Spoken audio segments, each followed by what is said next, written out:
Welcome back, ladies and gentlemen. You are looking at the rolling lap for the first heat race of the day here at Motorsports Country Club of Cincinnati. Rounds 3 and 4 of the RMC Rotax Max Challenge America's Trophy. 10 laps for the FZ85 Juniors. 7 of them on track, and here are your starting lineup. John McClellan and RJ Brown share row number 1. Wyatt Kroger and Drake Williamson, row 2. Leet Simonellich and Brandon Ing on row number 3. Homer Heeman will be on row number 4. In fact, no, Homer Heeman, he was the pole man. Sorry, my apologies there. Homer Heeman, there we are, that's Homer Heeman, John McClellan, RJ Brown, Wyatt Kroger, Drake Williamson, Leet Simonellich, and Brandon Ing. 7 drivers, 10 laps. This is heat 1 of 2 heat races they will do today. And can Heeman be the master of the, can He-Man be the master of the FZ85 Junior universe? There we go, said it, can't take it back. Well, there you go. There you go, Homer with a big task at hand, looking to win at home here for the Trinity Karting Group. And again, it all starts here. Heat race number 1 coming up for these FZ85 junior drivers on what's set to be a standing start for them. So something different to navigate, something to keep an eye on. And notoriously, the inside line here has been a little bit more difficult, if you will, Henry, to kick things off here. So here we go. Here we go. Standing start. They're lined up. 7 of them, the youngest drivers, to do the standing shifter start, with Homer Heeman waiting for the lights to change. We are racing. That's a good start for the outline. One of them stalls at the back. It looks like RJ Brown wasn't able to get off of the line. The driver who was able to kind of punch off perfectly was John McClellan, putting himself to the front. Yeah, McClellan, good start, but the number 5-2-8 of John McClellan, a stall there for the number 577, RJ Brown. He gets going. McClellan leads. Yeah, Brandon Eng was the other driver there who just crossed the bottom of our screen in the 579. He wasn't able to get off, but already Homer Heeman applying the pressure to John McClellan early here, Henry. And on the back straightaway, McClellan's going to go to the bottom. Homer just looking to power his way by around the outside.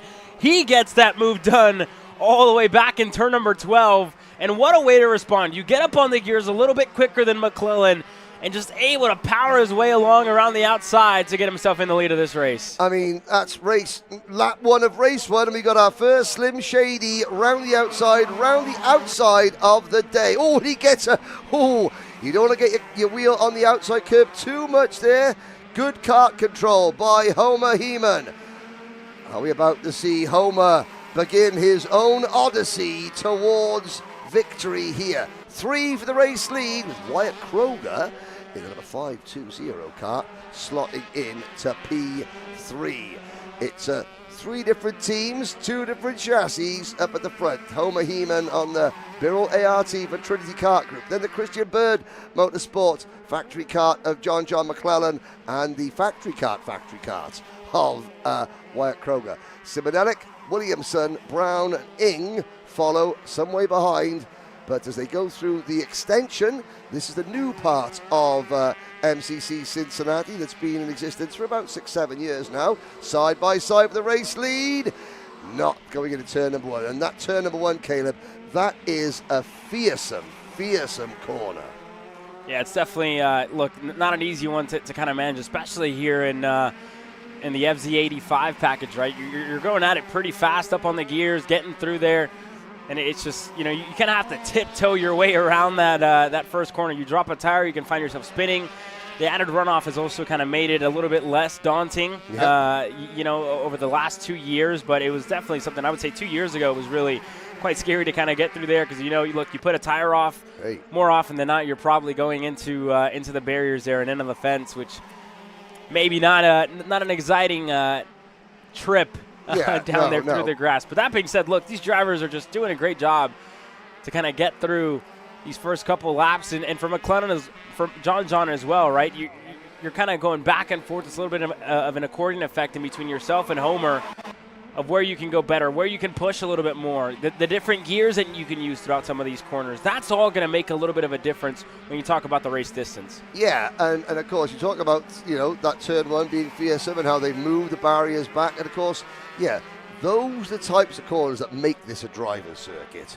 Those are the type of high-risk, high-reward corners. You've got to commit to go fast, but if you get it wrong, you get it wrong in a big way.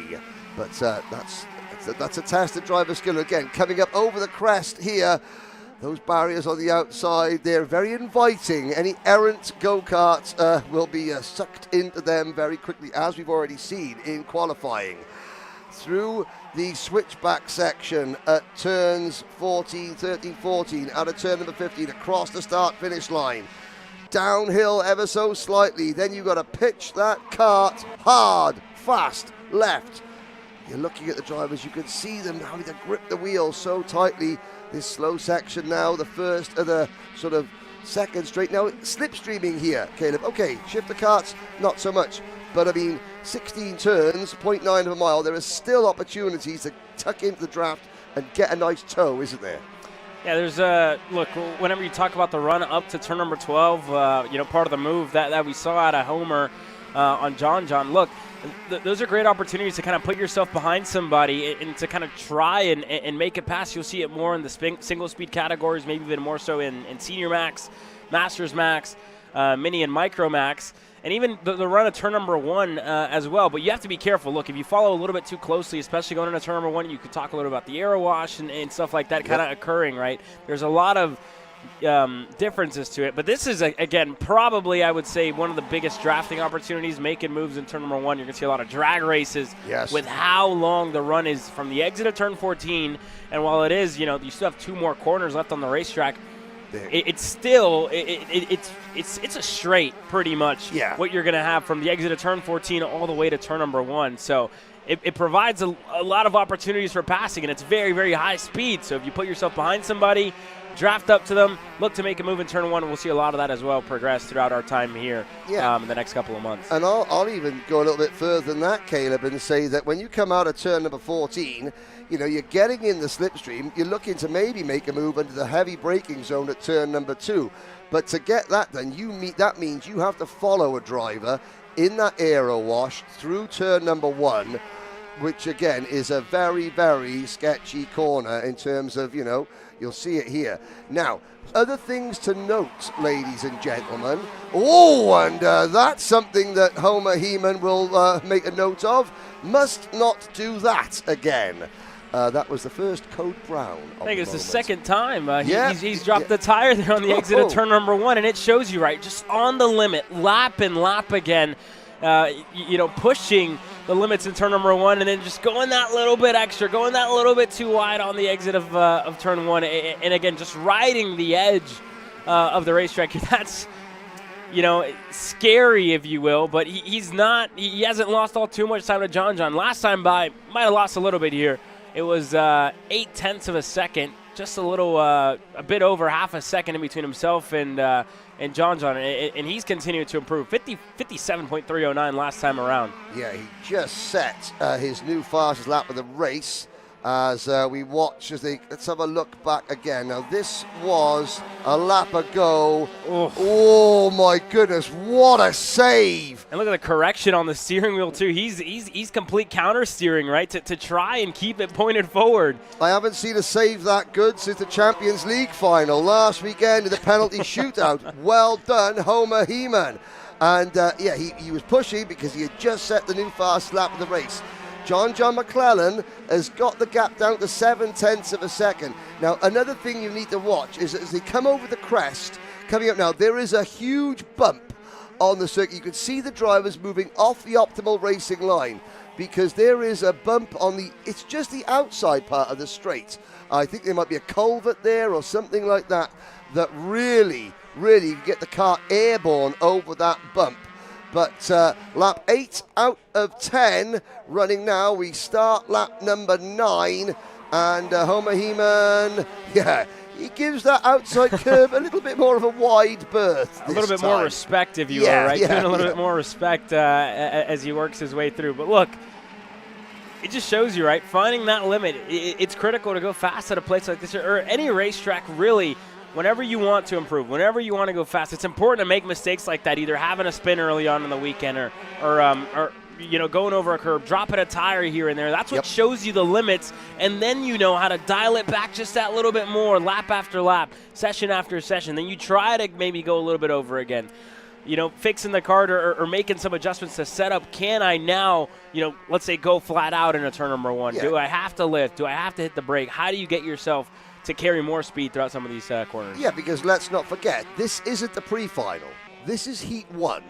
They've got 4 races. The white flag goes in the air. You've got Heat 1 and Heat 2 today, pre-final and final tomorrow. If you're going to test the limits, you're exactly right, Caleb. Test them now, because you've got a field of 7, 6 because Brandon Ing hasn't taken as retired. But test the limits now. If it means that you're starting towards the rear of the grid, say for the pre-final tomorrow, well, heck, that's the inside of row 4. It ain't much of a hill of beans in a field of 7, so you can afford, to test the limits. Test, not go over, is the key. As we go over the crest for the final time, Homer Heeman. Well, there's plenty. You can have Homer's Odyssey, any Greek mythology word punditry springs to mind. Homer Heeman looking over the shoulder, and he has converted pole position into Heat 1 win for the FC85 Juniors. John McClellan crosses the line in second there, a second and a half back from Homer. Then to Kroger, Wyatt Kroger that is, coming across the line in third. RJ Brown, talk about what could have been for RJ. Had some great pace up until the qualifying session. He finds himself fourth, and then again a stall at the start didn't help his case out too much. We had Simon Ellick across the line to round up your top 5. Drake Williamson is the final finisher, and you can see that they're the top 4, Heeman, McClellan, Kroger and Brown. Their best laps all in the 57s. And then you've got Simonellic, Williamson, who are in the 59s. So, again, these drivers, they're at different stages of learning. Learning the shifter car, learning this engine, learning how to drive anything other than the single-speed machine. So drivers take their own time to get up to speed. So we could have, a race within a race. You've got a race between the top 4, and then you've got a race between everybody else. But they've all got someone to battle with. Here's a look at the replay of the start. It was John McClellan off the line as Billy Musgrave was looking on trackside. We'll be right back with some more.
Welcome to the future of kart race preparation, Kart Sim Pro North America. Featuring laser-scanned North American kart circuits and precision-tuned kart physics developed using real telemetry, dyno and tyre data, Kart Sim Pro North America delivers the most advanced and realistic kart simulation experience available today. Whether you're training for race day, refining your lines, or shaving tenths off your personal best, Kart Sim Pro gives you pro-level insight without leaving your home. Trusted by world champions, coaches, and karting enthusiasts alike, this is where virtual practice translates into real-world performance. Experience the thrill, the challenge, and the edge. Kart Sim Pro North America. Use code CHASER20 to get 20% off today.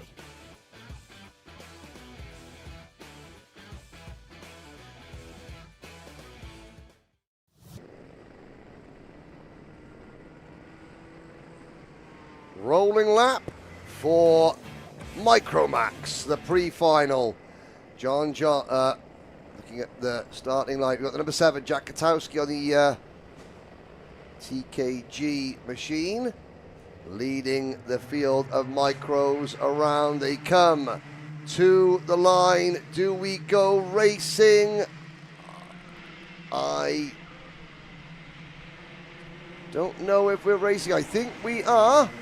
We are green, and it is the number 7 kart, Jack Katowski, leading the Alessio Tosti. Oh, we're getting word there. No, we're still warming tyres. Well, a bit of confusion. Sorry to confuse you, ladies and gentlemen, but I think we're going to go back and have another restart. Yeah, it looked like on the exit of turn 14, the road tax officials were waving the field by for one more warm-up lap. So Jack Katowski getting ready to lead them off from the pole position on row number 1. Tristan Francisco and Grant Heckman start on row number 2. Sebastian Kim, Dusty Strayer on row 3. Kip Knaus, Vettel Baker, Bo Wyatt, Trey Sanders, your top 5 rows.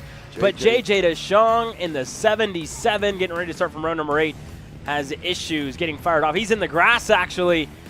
Yep, and that's key. They push him off. That's key. In the drivers' meeting yesterday, in the heat races, these drivers are allowed assistance. Oh, Sebastian Kim and Kip Knaus. Piggybacking. Two more on top of each other here. So JJ DeShong, speaking of him, he's got the black graphics kit. That's so his mum could see him on track. That was it. Mum said, look, there's so many CRGs out there, I need to be able to spot my son. And it's a sticker kit. Yeah, it is a stickers kit. It is a sticker kit. Now, are we going to try again with 2 karts still on, on top of each other on the track? I'm not sure. It looks like we're racing. This looks like the start. And Tosti leads them through turn number 1. And is that Grant Heckman? It is Grant Heckman in the number 27 car. And going for the lead on the inside there. Turn number 4. Heckman's going to go to the point. Strayer's going to follow. And as quickly as that, Henry, it all changes. Tosti's back to 3rd. And even more changing going on. Dusty Strayer to the inside. He's going to take the point. Dusty Strayer with the, that British Emerald Racing Green Simpson Bandit crash helmet. No school like old school. And, he's gone retro with the crash helmet. Great to see Dusty Strayer. New colours. He's with the TKG group. And we've got another new leader. How many leaders is that in the space of 1 lap, Caleb? Because we've had Katowski from the point, Heckman leading, Tosti leading. We've had Strayer leading, and it looks like it's the number 36 of Tosti who will be your leader at the end of lap number 1. 4 leaders, 1 lap. Here comes Katowski up on the curb. No dice. Yeah, he tried it there just a little bit late to try and make that move there in turn number 2. Wasn't going to be on. He's sliding back in the line now, looking to block off from Tristan Francisco. And then Bo Wyatt going side by side with him. Strayer with a tire off the racetrack. And this pack just getting very hungry to shuffle positions. Strayer to the bottom. He's going to block off from Francisco. Not going to let them by. But this has allowed Tosti to open up his gap a little bit. Heckman as well there sitting in 2nd. And then a Katowski, then a Strayer, both of the TKG Barrel Arts. Then the edge of your top 5 sits Tristan Francisco. That's changing. Bo Wyatt to the inside. Turn number 12. They're still side by side as Francisco holds on. Katowski to the inside, and allows Strayer, so Heckman gets forced offline, loses 2 places. Here comes Tosti, the MPG team across the line. Look at Mini Pink. Tristan Francisco, his older cousin Jaden Francisco, doing a lot of racing over in Europe. They're 3 wide in turn number 3. Bo Wyatt gets turned around. Bo Wyatt trying to make it 3 wide into an ever decreasing gap, and the Bennett driver gets turned around. Now let's look, there's Shep Sullivan making a move. Good to see Shep finally and his team getting used to the Rotax package. Where I last saw them at Speed Sports, they were having a heck of a time just trying to figure out the nuances of that pack. And you can see on the back of Shep's crash helmet, the snake. Oh, we're 3 wide over the crest. Shep's got the snake that Jimmy Vasser gave to him, as Jimmy Vasser had a snake on his crash helmet when he won his Kart World Series title back in 1996, and that was his gift to Shep. Oh, and Grant Heckman getting shown the dirt. Yeah, this lap's gone upside down for Heckman. He was up in 4th, and now he's shuffled all the way back down outside of the top 10. Here's a replay looking on the inside. Oh, and this is why Heckman looked to make a move there on Francisco. And at the same time, Bo Wyatt's wanted to make a move himself, so it's really, nobody's fault. It's just 3 into 1. Both of them wanted to make a move, and, something's got to give. Something's not going to work there.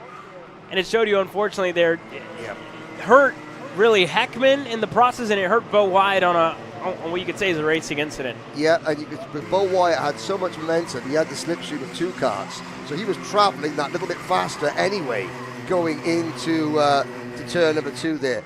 So, a recap. Tosti leads by half a second over Katowski. A 1.5 second back to Strayer. Then this battle. So this is the battle for 4th, 5th, and 6th. Cohen Scott, Trey Sanders, Shep Sullivan. Behind them, Chase Zollman. Then the recovering Tristan Francisco, the 52 kart of Rodolfo Garza in there as well. Then Heckman back to 10th. Wiley Lee is 11th. JJ Jasong 12th. Then Bo Wyatt 13th, followed by Chen, Kim, Baker, Knaus, and Heeman. All 18 runners still running. Everybody's still going here, luckily. And now up front, Katowski has been leading for a couple laps in that 7 car at the front of the pack. Tosti in the 36 has just been keeping him honest all race long. A lot like what we saw at Tucson. A lot like what we saw in Tucson out of the 36 there, Henry, for Tosti, just being right there time and time again in second. And again, he ultimately took the win on the Saturday, looking to get another one to his name here this weekend. This is the pre-final for these Micromax drivers. And Katowski's just really good out of this final and 3rd sector, where he's able to open up that gap. And right here, when you get to the straightaway, that 36 is just really able to suck up to the back and close down his gap. I'm so glad to see Jack Katowski back at an RMC event. He was extremely hard done by in the Micromax Winter Trophy at Speed Sports. Combination of factors. I think that Jack and his family maybe left a little bit of a bitter taste in the mouth, but have to say that they've come back, and it's really good to see them back. And Jack Katowski picking up where he left off, I think is safe to say, as he's got Alessio Tosti right behind him. So this is Birol ART versus Kart Republic in terms of the chassis that they're driving. Over that bump, here comes Tosti to the inside, going into turn number 12, gets the kart slowed down, doesn't wash out all, but it does wash out enough for Katowski to do the crisscross and move back into the lead. We're into the closing stages, Caleb Jeska. This is an 8-lap race. The micros, the minis do 8 laps. Everyone else does 10 in the pre-finals. Strayer in 3rd. Francisco back up to 4th. It's a head-to-head though for the race win. And you see a lot of crossover moves like that happen back in turn number 12 and turn number 13, right? Whenever you see a pass on the inside in turn 12, you really find yourself with a wider arc, going through the middle of turn 12 and then able to put yourself on the inside to turn 13, which is why you saw that kind of switchback happen there for Jack Katowski. Leaves the door open in 12, able to cross him back up. That works whenever the driver in front of you isn't defending, but if Tosti was able to close down the line there, that would have been a complete different story for the 36 and the 7, where it ultimately would have been the 36 of Tosti being able to hold on to this lead. Now, with Tosti seeing that, what do you learn? How do you improve this time around with, or whenever you see the white flag this time around as they get ready to go to the line? And that's that complex of corners there, Caleb. You could tell they've been designed by racers, because a racer knows what each corner means and how you can attack, how you can defend. Not designed by computer somewhere on a CAD system or anything like that, because suddenly the tarmac opens up nice and wide for them as we now go into the infield switchback section, turns 4, 5, 6, 7, 8 and 9 on the last lap.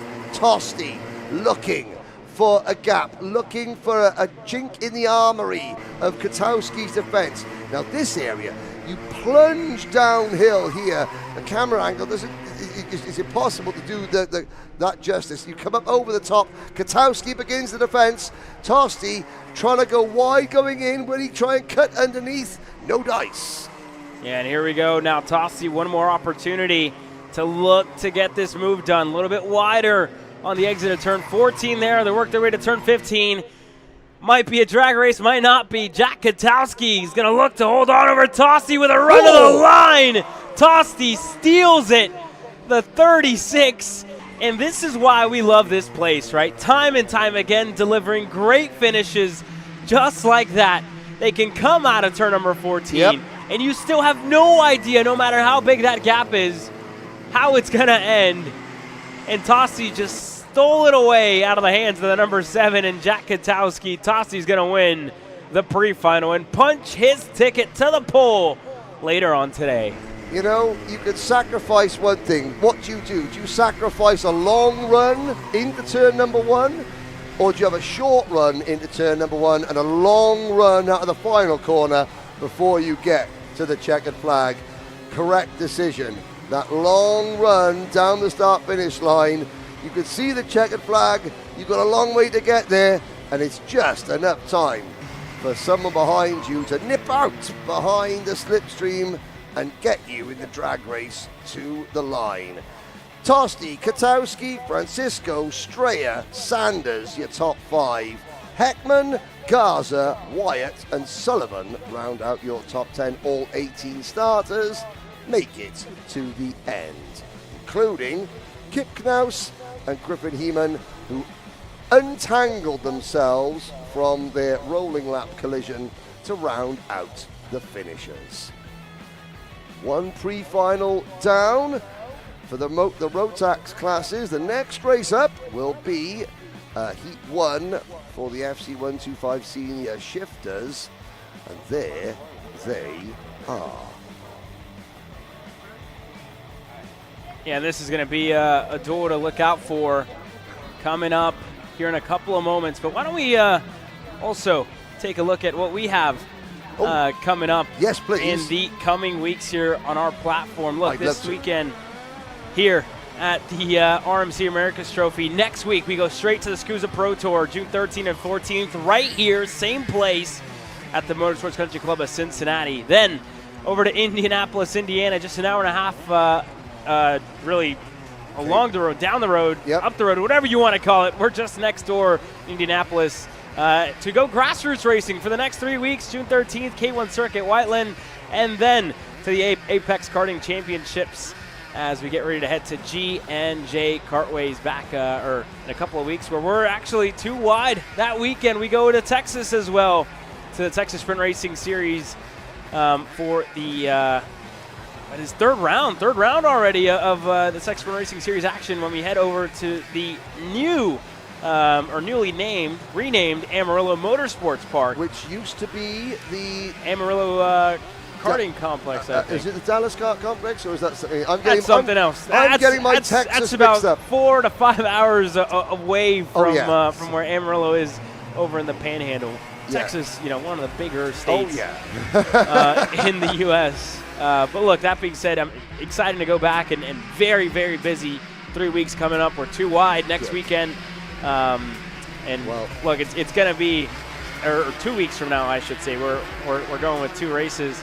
And that being said, look, we're excited. We're excited to kick off everything racing here you know, and Kart Tracer got you covered. Whether it's the big national racing, like Scooter, like the Pro Tour, like USPKS, like the RMC, or whether it's your grassroots coverage, Kart Chaser spreading and sharing the love to the drivers at the very top of the karting tree and those just starting out.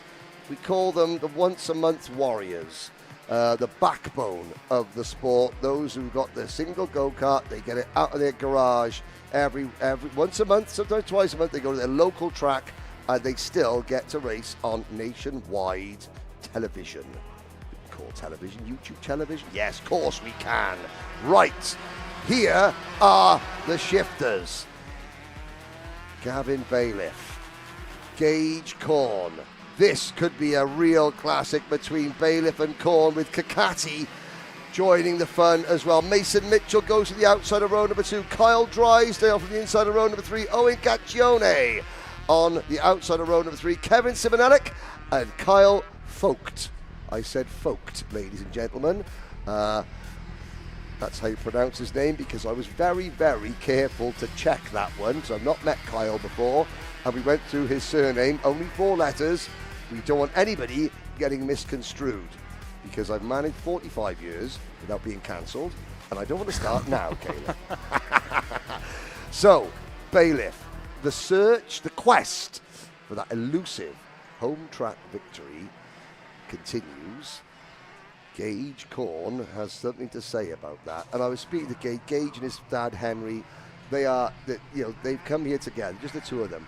And you know what they're both saying? He said, you know what, the drive here is the most special. The windshield time, father and son, and you know, up and down the highways, doing something they both love. And it could be mother and daughter, you know, driving the van and driving the car. It's so important. That'll be Nathaniel Dean on the mobile camera, getting up close and personal with the drivers as they line up on the starting grid. Well, all look over to the lights here. Gavin Bailiff, Gage Korn, get ready to lead us to the green flag. The whole shot important. Lights are out, and Gage Korn's got the whole shot. Kakati looking on the inside of Gavin. Bailiff as well looking for second. He's not going to get it. Bailiff holds on, but the outside line again proving to be that little bit better here, Henry. Gage Korn to the front. Yep, all the rage. Now has the field at his mercy. He can control things. Well, control things as best you can against a driver who literally, this is Gavin Bailiff's front garden. You know, this is you open the door, you look out, what should I do today? I know, let's go testing. Kakati in third, then 4th, 5th and 6th having a good scrap as well. That's Mitchell, Drysdale, Gaccione in that scrap as well. Really nice to meet Owen Gaccione and his family based out of Tennessee. They have got the Music City, Gaccione from Brentwood, Tennessee. But of course Nashville, Music City. They are building their own kart circuit. In fact, I think they're going to start their second kart circuit very, very soon, as we follow them through turns 2, turns 3, and up that infield straight, under a little bit of shelter from the leaves of those trees, but out back into the blazing sunshine here. Lap 2 out of 10 as we head through the infield section, up through the gears. Bailiff closing in on Korn. Battle for the race lead. Caleb Jeska incoming. Yeah, it's imminent now as Bailiff looking on the outside, looking to set up a crossover as they work their way now into turn 13. And I think Gage knows that Gavin's just right there with them, going to the low side. Now, this long run onto the front stretch, Gavin's going to have a first real opportunity over in turn number 2, maybe a little sooner into turn number 1. Gavin Bailiff going to go to the points and straight to the low side to defend from Gage Korn. Here comes Kakati as well, sitting there in third. Theo Kakati, the biggest smile in the paddock. The driver who calls home Yas Marina in Abu Dhabi, but his mum Chandra, an American, and Theo spending a lot of time over here in college, but now working very, very closely with, that's Kyle Drysdale. Now, is that the aftermath of an off-track excursion or the beginning of a terminal mechanical issue? We will wait and see, but Theo Kakati who, I mean, America, Theo Ducati was built for American racing. He's got that big smile, he's got that sort of casual, you know, that charm about him, you know, he's ultra professional, as always, he helps anybody he possibly can, does Theo, and he is a peddler as well, and now he gets to learn from two of the best, Korn and Bailiff, with Ducati in their wheel tracks. Yeah, and again, Gage Korn, you know, after losing the lead of this race, he has not lost touch with Gavin Bailiff. He's just still right there, right? He's putting in some pretty good lap times. Yep. You look at the difference last time around where Gavin was really, it was the first lap that he was able to be in the lead of this race. It was a 55.7, and Gage was only 0.2 back from that, a 55.9 that last time around. So he's keeping himself right there, kind of in the tracks of Gavin here, Henry. Yeah, now, Gavin, speaking of peeking in the tracks of Gavin, Gage Korn, Cameron Reed, I believe, has a little bit of news about all the rage. Yeah, caught up with Gage Korn a little bit on the grid here before they went out. And he's actually running on Joe Ruck's old chassis, so a little bit older frame here, but Joe ultimately able to get it done here just a few years ago. So Gage has got the package to make it happen, and trying to follow in the footsteps of the previous driver, Joe Ruck, who had a dominant showing here just 2 years ago. Thank you, Cameron. And that's really, really interesting because, of course, you know, we don't talk about the history of the frames, you know, more often than not. You know, go-kart frames, they're, you know, disposable. Drivers put new frames down all the time. Not everybody's got the means to do that, and we're going to see a lot more of that, yeah. But that, well, if that frame could talk, then the frame could tell you how good that Maranello kart is. It just has a bit of tape off the radiator flying off Gage Korn's kart. But, well, if Gage is on for his first win here, but the chassis could be on for its second. Yeah, that could be a good result for that set of tubes, right? That's kind of been here time and time again, been here before with Joe Ruck just a couple of years ago. And again, that being said, look, going to be hard to kind of also manage to try and close down with maybe a fresher set of tubes in Gavin Bailiff's machine, as he's again just has that last little bit on Gage here, 54.818. I know, but and the best is a 55, so 0.2 is the biggest difference, which is why you're starting to see this gap start to open up just that little bit here, Henry, extending that little bit more for Gavin Bailiff and Gage Korn. The starts is really what's kind of falling into the hands here of Gage. That inside line, I mean, more often than not when we're here, you saw it last year at the Pro Tour, you've seen it at the Stars Championship Series whenever they come here. That inside line is not easy to try and get the whole shot from. You know, it's not, but I mean, you know, some drivers revel in the story of being the underdog. Gage is one of those drivers. Hey, he loves it when you stack all the cards against him and he says, right, I'm the underdog, now let my talent do the talking. But Gavin Bailiff, another supremely talented driver, up at the front, extending his advantage. We're looking a little bit further back. I think I'm good. Hello? All right, I think I'm good. I'm off PA. Yeah, no, he's still here. Mason Mitchell battling over fourth position, and Gaccione in the 4.98, holding on to P4. Mitchell fifth, Kyle Vogt is sixth, Kevin Simonellic is seventh. Sadly, Carl Drysdale, we saw just as Cameron was keeping us up to date about the history of Gage Korn's chassis, Carl Drysdale's kart sitting forlornly at the side of the circuit. Now with this middle group here on the racetrack, working their way along here, Gaccione, we're following along with Mitchell in there as well. Mason Mitchell, that is. The two of them just kind of going back and forth as they stand here, Henry. Yeah, Mason's a late entry, the driver from Turlock, California. It was a walk-up entry on Friday. That's a long way to come from California to then, you know, put your entry in because see if the grid was full, you know. Go back to California, you know, but no, it's okay. There. So Tennessee versus California for fourth position.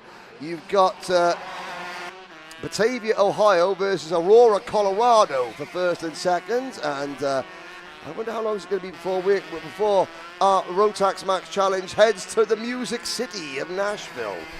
I've always fancied, going to Nashville. It's kind of my scene, I think. I fit in quite well there. A lot of music, a lot of singing. I'm not going to sing, I promise, Caleb. It's okay.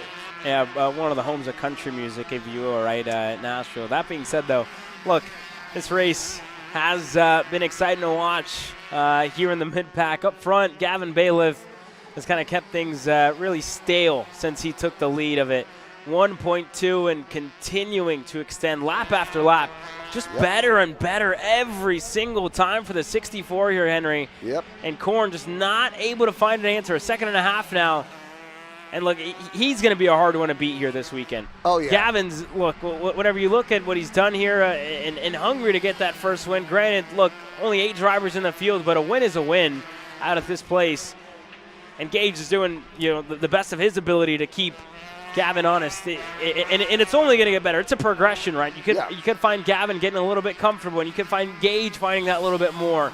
It's a long, long weekend of racing, and how many times have we seen things change as this weekend goes on? This is just really the second page of this chapter of round number 2 for these drivers. No, and I've got to say, it's great that Karting Solutions Group, the organizers of the RMC Americas Trophy, bringing the KZ shifters on board as part of the program. And Gavin Bailiff, well, there's Sean Bailiff with the red shorts there.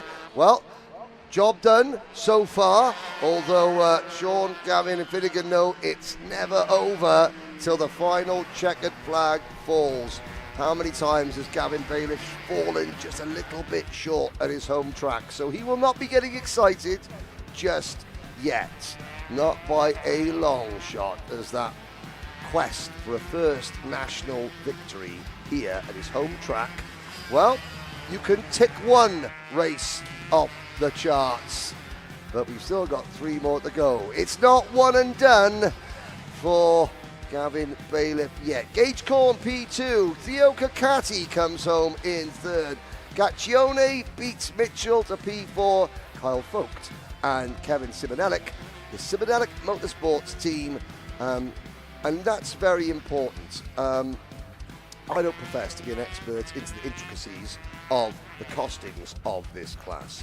However, the fact that Kevin, the dad, and Leet, the son, can race the same race meeting, same class, together, that tells you that it doesn't cost all your pennies to race one of these. Families can race together. When I used to race, I raced in a class called Senior Honda, a twin-engine Honda powered class. It was a budget class. I raced against a lot of the dads of who had sons and daughters in like cadet or in junior, because it was easy to put a second kart down. Here's a look at some of the replays. Burning rubber off the start. Gavin Bailiff was burning rubber into turn number 1, and that was all she wrote in terms of the race victory.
This is Henry.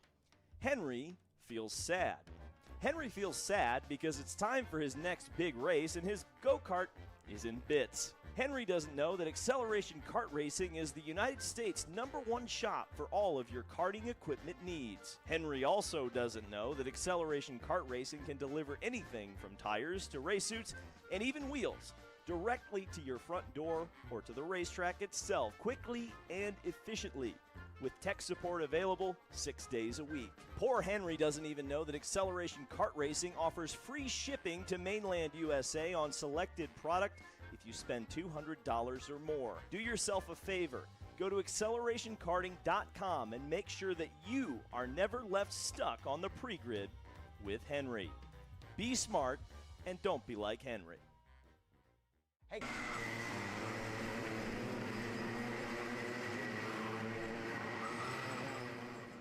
Back on track, Minimax.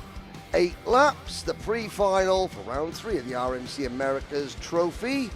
And the sun is now really beating down. It just makes the grass look that little bit greener, Caleb. But of course, the drivers, they're going to be hot under the collar already, and that's before the lights go green.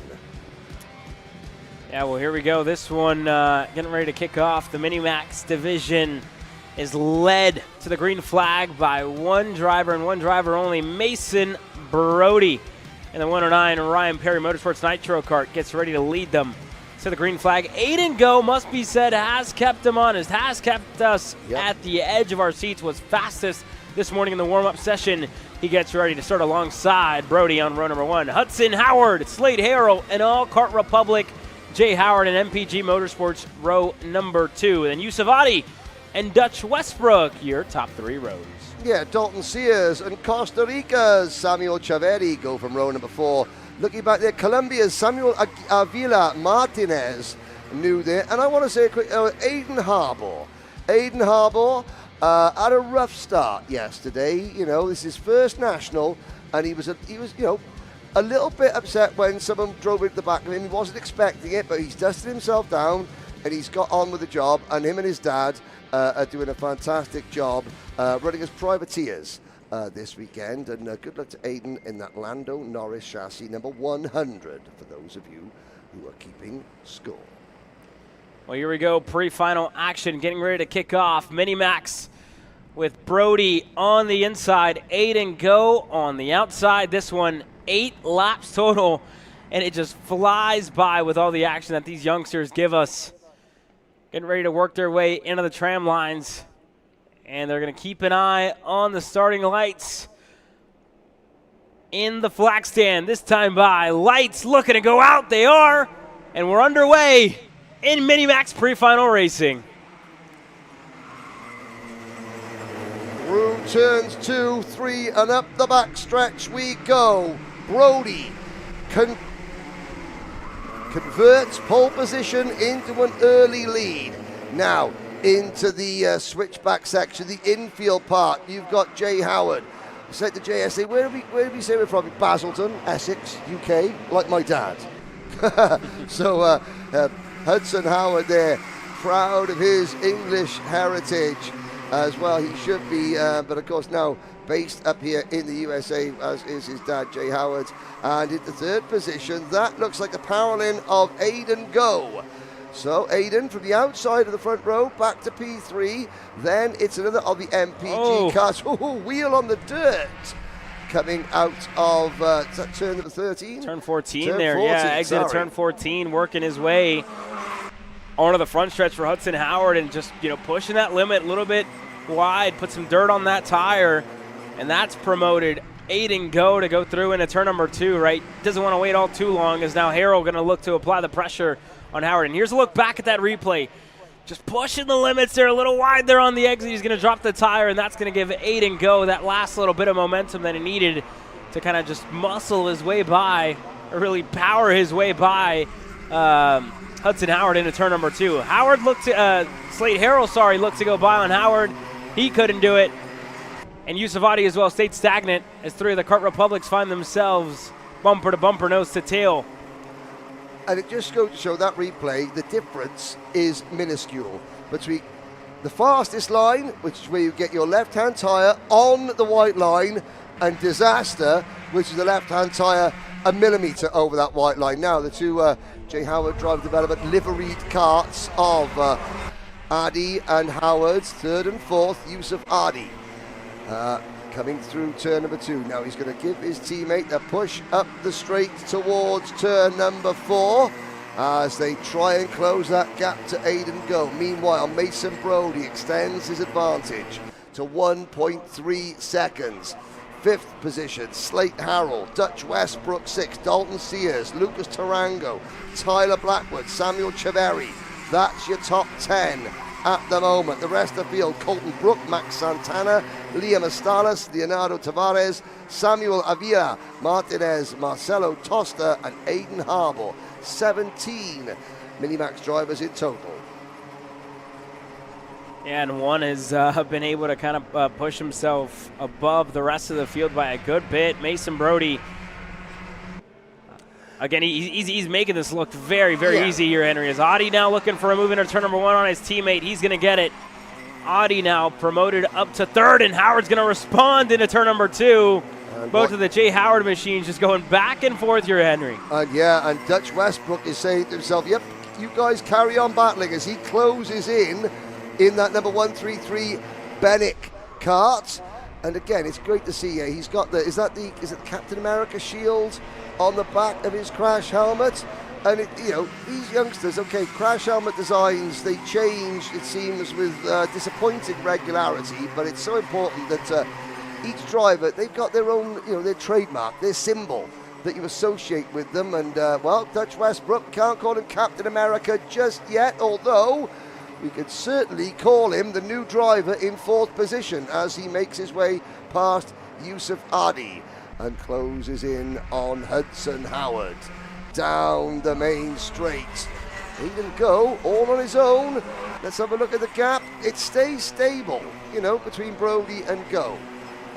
Speak to Frankie Mossman, Mason Brody's coach, and I think that even Frankie, Frankie was saying, look, he had a crash recently, Frankie, in a single-seater car on an oval. He said he was a bit worried about crashing, and that the fear slowed him down. You've got to, there's those that have crashed and those that are going to crash. And now Frankie's saying, look, I respect the walls. I'm not as apprehensive, but I understand what they do. I think with Mason Brody, the fear of crashing has been outweighed now by the fact, okay, look, I know what it's like to crash. It happens. We'll just let that fear go. If it's going to happen, it's going to happen, as Westbrook has a look at the inside of Howard. And so again, even for driver coaches like Frankie Mossman, what they learn in their career, they translate to the kids. And the kids picking up. And Mason Brody certainly driving with no fear at the moment. He is 1.5 seconds up the road. Looking into turn number 2, Howard holding off Westbrook and Adi. Fastest lap, Mason Brody pulling away a 59.314, Caleb. Yeah, he's really making this look easy. And when you look at the last couple of events that we've seen him race throughout our platform, even talking to Frankie Mossman and Ryan Perry himself, he's talked a lot about the progression of this kid over the last year and a half. Really, and he's been, just able to get experience, lap time, track time, I should say, seat time under his belt. And this move up to junior, this is the first time that I've seen him race back in, on the cadet side of things. And what it looks like this weekend is his progression has been accelerated almost times 2. After moving up, racing something a little bit faster and then moving back down to the cadet package, just kind of slowed everything down for him, right? So in comparison to everybody else where you feel like everything is going by a lot faster and, you feel on edge most of the time, you feel those nerves, and then you go up to the full-size package and race that a little bit faster, then you realize, all right, this is what, a little bit more speed feels like. Yeah. And when you go back down to something that's a little bit slower on the cadet side of things, it's easy, right? It's easy to go out there and navigate and to not feel as pressured to perform. Yeah, you know the limits because you've driven something quicker, something grippier, something wider, because the jump between mini and junior is now the biggest jump in karting because that's where you change frame size. You go from the 950 frame to the full-size frame. So again, Brody, no fear. He knows the limits of this kart, as Westbrook has now doubled down on his assault on the MPG Motorsport J. Howard Drive Development duo. And they work their way through. White flag is going to fly this time by Dutch Westbrook. Hudson Howard work their way through turn number 1. And Howard is going to apply the pressure looking on the inside. Westbrook's going to block it low. And he's going to cover off and hold on a position here for third. Aiden Go is well up the road, almost 2 seconds clear. And Westbrook still to the bottom of the racetrack. Howard looking to cross them up there side by side on the exit. Audi looked for a lane by. He went high as well into turn number 4. Didn't find anything. And Westbrook, masterclass in defending here, keeping Hudson Howard behind him. And closing in, Lucas Tarango and Dalton Sears. Dalton Sears on the Kiddix. Oh, sideways into 11 for Howard. That's cost him a little bit of momentum. We got a 5-kart battle now for third position. That Kiddix USA kart. Orange race suit making a move. That's the 145. Dalton Sears picks up a position. Westbrook has driven this lap magnificently as Mason Brody. And to put the little cherry on top of the victory cake, Mason Brody sets the fastest lap of the race on the last lap. Psychologically, that's really important. Psychologically, that's Mason Brody turning around and go, yep, and I could have gone even quicker, boys. And again, that's a hell of a win there for Mason Brody to get it done. And every single lap was faster than the one before. Just right within a tenth. Continuing to get faster and faster and faster, and that last lap found that last tenth that he needed. That is just very, very impressive drive there out of the 109 of Mason Brody. He was 2 seconds clear on merit over Aiden Go there, Henry. Well, you've got the lap times up there. Now, this is really important. So if you're listening out there, young drivers, I'm going to read you through. Lap 4, these are Mason Brody's lap times. Lap 4, 59.37. Lap 5, 59.31. Lap 6, 59.34. Okay, 3 laps within 100th of a second. Then, when sometimes the end of the race, the nerves are setting in, you're trying to consolidate, no. The good drivers go even quicker. A 59.2 on lap 7 and a 59.1 on lap 8. Now, some of that is kart setup, but that is driver as well. That's a driver. You're looking at him there, Mason Brody. He's not worrying about, okay, they're going to catch me. No, we are still 100% flat chat right to the checkered flag, getting quicker and quicker and quicker, as opposed to looking over our shoulder and getting nervous and worried and nervous. Now, what about John McClellan? Is he nervous? Because I have a feeling that the next race, Caleb, Junior Rotax, number 1, the biggest field. Number 2, it's got a bit of a jumbled starting lineup. 10 laps, the main contenders, well, say that, the potential, some of the drivers we picked out of being main contenders starting mid-pack. There is a driver. I am really keen to see what Alex Chandler can do. I was impressed with him at the Winter Trophy. I've continued to be impressed with him all weekend. There are 28 very, very talented drivers here. Please don't think that I'm just picking on one over the other.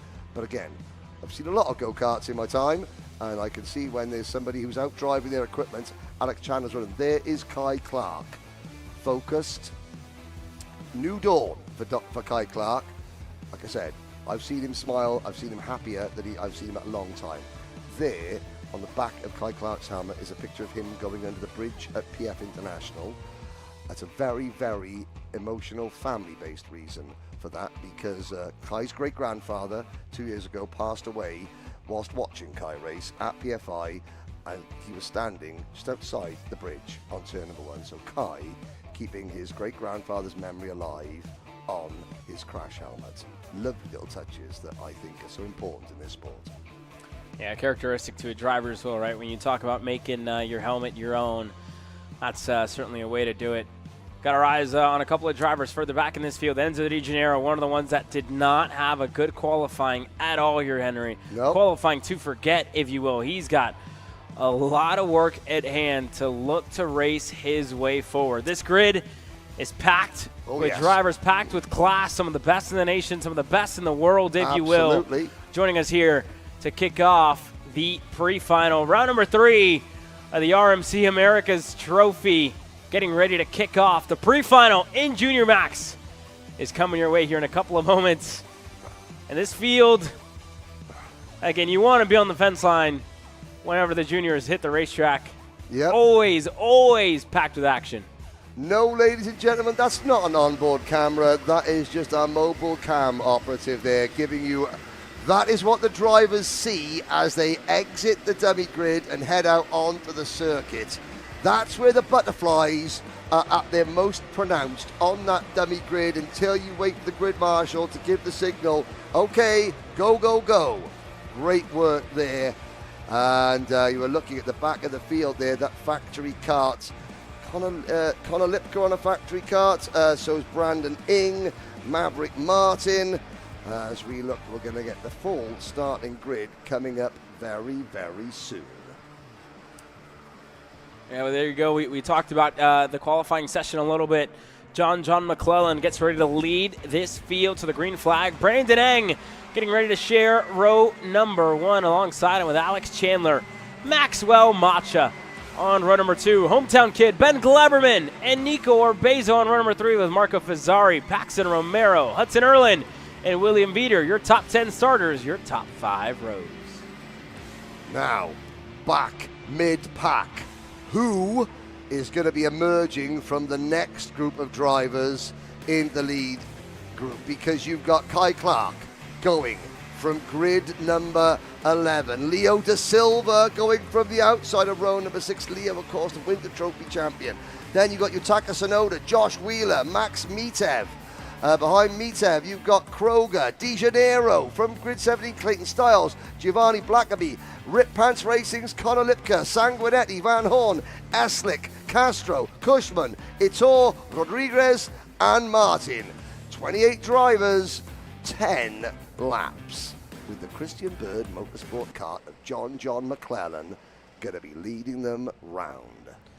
10 laps, 28 drivers, and only 1 ticket to Portugal at the end of the year. A new opportunity for some of these drivers to propel themselves to the top of the championship with the 2 leaders not here this weekend. It's McClellan on the inside, Brandon Eng with the factory karts machine on the outside. We look to the lights. They're out. And some of the drivers were very adamant to go racing just a little bit too soon. And 2, 3, 4, 5, even more so, off of the racetrack on the exit of turn number 1. And you can see there Kai Clark in trouble, and with the front there, it is McClellan who leads. Maxwell Matcher already setting about Brandon Ing for P2. Alex Chandler settles back into 4th position. There are karts drivers. Oh, that is the Freedom Factory kart, the CKR machine, out of the race. The Kart Freedom, that is Graham Eastlick from Alpharetta, Georgia, up and out of the kart. So it's not gone well for the CKR machine. But it's McClellan. You've got to make hay while the sun shines, John, because you can see the hawks are gathering in the sky behind you. There is the hawk with maybe the sharpest claws of all of them, Maxwell Matcher, P2. Then it's Eng P. Nico Orbeso is now the leading Iron Rock Motorsport driver. As then it's Chandler, Fazzari, Sonoda, Wheeler. Looking down, Van Horn is up there. We've got, I believe, we're going to see maybe a different angle, or maybe a look back at what happened at certainly turn number 1. We're still getting karts coming across the line as we look at McClellan and Matcher, nose to tail. Oh, it's the 263 getting turned around. The 263 of Ben Gleberman. And that was right in front of Nico Orbezo there. Everybody's just kind of bound up, stacked up into the back of each other. And Orbezo was lucky to get around. Yeah, he just escaped it there. And everyone else on that out just cleaned out. Let's have another little look. I'm not sure if that was Fazzari who was right there, but everybody's just stacked up, bound up, and Gleberman, unfortunately, just getting pushed along really at that point. You become a passenger, no control from there on out. We'll look back. The damage has been done. Now, let's have a look. Gleberman is now 21st. De Silva down to 18th. Kai Clark down to 16th. Just to see, all 28 karts, 27 karts are still running. Sadly, Eastlick out of the race, but that just goes. So there's Chandler, the Iron Rock Motorsports driver, up over the crest. P4 for Chandler at the moment. And up at the front, Maxwell Match has actually been overtaken by Brandon Ing. So Brandon Ing, Hong Kong born, now living in Richmond, Vancouver, driving the all-American made factory kart. So it's the United Nations of go-karting here in second position as chasing down that CB Motorsport number 228, John McClellan. Now, here's something, John and Brandon, they're both doing 2 classes. Now, Brandon didn't go out in the, he retired on the opening lap of his, the FZ 85 condition. Doing 2 classes, that's going to help, yes. It's going to hinder you maybe later on because you're going to get tired, but you know the track conditions before everyone else does. Yeah, well, both of the classes are massively different as well. You talk about the racing lines that you take, both in the FZ and then in the single-speed junior max.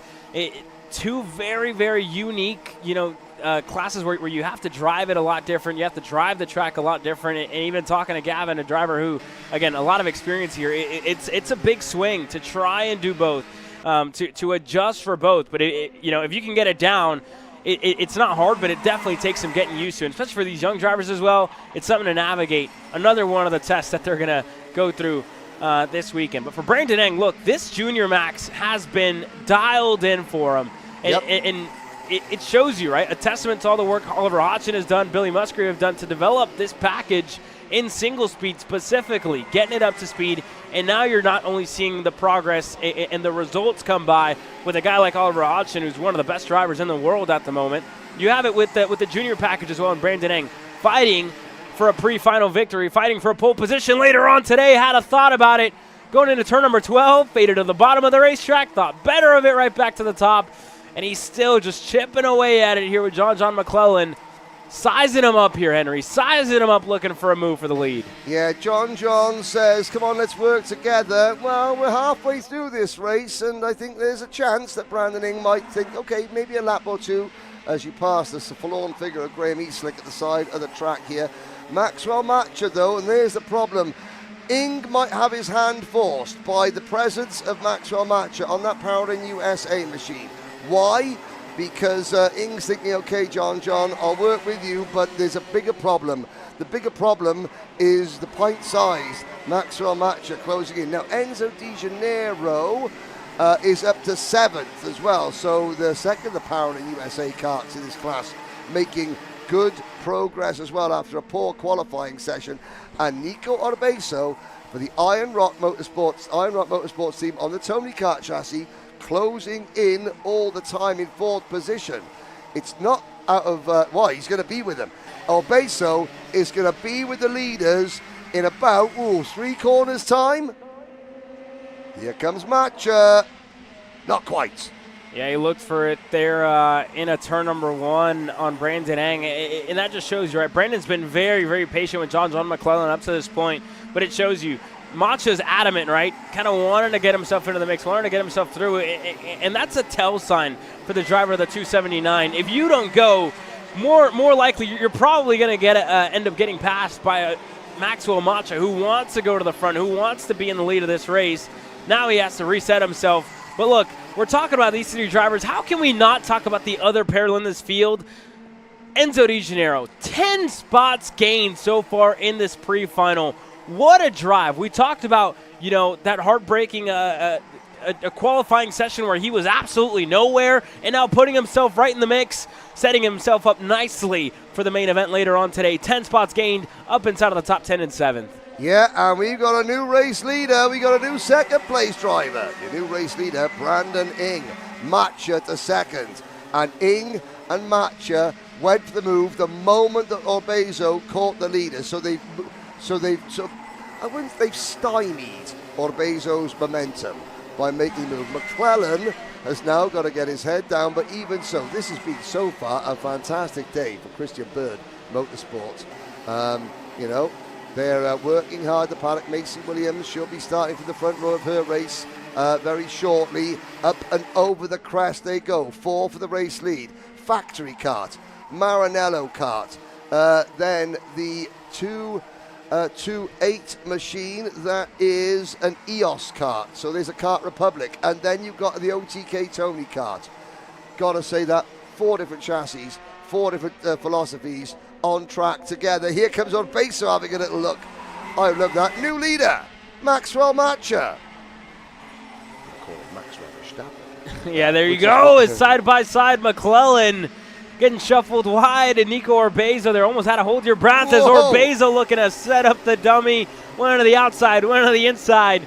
He's not going to find a way by, and a lap and a half to go this time by for these drivers here, Henry, in the Junior Max pre-final. And Macho with the move of a lifetime, getting himself with a good gap over Brandon Eng. Closing in, Marco Fazzari in Kart 206 from Maple, Ontario, near the town of Vaughan, Ontario. Then it is Alex Chandler in 6th, De Janeiro in 7th, Mitev, Stiles, Wheeler, Sonoda, Clark up to 12th, Kroger, Lipka, Van Horn, De Silva, Gleberman, Romero, Castro, and Blackaby. Blackaby has got a great team name, which we'll talk about another time when we have a bit more time. Nice little character there, the Pro Kart Concepts driver from North Canton, Ohio. But John McClellan, okay, this is key as we start the last lap. John, don't lose your head. You've led, you're not going to win, but let's not undo all the good work by doing anything rash on the final lap. Yeah, and he's fallen off quite significantly here, already back to 4th. Granted, he was fighting a little bit with Nico Orbeso, which kind of hindered both of their momentum as they found themselves up inside of the top 5 here. Now they're just on the edge of it, right? It's Orbeso in 3rd, McClellan back and 4th. The 2 drivers who have really been able to kind of set themselves apart have been Maxwell Macha and Brandon Eng. And Eng was a little patient there with McClellan in the early stages. Macha responded. He was confident about leading as he crosses out of the final corner. Maxwell Macha is going to take away the pre-final and punch his ticket to the pole position later on today. Yep, still a 4th place finish for John McClellan. Let's say he fell off worse than my hairline in the last 2 laps, but salvages a P4 finish. Fazzari 5th. We're watching now some of the drivers recovering from that first corner incident. Going across the line there, down at the back of the field. One of the Atkins Speed Centre karts. I think that might have been. Let's have a look. It wasn't Van Horn. I think it was Cooper Etor who finishes down in 25th. Maverick Martin in 26th position. I know that Maverick from Paradise Valley, Arizona, and of course Oliver Hodgson and Oliver's partner Jade Goodwin have been at a wedding this weekend. That's why they're not here. When am I going to start calling Jade Goodwin Jade Hodgson, I wonder? Come on, Oliver. Putting a lot of pressure on him. Well, you know, we've got a bit of an English-Welsh thing going back and forth, so yeah. Hey, he can't respond. I've got the microphone. He hasn't. Only joking. Oliver Hodgson taking the factory car to 2PF International. Did a bit of testing. Yep. And, well, the results were good. William Vita, Graham Eastlick failing to finish, and there was another driver also who didn't. We got 28 drivers in Junior Max. We saw the top 27 of them there. But yeah, all action at the front. I love that. 4 different chassis manufacturers. Just goes to show, you know, for all the design philosophies, you know, equality, perfect. Hey guys, I'm Chris G. I'm Kart Chaser's driver fitness coach, and today I'm going to give you 3 tips on how to strengthen your shoulders for more endurance and better stability in the kart. Here we go. Okay, so exercise number 1 is the front rope pull-through cable raises. Okay, now this is the upright cable row. What you are doing here is you're picking a straight bar, as you see, and we're working the side areas of our shoulders, the medial. Exercise number 3, the dumbbell shrugs. As you guys can tell, I like to pause at the top before releasing. It's great for your strength, for that wheel stability.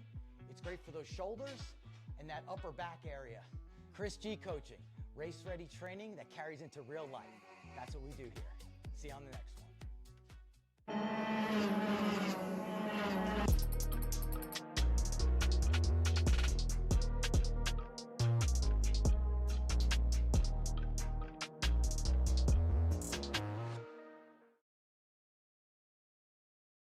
Karting isn't just speed. It's control, precision, freedom. At Atlanta Motorsports Park, Kart Freedom isn't just a team. It's where drivers are made. Champions aren't just born on the kart track.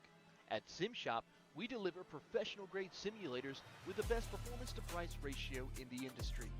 Founded by racers who understand what you need, our SimMagic and Moza equipment is powerful enough for the pros, yet affordable for everyone.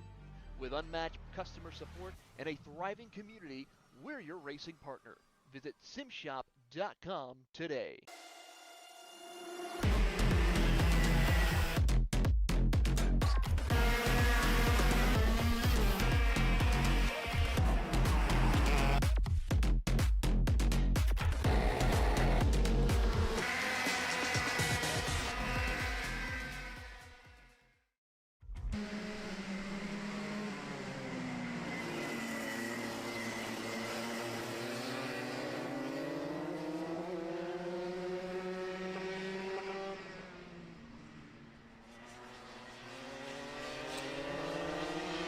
Okay, ladies and gentlemen, the penultimate pre-final of this morning, Max Masters. And I'm pleased to say that Mike Rollison has made it back from his young daughter's is it preschool or, preschool graduation, elementary school graduation. It was a very important family occasion yesterday, and all credit to Mike Rollison.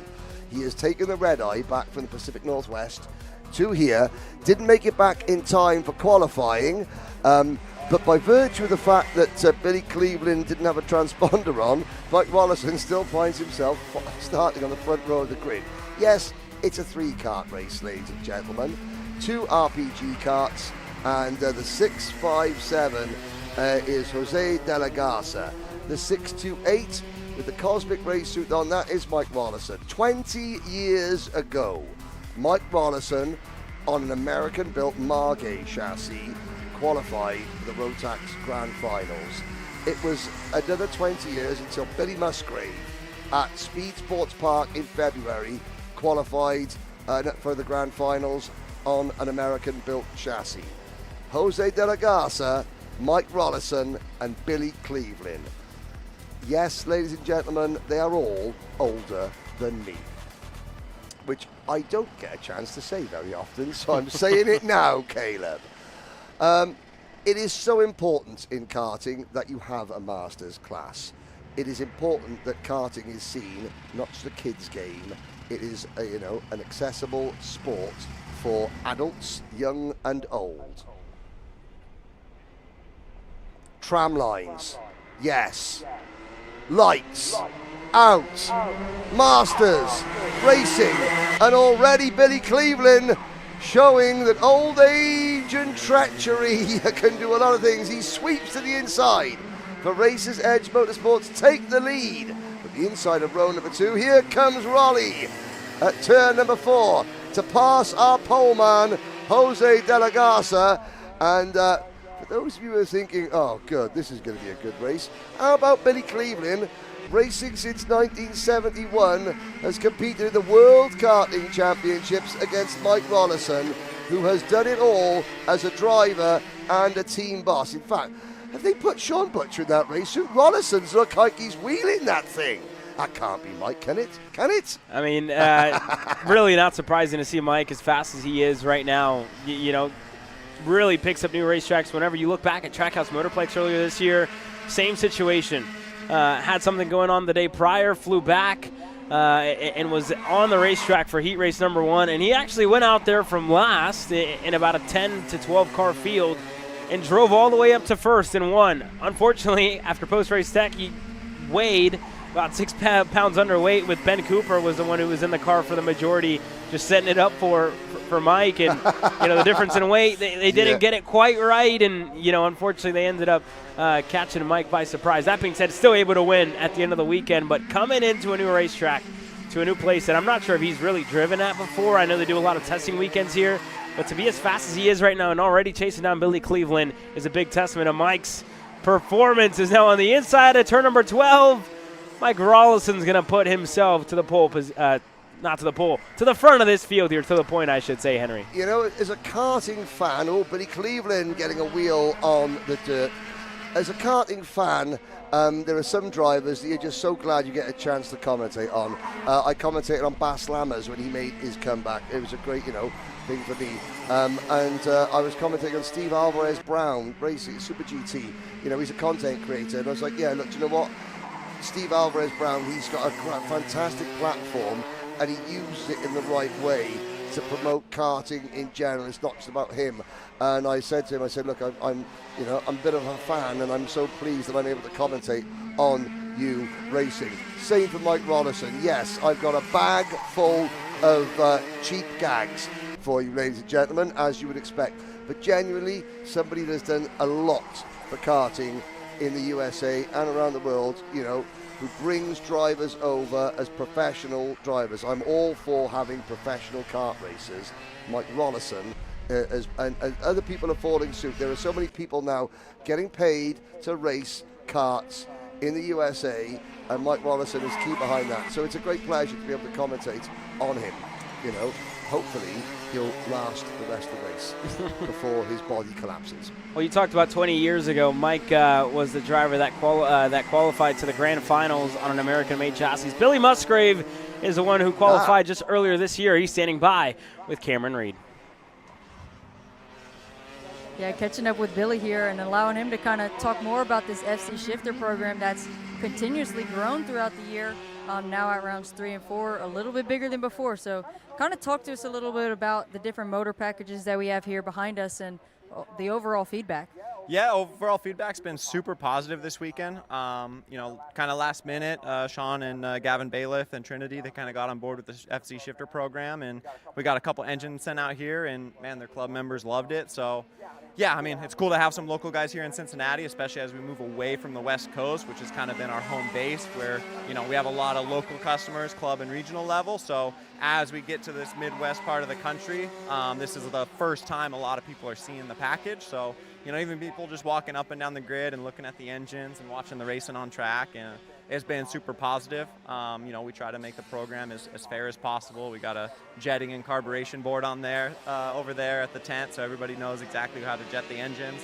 We got our head technician, Luca, over here, who's handling any, troubleshooting or any issues that we're having. We're on top of it right away, and just kind of showing everybody that, the firepower behind the package is real, and man, I think we got something special.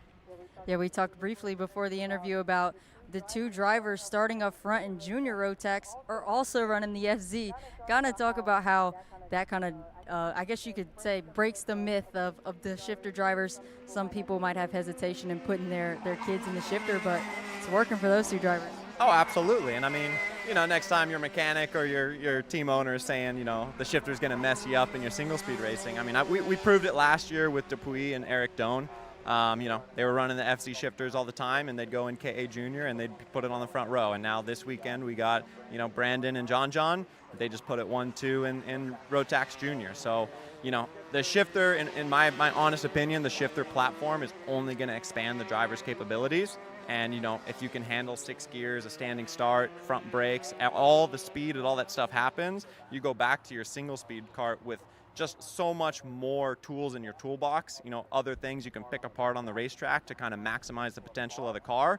And I'm just a big believer, when we're trying to build up this generation of kids and send them off to Formula Car racing or Formula One or NASCAR, these kids at 14, 15, 16 years old need to be as adaptable as possible. And their first time in a Formula Car, they need to be able to know how to release a clutch and leave the grid without stalling it, and understand what brake bias is, and understand what a shift point is.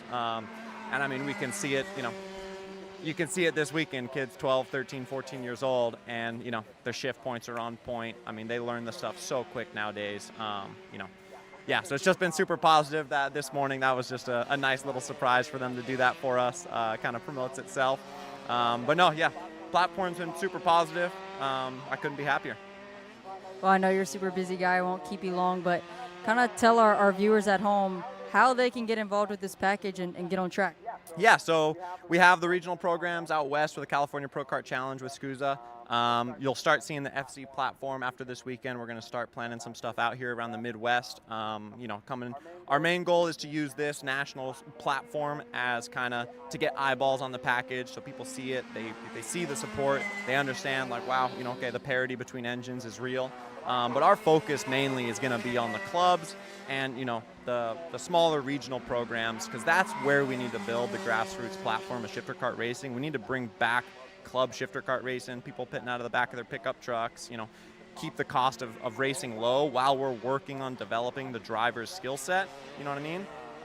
So you'll start seeing it. We got some stuff planned for Newcastle and some other tracks, Wisconsin and the Midwest area. And then at the next RMC race, it'll be the week after the SCUSA Pro Tour out at Newcastle, so it'll be like August 1st and 2nd.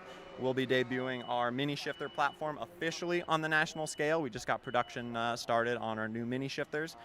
So we got some pretty exciting announcements that'll be coming out soon about that, but we'll have kind of a Rotax Grand Finals-esque spec platform that'll be kind of invite only, and we'll debut the mini shifter platform there. Well, that sounds pretty cool. Definitely looking forward to seeing that. Congratulations on an amazing program that's doubling what it feels like every weekend. So there you guys have it. If you want to know more, Billy Musgrave. Thank you. And all I'll say to that is hear, hear, hear. Well said, Billy Musgrave. From one Billy to another, Billy Cleveland running in second place, 5 seconds down from Rollison. A lap and a bit to go. I think you could probably stick a fork in this one, Caleb. I think she's done. Unless, of course, that RPG kart falls to pieces and on the last lap, which is, I would say, highly unlikely, judging by the standards that the RPG team hold themselves to account.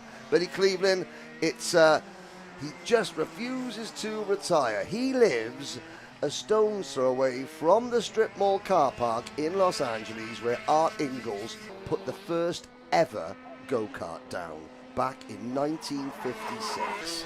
And it's not fair to say, but he wasn't quite around then, but he wasn't far off. And he has been racing ever.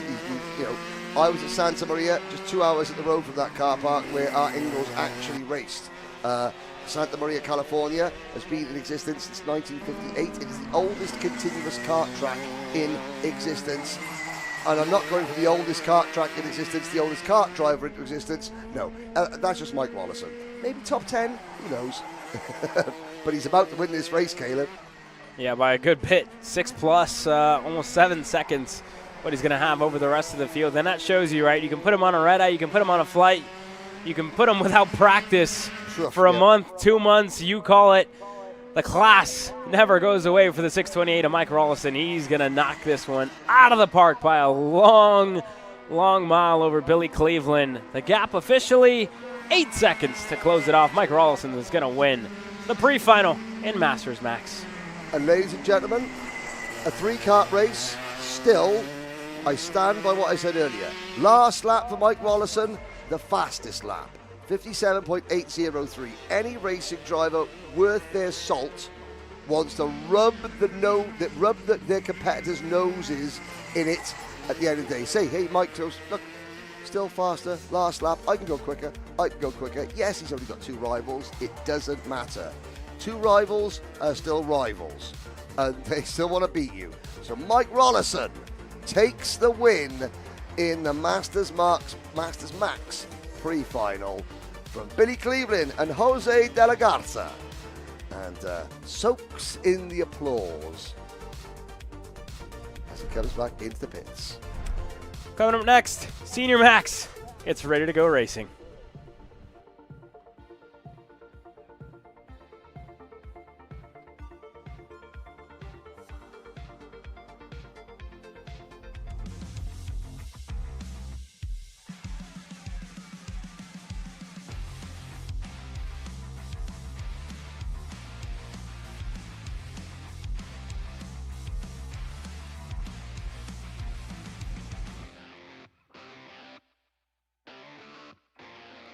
Are you ready to get behind the wheel?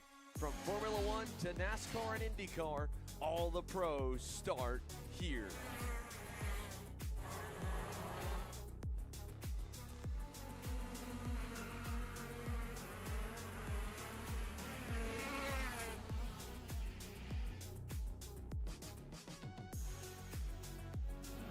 more information, check us out online at mcckarting.com or call us and go racing today.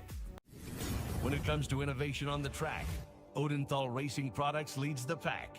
From the highly popular EasyGP camera mounts to our tough case to GoPro case, racers everywhere trust ORP for strength, reliability, and precision.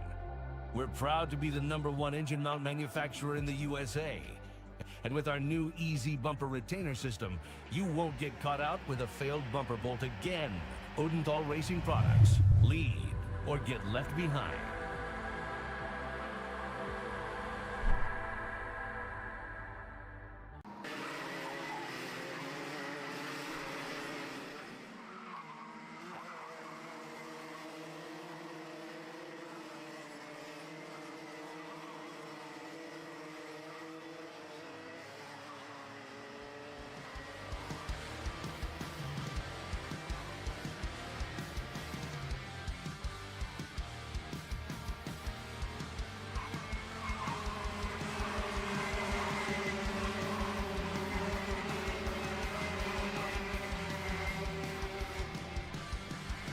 The final pre-final, if that makes sense, of the morning here at MCC Cincinnati. It's Aiden Ingrata and Macy Williams on the front row of the senior Rotax pre-final. Isaac Malkut and Derek Wargo on row 2. Finnegan Bailiff and Blake Nash go from row number 3. And then you go back to Willem Botelier, Sean Butcher on row number 4, Max Klein and Shotaro Tsunekawa there on row number 5. Christopher Goulet, Thomas Anthony, Ethan Wilson, and Caitlin Hottenstein.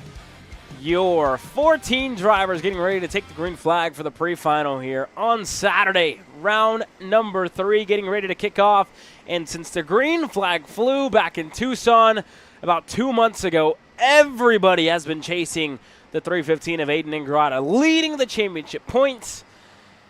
And it's looking like it's going to take a lot to deny him. I'm not going to talk too soon, but it's looking like it's going to take a lot to deny Aiden Ingrata in a Rotax package in 2026. We'll find out, though. Well saved, Caleb Vieska, because Ingrata knows how easy it is for this to go away. There is your flag, man. A look down.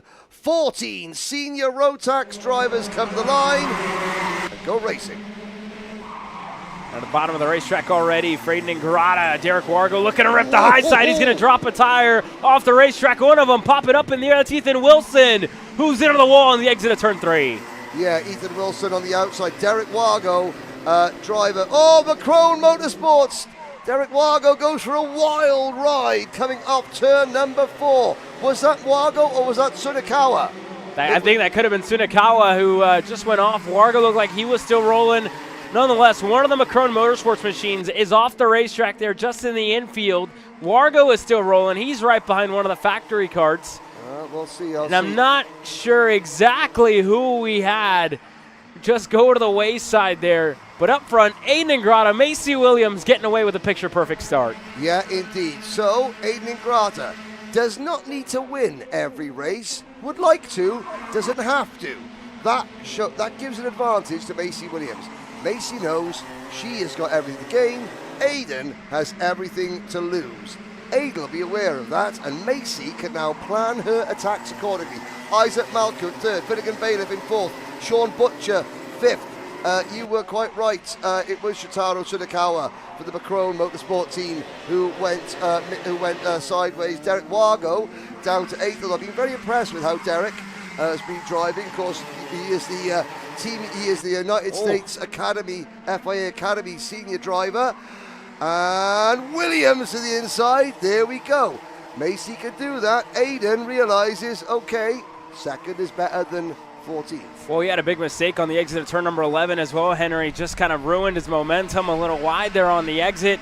And Ingrata, a rare mistake out of a driver who's been really consistent in this Rotax package throughout the years, and that mistake just really allowed Macy Williams to go on by. And that also shows you the kind of driver that Macy Williams is, right? She's not going to sit around and wait in second. The first opportunity that she got, a mistake out of Aiden Ingrata. All right, look, you're going to make a mistake out in front. That's going to give me an opportunity to go by, and that's when you have that veteran-esque mindset of racing. Yep. I'll let you lead as long as you're not making mistakes and putting a foot wrong. If you do, now I'm gonna have to force my hand and work my way by as she exits quite perfectly there on the exit of turn 11. And now that's brought Malquit back into play. Finnegan Bailiff is closing in, and Sean Butcher. We talk about if you want to say 8th place is a nightmare qualifying, you can call it that. He's now working his way back up to 5th as Bailiff makes a move for 3rd.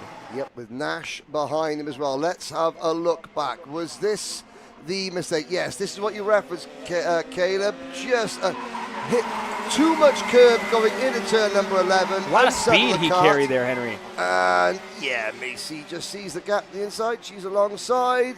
A little bit of a hip check just to make sure that Aiden doesn't think about cutting across. But now Macy has gone from the hunter to the hunted.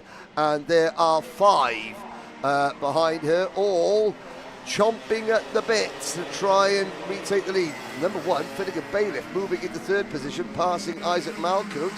So you've got Christian Bird Motorsport leading Racing Edge Motorsport, leading Trinity Karting Group, leading Rollerson Performance Group, leading Factory Karts. 5 different teams at the front of this. And I have to say, since I've been coming to the USA, I've been now coming here to cover Rotax racing for 5 years.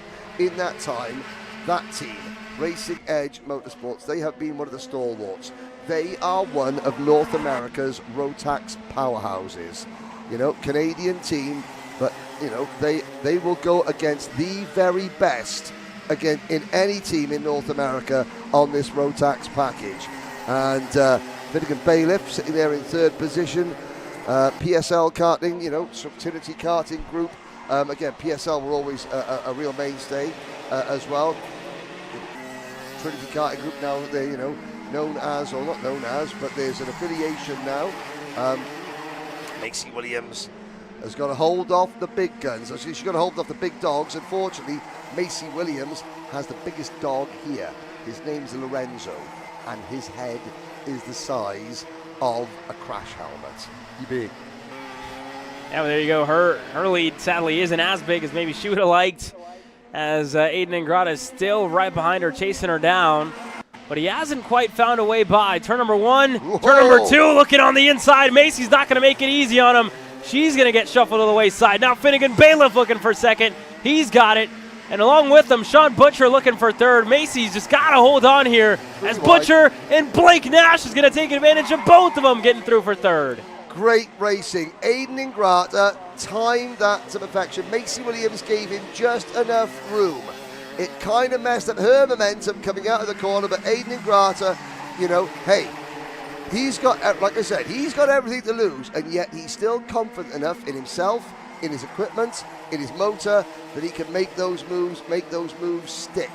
Now Finnegan Bailiff slots into 2nd. You go into the reception area here at MCC Cincinnati, and up on the ceiling there is a bright lime green and yellow cart attached to the wall that Finnegan, I think, used at Supernats one year. He's got that, you've got the Irish, shamrock on the back. Have you got the luck of the Irish here? No luck needed for Finnegan Bailiff. It's all going to come down to driving skill here in the closing 3 laps. And don't count out Blake Nash on that factory cart. Canada, Ohio, American-made. Yeah, there's 2 of them on the roof there. One of them is Evan Giltiers of when he won the Supernats. Yeah. The Frenchman winning that year, catching everybody by surprise in the Pro X30 division. And then the other one is back from the Brickyard whenever both, I think Gavin and Finn, both of them having a couple of wins, picking up some bricks over at the Battle of the Brickyard at the Indianapolis Motor Speedway whenever that event was still going on. So one of the American staples that used to be around, now not so much, but that being said, just whole memorabilia in the reception area here, along with the kart simulator that a lot of these drivers got to test out with us yesterday. That being said here, Finnegan Bailiff about a car length back from Aiden Ingrata. Blake Nash starting to close in as well on the factory kart machine. A little bit of differences, but again, no surprise, right? Blake Nash, a racer at heart. Last year he was over on an Ital kart, racing in Sumas, Washington, just wanted to take part, drove the 4-cycle, drove the 100cc division out there as well. But when opportunities like that arise for Blake Nash, he's happy to take them.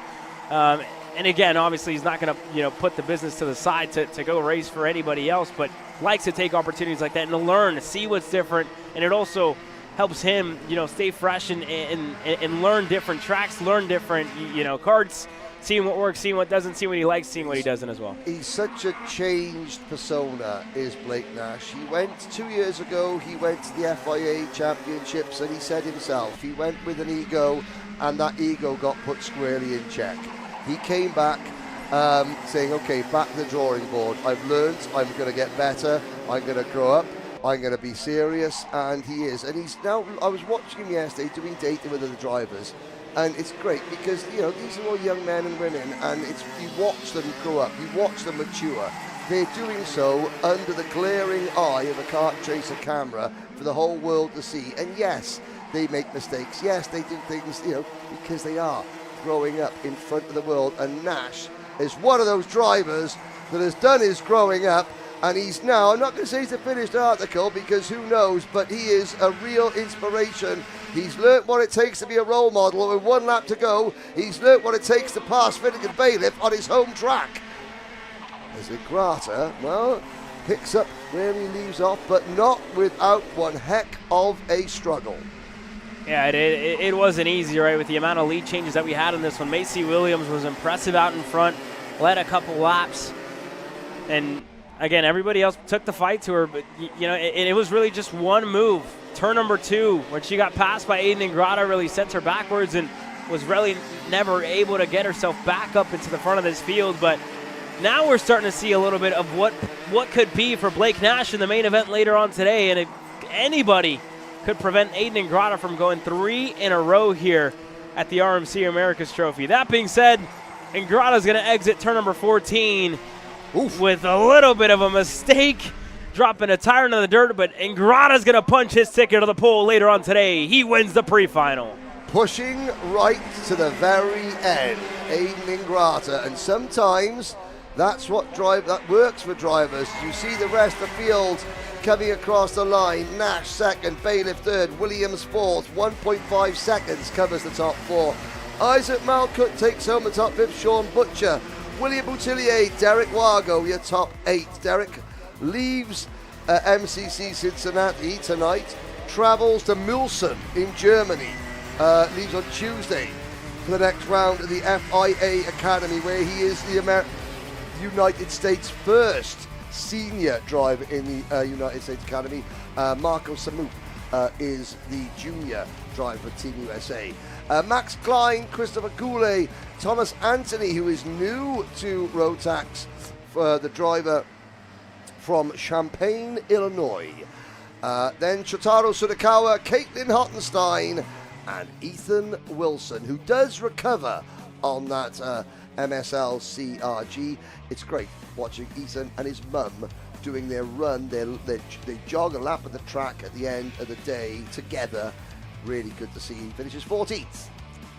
Well, a lot of drivers got something to find for the 315 of Aiden Ingrata, who has been lights out in Rotax competition this year in 2026.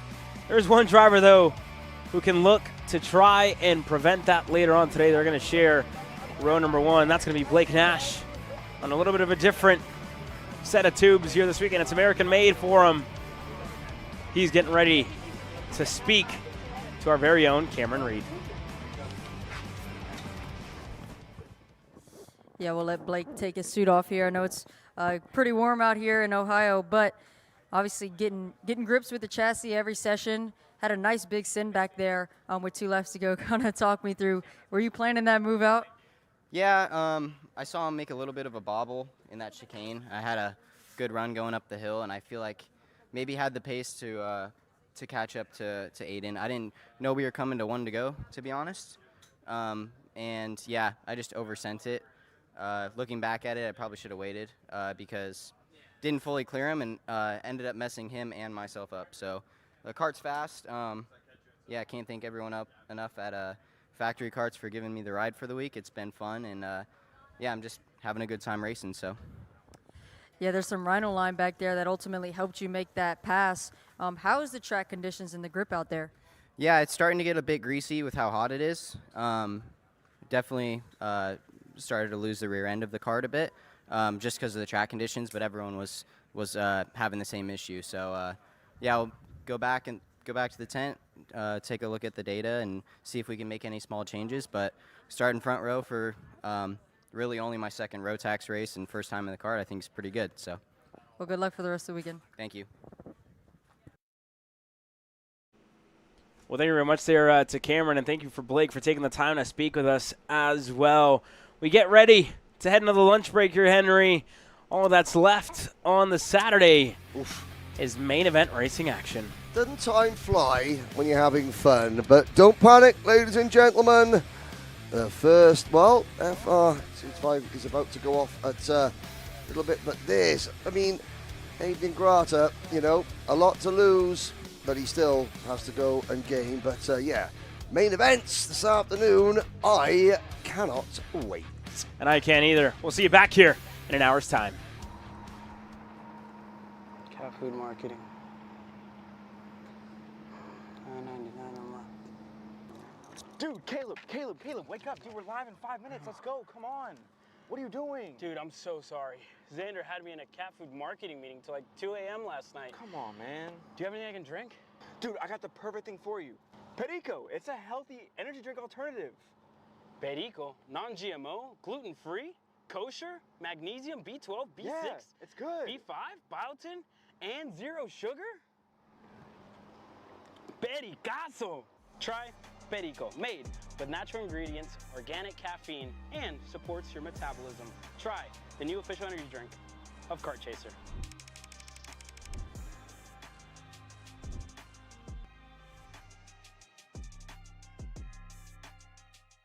Hi, I'm Jackson with Alpha Race Hub.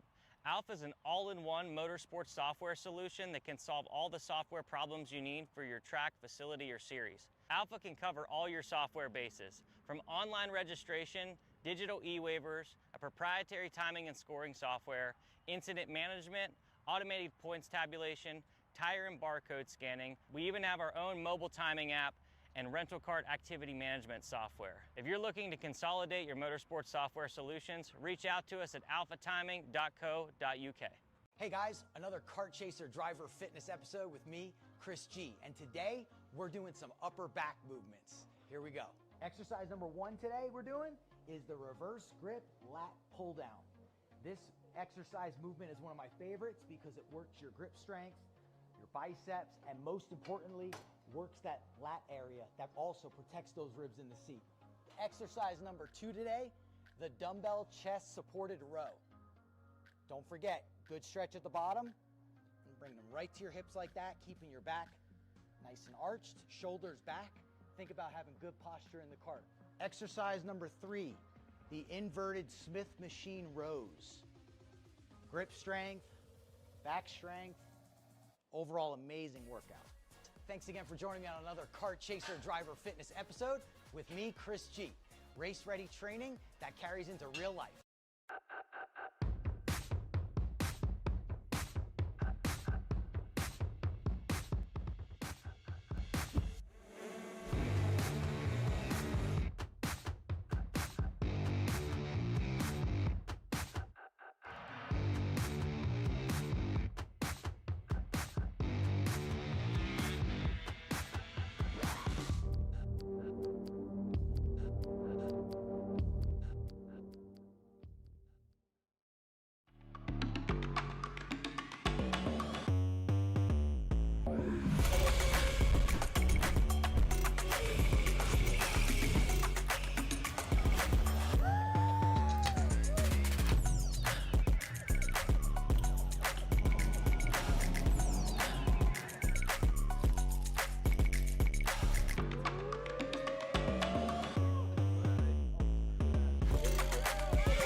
Let's go race. Come on, man.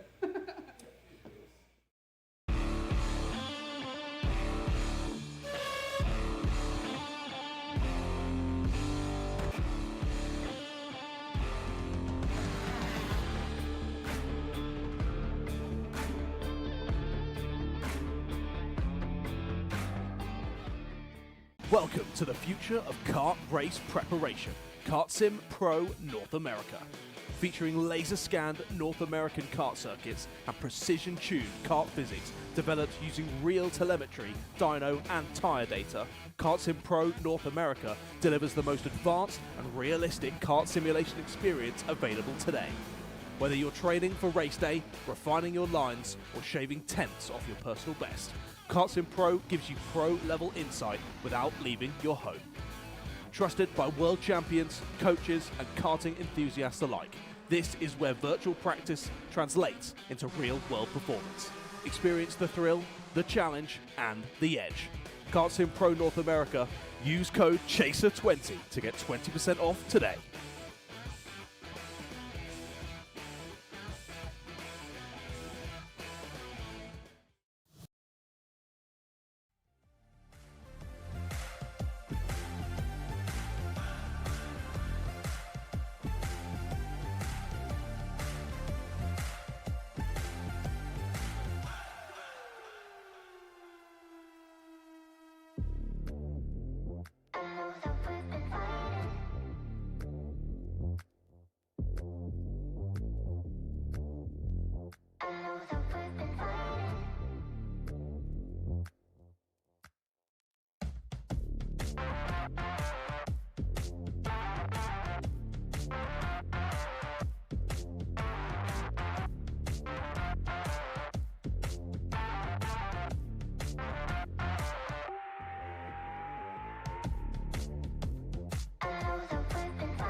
Welcome back, ladies and gentlemen, to rounds 3 and 4 of the RMC America's Trophy. Today is June the 6th, the anniversary of D-Day. 82 years ago this morning, nearly 250,000 young men took part in the largest airborne and amphibious assault in the history of modern warfare. More than 4,000 of them from the USA, Canada, the UK, and other countries, many of whom were younger than today's senior Rotax drivers, did not live to see the sun rise on June the 7th. They gave their lives so that freedom could prevail over tyranny. And as the survivors from that generation, the greatest generation, fade into history, everybody at Kart Chaser, Karting Solutions Group, and BRP Rotax would like to take this moment to thank them and all who serve their country. They gave their tomorrows so we could enjoy today. Thank you very much, Sir Henry. For those of you here in the paddock and for those of you watching on from home, we ask that you please rise to salute the Stars and Stripes in the playing of our national anthem. Oh, say, can you see by the dawn's early light what so proudly we hailed at the twilight's last gleaming, whose broad stripes and bright stars through the perilous fight o'er the ramparts we watched were so gallantly streaming. And the rocket's red glare, the bombs bursting in air, gave proof through the night that our flag was still there. Oh, say does that star-spangled banner yet wave o'er the land of the free and the home of the brave.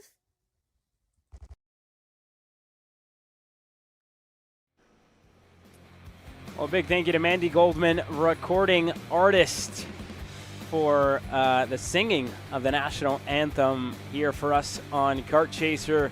And with that being said, it's officially time to go racing. First couple of main events getting ready to come your way live on Kart Chaser and live from the gorgeous Motorsports Country Club of Cincinnati for rounds 3 and 4 of the RMC America's Trophy. As always, my name is Caleb Vieska, Henry Beaudet, the voice of Rotax worldwide.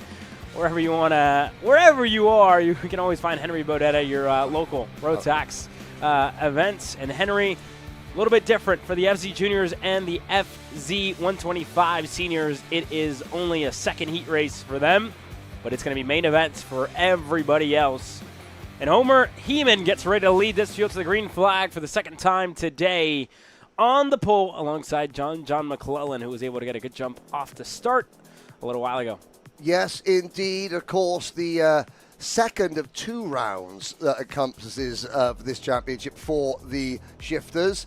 That the finals take place tomorrow with the pre-finals. So this is heat number 2. Another 10 laps for the FZ85s. We've got 18 laps for the micros, the minis, 20 laps for the juniors, the masters, and the seniors.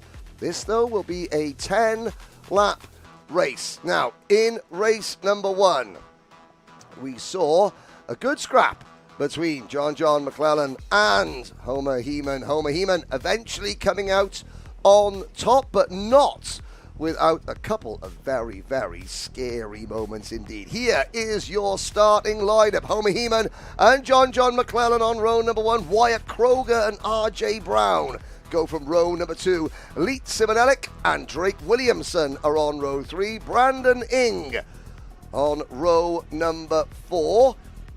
We do have all 7 contenders on track. And Caleb, this morning we've had these drivers have been out for qualifying. They've had warm-up, they've had qualifying, they've had heat number 1. They'll be used to the karts, they'll be used to the grip levels. The temperatures are still soaring. The skies are blue. There is a very faint breeze in the air.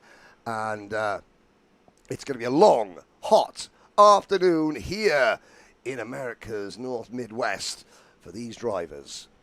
Well, Homer Heeman and John McClellan are going to take us into the start boxes to get this one kicked off. Heat race number 2 on Saturday, FZ85 Junior on its really debut year this weekend as we get ready to kick things off in the afternoon action. We look to the lights here, Henry. Yes, indeed. There's a slight adjustment. One of the drivers at the back not in their grid slot. Now they've got to get the kart restarted. That means there'll be a very small delay. Now they look to the lights, and the lights are out.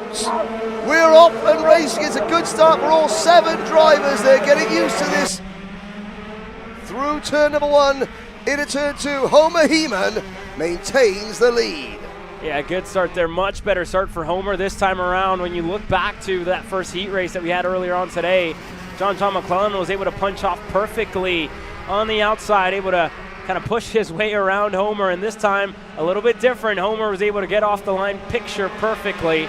And the same for RJ Brown. He's not putting himself in third. He's one of the drivers that we talked about had speed yesterday on the Friday when it came down to a single lap speed and as well as long run pace. It was definitely there for RJ Brown, and now able to get off the line perfectly, and we're going to see what the speed looks like out of RJ here in the 577.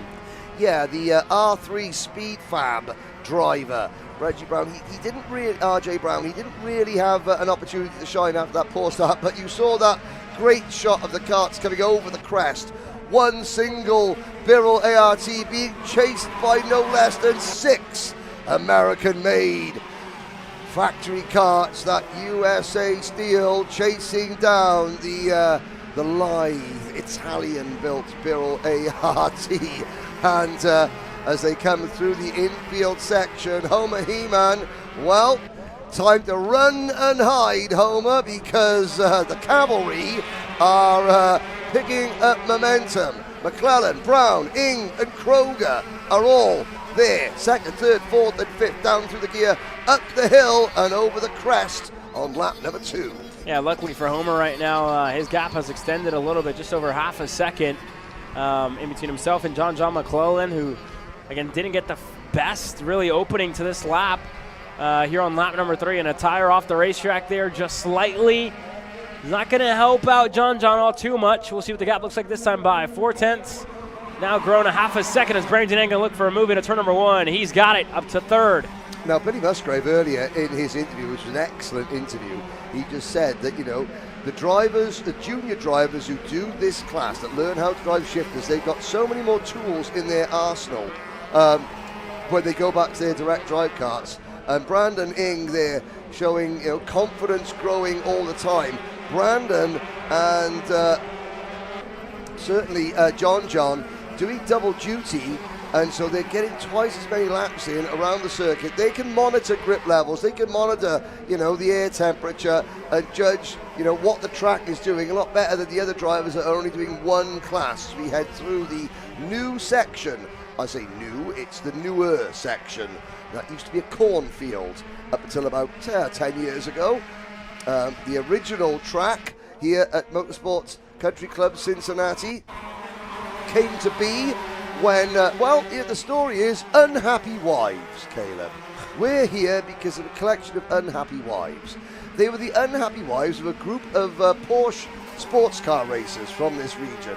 And the wives decided, we're not happy about traipsing all over the country.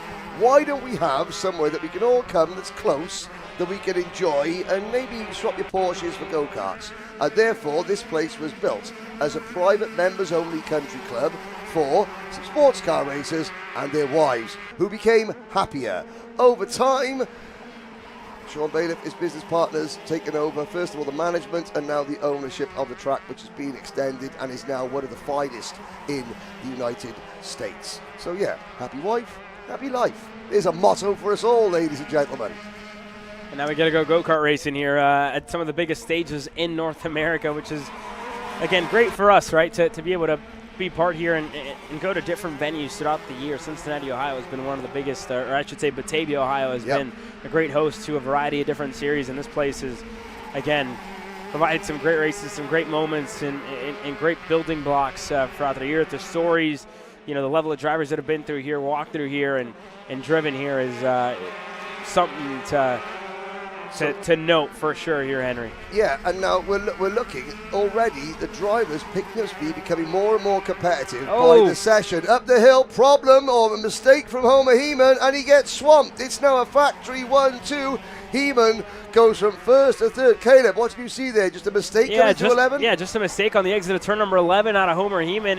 And I'm not sure if he went too wide, maybe went in a little too deep into turn 11, which kind of hindered the exit there. But whatever it was, that allowed John McClellan and Brandon Eng to kind of really get ahead of him on the run to turn number 12. And that is very similar to what we saw, a race ago in heat race number 1 whenever John was the driver who made a mistake in turn 11. And Homer was the one who was able to pounce and go a spot better to take the win ultimately. But again, for a driver who has been the quickest and the driver that everybody's been chasing, a mistake like that can cost you 2 spots just very quickly, and that's now put him on the back foot. But luckily for him, the pace has kind of been, hasn't been the problem for Homer Heeman this weekend. Yeah, no, again, he doesn't run wide this time, but these drivers are still learning the art of shifter racing. So you are going to see the occasional misshift, the occasional, mistake as they learn their craft. We've got 5 in a line for the race lead as we work towards the end of lap 6 out of 10 across the line. McClellan, Ing, Heeman, Brown and Kroger separated by 1 second, and this defending, and somewhere on one of the fence lines, Billy Musgrave, like a proud dad almost, looking down and seeing what a show that not just exclusively his creation, but certainly he has had an awful lot to do, more than anybody else, with the development of this. And really, your creations are putting on a show here at MCC Cincinnati. And he was very big about talking about the parity in this class, right? I mean, you have 5 drivers that are just right there on the racetrack with each other. As Homer, another mistake on the exit of turn 11, and up front, it's going to be Brandon Eng to the lead of the race over John McClellan, who's looking to get him right back. He's going to get through to turn 13. R.J. Brown's up to third. And that's another lead change here this race so far, Henry. That could be 3, I believe. 3 lead changes. Yep, and we had 2 for the price of 1. We're going to have number 4 coming up now to the inside. We're going to see a crossover make that 5 lead changes, Caleb Vieska. McClellan just refusing to lay down and be beaten. Here, and now we're going to see the defense. We got 2 laps to go. Homer Heeman coming back into play. R.J. Brown slips back into 3rd position. And Wyatt Kroger, meanwhile, just keeping a watching brief. Behind them, Simonatic and Williamson, they're having their own private battle for 6th position, but they're also in a battle. So even though they're about a couple of seconds a lap off the pace of the leaders, they're still learning their racecraft, having a good scrap as they come over the brow of the hill, down towards turn number 12 and through 13. And it's the number 5 to 8, the Christian Bird Motorsports Kart of Manhattan Beach, California's John McClellan leading the way. Yeah, and here we go. Brandon Eng had to go a lap ago into turn number 1. He's going to do it again to the bottom of the racetrack. Turn 1, Brandon Eng to the point. McClellan looking to cross him up. Here comes Homer looking on the inside for a second. Heyman's clear. As now Eng looking to take back third and make him still finally stop losing spots. He's going to do so. He's going to defend for position now in third. But what a race up at the front of this field. Homer Heeman, Brandon Eng, John McClellan. What a display of what this FZ85 Junior package can be. You know, you always, if you're trying to promote and push a new category of kart into the sport to the customers, to convince them to sign up, to buy one, to drive one. We've got a new leader, Homer Heeman. You need a race, and the crossover on again. That's 9 lead changes. McClellan back in front. You need 1 race to go and sell the class to the massive. Well, you got it. This is it. Here it is. White flag in the air. And now John goes to the low side to defend from Homer.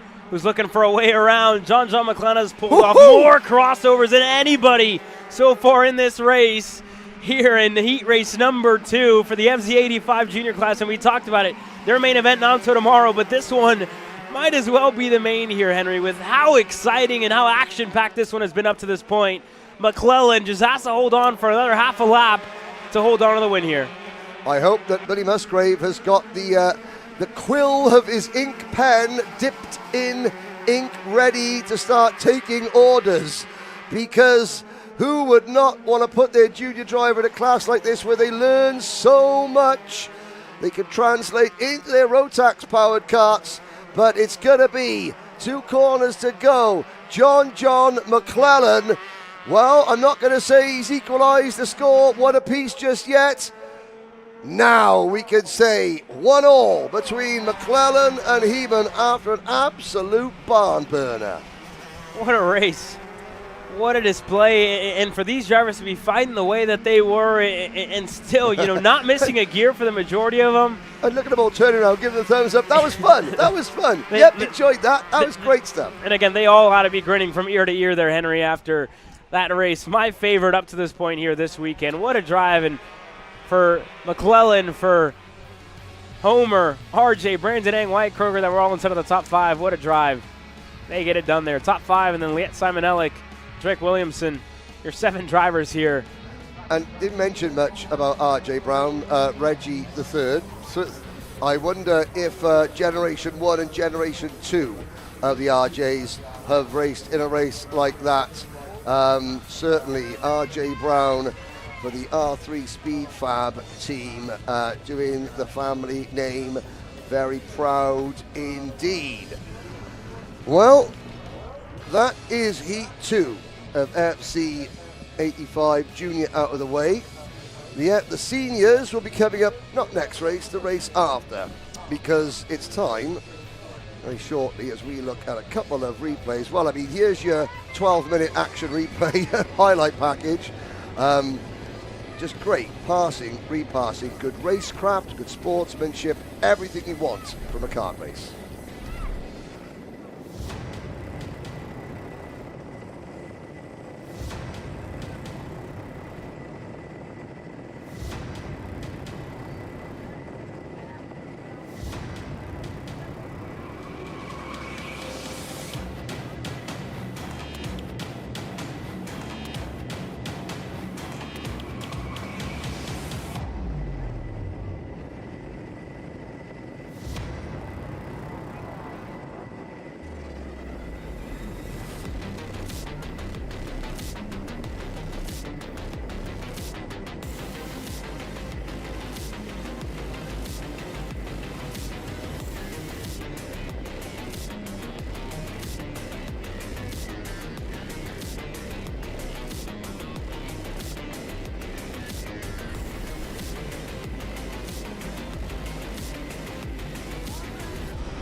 This is Henry. Henry feels sad. Henry feels sad because it's time for his next big race and his go-kart is in bits. Henry doesn't know that Acceleration Kart Racing is the United States #1 shop for all of your karting equipment needs. Henry also doesn't know that Acceleration Kart Racing can deliver anything from tires to race suits and even wheels directly to your front door or to the racetrack itself, quickly and efficiently. Tech support available 6 days a week. Or Henry doesn't even know that Acceleration Kart Racing offers free shipping to mainland USA on selected product if you spend $200 or more. Do yourself a favor. Go to accelerationkarting.com and make sure that you are never left stuck on the pre-grid with Henry. Be smart and don't be like Henry. Hey guys, another Kart Chaser Driver Fitness episode with me, Chris G. Today, I'm going to show you how to protect those ribs in the seat. We're doing core. Exercise number 1 is the bench leg raise. Controlled all the way down, full range of motion. Make sure you pick up that tailbone off the pad. Coming down, controlling. Great for the lower abdomen area and obliques. Floor slider mountain climbers, exercise number 2.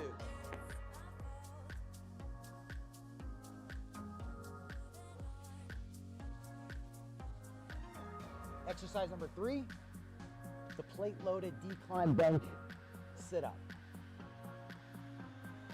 I'll see you guys on the next episode of Chris G Coaching, race-ready training that carries into real life. That's what we do here.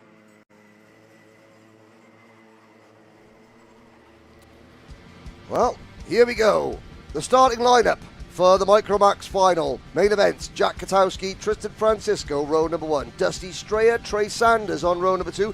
Grant Heckman and Rodolfo Garza, row 3, followed by Bo Wyatt, Shep Sullivan, Chase Zolman, and after a penalty, Alessio Tosti down in 10th. Wiley Lee, JJ DeShong, Vettel Baker, Cohen Scott, Kip Knaus, Baron Chen, Sebastian Kim, and Griffin Heeman. 18 drivers, funnily enough, 18 laps, Caleb Jeska, into the final complex of corners. Katowski will want to try and take advantage of the penalty that befell Tosti at the end of that. Already a couple of drivers trying to wave their hands in the air, maybe a little bit of wishful thinking. And now, they can't decide who starts where. Wiley Lee shaking his head, the number 11 Kart saying, I got to come through. That's Chase Zolman. And if they're not careful, they'll both be starting at the back. Now, normally, there is a line, drivers, the Indy 500, where we go 3 wide at the start, was a couple of weeks back. Here we go. Here we don't go. You can see we will go around again, Caleb. Now, there's normally a line where you've got to be back in your correct grid position. Does that happen in the States? I cannot remember. There's not a restart line. There's normally a line. Yeah. So, again, for these drivers, if you are late to the grid, you are allowed to kind of get back into your grid slot. Get back in your grid slot, but again, it can't be past the commitment cone. With this one now being restarted, it should allow some of these drivers to get back in the position they were in, like Wiley Lee and a couple of others to kind of rejoin to where they should have started this one, which is almost a mulligan, right, for some of these drivers to look to try it again. That being said, though, Jack Katowski looking to start this one off on the pole, and just to look back earlier on today, Griffin Heeman and Kip Knaus, they got together before the start. That's why you see them start as far back as they are. JJ DeShong as well was in the grass before the start of this one. And keep an eye on Bo Wyatt, Grant Heckman, and Tristan Francisco. You talk about what could have been for those couple of drivers with contact in turn 2. Again, they were looking to make a move, both Tristan and both Bo, and neither of them worked. They ended up all getting collected. Racing incident. They're all starting inside of the top 10, so didn't get hurt all too much. It was maybe just a pre-final. Now they get another try at it in the main event. 18 laps, getting ready to kick off here. The main event for Micromax, getting ready to go green. It's Katowski on the inside, Francisco on the outside, getting ready to head into the tram lines. We look for the lights. They're out, and we're underway in Micromax. Oh, big problem for Tristan Francisco. Alessio Tosti pile drives the Pro number 20 Kart, and he's absolutely okay. Look at that. Doesn't even get out of the wagon, wants to get back in the race. And Wiley Lee, another driver. Well, the Kiddix USA Kart is badly damaged. Wiley is A-OK. That's the main thing, signaling around. Caleb, that could have been huge. Luckily, everyone is absolutely fine as Katowski leads Dusty Strayer up the hill. Yeah, it's a good thing everybody was able to make it through, and now Bo Wyatt looking to get a move on Shep Sullivan, who had a great start to start off this race. Shep already up and into the top 5. He's now just going to get shuffled out of it as Bo's going to make the move for 5th. But up at the front, Katowski to Strayer to Trey Sanders with a great start. Henry, you look back to the qualifying earlier on today. He qualified outside of the top 10. He's now up to 3rd, and Wyatt continues to make moves. He's clear now for 4th, yes, on Grant Heckman in a turn 1. Yep, 6 are clear at the front. They are. Let's have a look back. Now, we watch the silver and pink Kart just Oh, it was Straya having to back out of a move. That caught Francisco out. One of the CRGs gets involved. I think that might have been Garza there. Garza was looking to get out of the way with Francisco spinning in front of him. Airtime for Mini Pink. And look at the number 52 Garza and the just 36. wants to get out of the way and gets it on the side of Tosti. And then nowhere to go for Wiley Lee. Then another one collected there at the back. That was Griffin Heeman there. But the main point is everybody is absolutely fine. And the lead group was it's still 6. 7th place is Cohen Scott. Vettel Baker up to 8th. Kip Knaus rounds out your top 10. Chase Zolman is there as well. We're 3 wide across the start-finish line. Here comes Shep Sullivan to the inside. What a move that is. Yeah, what a move. They're out of Shep. Looking on the inside of Trey is Heckman looking for a move himself. They're side by side, wheel to wheel. And they bang tires. They're on the exit of turn 3. Heckman holds on. And look at this out of Sanders. Can he set up a crossover here? Not going to get the exit he would have wanted. Now you look at the steering wheel of that number 27 kart. Grant Heckman, that's the Foundation Wheel Development junior steering wheel. They designed a steering wheel for like 7-year-olds' hands. It's much, much thinner. So, of course, you imagine these drivers, they're holding a big adult-sized steering wheel. You know, that's not great. They haven't got as much sensation. Understeering off. That's it. Good night for Trey Sanders. He's beckoning the marshal, saying, come on, push me. Here we go. Marshall responds, and off he goes. But look at the size of that. That's a full-size adult steering wheel. Okay, and he's only got 8-year-old hands. But then you look at the number 27 steering wheel, it's thin.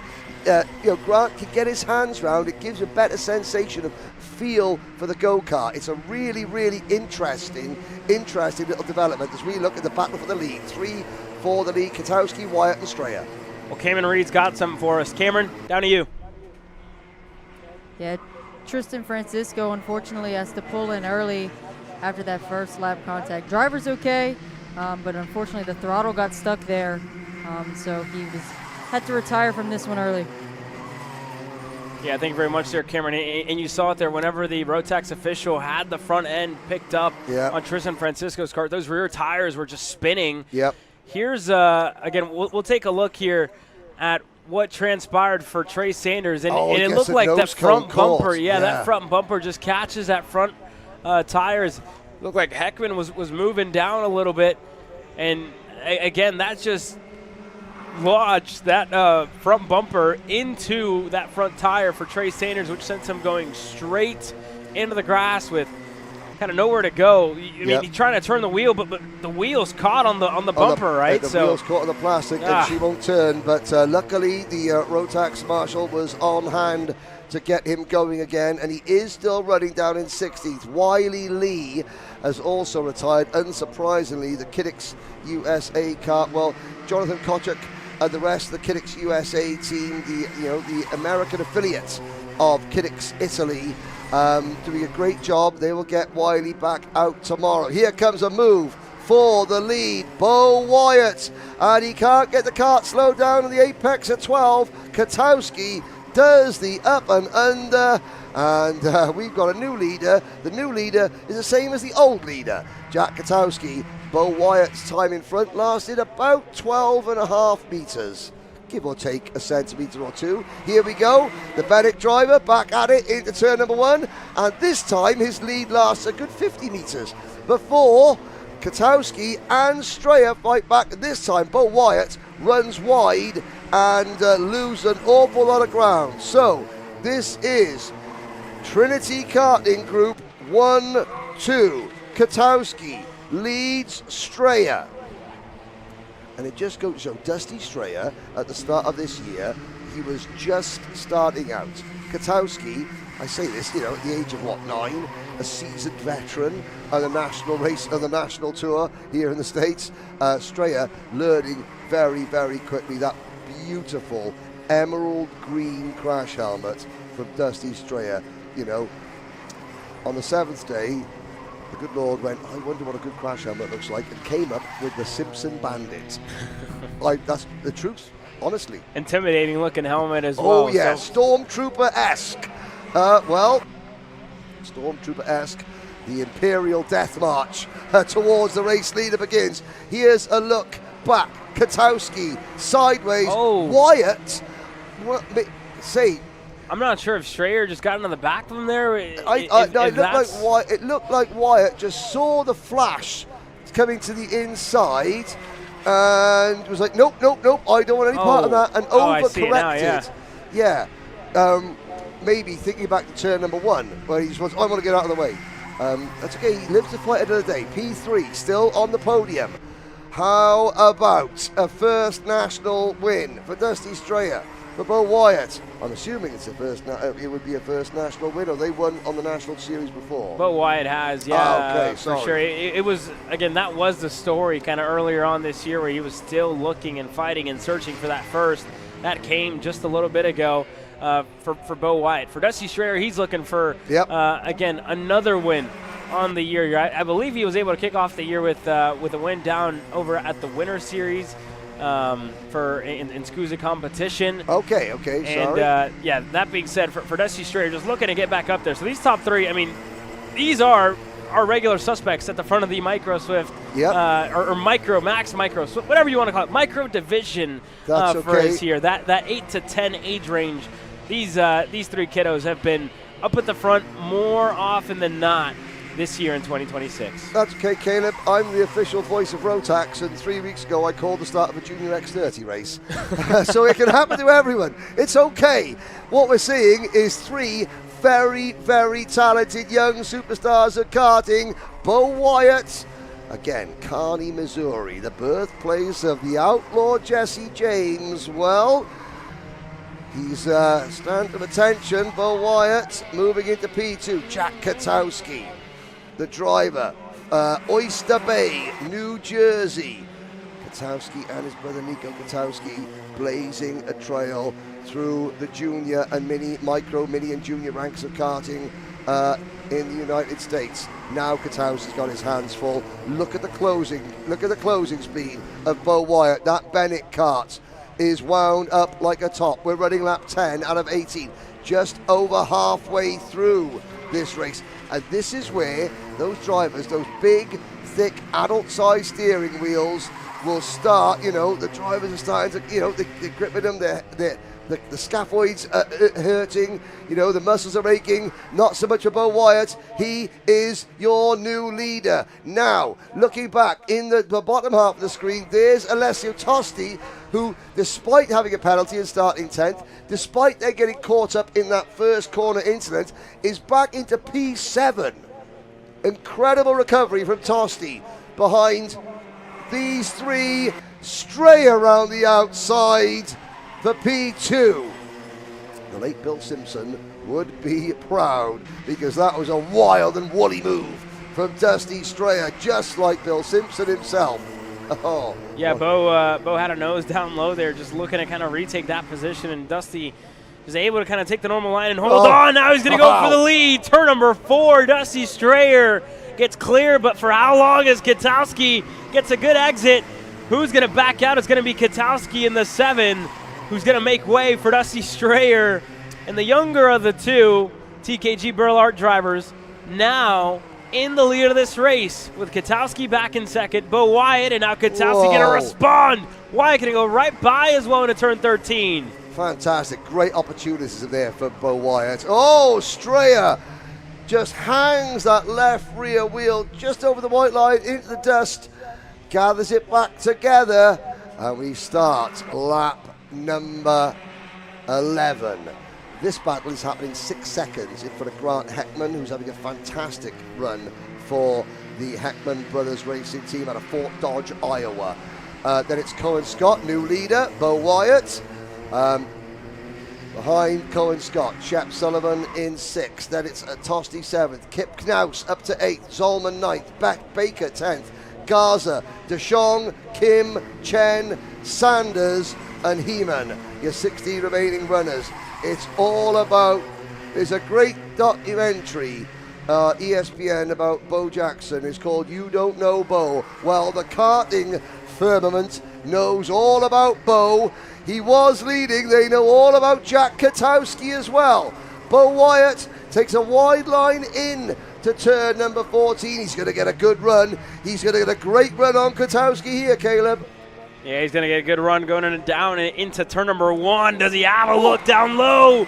Bo Wyatt's going to take the lead of the race away from Kwiatkowski, who's looking to respond into turn number 2. Just has to back out of it. Wyatt wasn't going to do it himself. He's going to stay in the lead. And now Kwiatkowski there in second. And Dusty Strayer, he's been quietly in third for about the last 2 laps here, Henry, but he's really a driver to keep an eye on.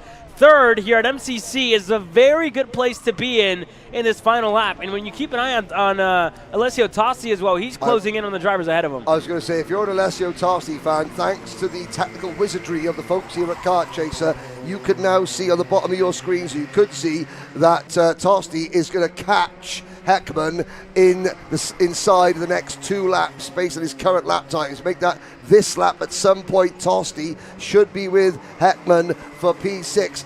But you don't need any graphic to show when these 3 will catch each other. They caught, and yet the gloves are just about staying off. And true to the graphics word, there is the battle for 4th, 5th, 6th, and 7th. Tosti has caught them. Well done, the KC mathematicians. Yeah, there's a lot of drivers there in that pack specifically. Shep Sullivan is now up to 5th. Heckman, Tosti, and Canals just at the back of that pack. As we look on here with, now it's turned into the battle for second after, it looked like Jack almost wanted to make a move there in the back section into turn 13 there, Henry. Backed out of it, and that opened up their gap to Bo. And that allowed Dusty Strayer to then pass Jack Kwiatkowski. Yeah, and now these 2, they have to work together. They must. This is a critical moment. If they battle now, then Wyatt will go, and Wyatt will have too much of a gap. He's already looking over his shoulder, so Wyatt knows he no longer needs to defend. It's imperative that Kwiatkowski and Strayer, and that's okay. That doesn't cost them any time. That move from Kwiatkowski doesn't cost either him or Strayer any time at all. You've got to know when to pick your moment to make a move where it's not going to disadvantage you both. We look at the lap times. Well, Kwiatkowski and Strayer lost 4/10, the race leader, on that lap. It's now or never. This is lap 15 out of 18. The Bennick leads the 2 Birrell Art TKG Trinity Karting Group machines out of turn number 4 through the infield section. Yeah, here we go. This one getting ready to draw to a close, and it's, again, critical for Kwiatkowski to look to close down the gap to Bo Wyatt, and if he's able to pull this off, this would be, again, the first win at home for Jack Kwiatkowski here at MCC on the start to really our season here at the Motorsports Country Club of Cincinnati. Henry, this is, again, the first. We saw our busy schedule that's coming up, and Jack Kwiatkowski could kick things off at home for the TKG operation in the perfect way possible. He's got to get past this man to do it first, though. Well, the outlaw Jesse James, he certainly held up a fair few sheep herders, cow rustlers, and saloons. Bo Wyatt is now holding up. Well, not holding up, he's forcing the rest of the Micromax field to put down their weapons and watch as he heads towards a potential victory, although Kwiatkowski's not done yet. Kwiatkowski's having an absolutely storming lap. I want to see the lap time this time around for driver number 7, Jack Kwiatkowski. The bit, well and truly between his teeth. He knows time is ticking away. Strayer, I think, will have to make do with 3rd position on this occasion, but Kwiatkowski ain't done yet. Now, and you saw how much he closed there into turn 13 there, Henry. It's at a car length now. And this time by, he's going to just draft right up to the 51 of Bo Wyatt here, the number 7, one to keep an eye on here. Kwiatkowski on the front stretch, still closing, still chasing down with the fastest lap of the race the last time around there, Henry. Yep, a 61.719 for Kwiatkowski. Now, he's got to use that momentum to go straight past Bo Wyatt. Bo Wyatt blocks, defends. Good defense there from Bo Wyatt into turn number 4. Out of 5. Looks again. They both check over their shoulder. Kwiatkowski knows that Strayer is no longer a factor. Kwiatkowski can now set Bo Wyatt up for a move, knowing that there's not going to be another kart sticking their nose where Kwiatkowski doesn't want it. So this is 1-on-1. They're going to come to the white flag next time around. Over the hill, Wyatt defends into 12. Yeah, and it wasn't a good exit there at turn 11 for Bo, and that's going to give the door to Jack Katowski looking on the inside. Turn number 13, Jack Katowski into the lead of this race. 1 lap to go this time by as Bo Wyatt looks to respond. I could see you shaking your head there as Wyatt came out of turn number 11. Caleb, you knew what was happening. You knew what was going to happen. Now everybody knows what's going to happen. Jack Katowski will make the rear bumper of that number 7 Birrell Art chassis very, very wide indeed. He goes a little bit deep into turn number 4. Bo Wyatt's going to get a run. Bo Wyatt's going to get a chance. Will he swing to the outside and then cross over? Coming out of this corner, he's trying to. He does get the crossover. It's wheel to wheel. Oh, Katowski closed the door again. Next time, it's going to be turn 12 and then turn 13. Who gets the best run up the hill, Caleb? It's going to be Bo Wyatt. Bo Wyatt exit turn 11 perfectly. He's now on the rear bumper of Katowski. 2 to 3 corners to go. Katowski to the low side. Bo Wyatt to the high side. Looking to set up a crossover. And this end is going to be one to watch. Katowski gets out perfectly. Jack Katowski comes on the start-finish straight. Wyatt can't quite get alongside. Checkered flag. Win number 1 on the day for Jack Katowski in terms of final. Win number 1 in the main events for the hometown team, Trinity Karting Group. And a big thumbs up from Dusty Strayer in third place. But what a drive for those 3. Bo Wyatt certainly playing his part. And the good news is, Caleb, they can do all this again tomorrow. What a dogfight as well between Jack Katowski, Bo Wyatt to the end. And how about Alessio Tosti getting himself up and into the top 5 to finish in 4th after a horrific start for the 36. He's into the top 5. Grant Heckman is going to round up inside of the top 5 in the 27. Then Sullivan, Cohen Scott, Kip Knaus, Chase Oman, and Sebastian Kim, your top 10. And now outside the top 10, Rodolfo Garza, JJ Jasong, Trey Sanders, Baron Chen, Vettel Baker. Looks like he failed to finish at the end. Vettel Baker, Griffin Heeman, Tristan Francisco, and Wiley Lee failing to finish. That was an excellent, excellent race. Katowski, whose dad Mike flew in, or just drove or flew in from work last night. The long red eye, or the long amount of hours on the road after a long week of work is worth it. But the Katowski family, as Jack takes the victory. What a way to kick things off. First main event of the weekend, and it was action-packed from green to checkered there, Henry. And again, the start, I mean, a lot of drivers, just races getting ended early there. Yeah, and everybody just going for the last little bit. And that turn 1 incident was, hey, everyone's okay. That's the main thing. That's the main thing, that every driver is absolutely fine. They will go again tomorrow. Well, this track has evolved a whole lot throughout the weekend. We talked about the rubber being laid down. Cameron Reed is standing by trackside.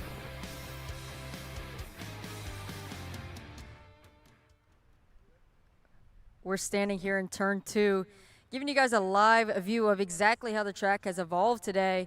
It's quite dirty here on the outside line. We saw on the start there, our outside line got a little bit squirrely as we have more and more marbles continuing to build up.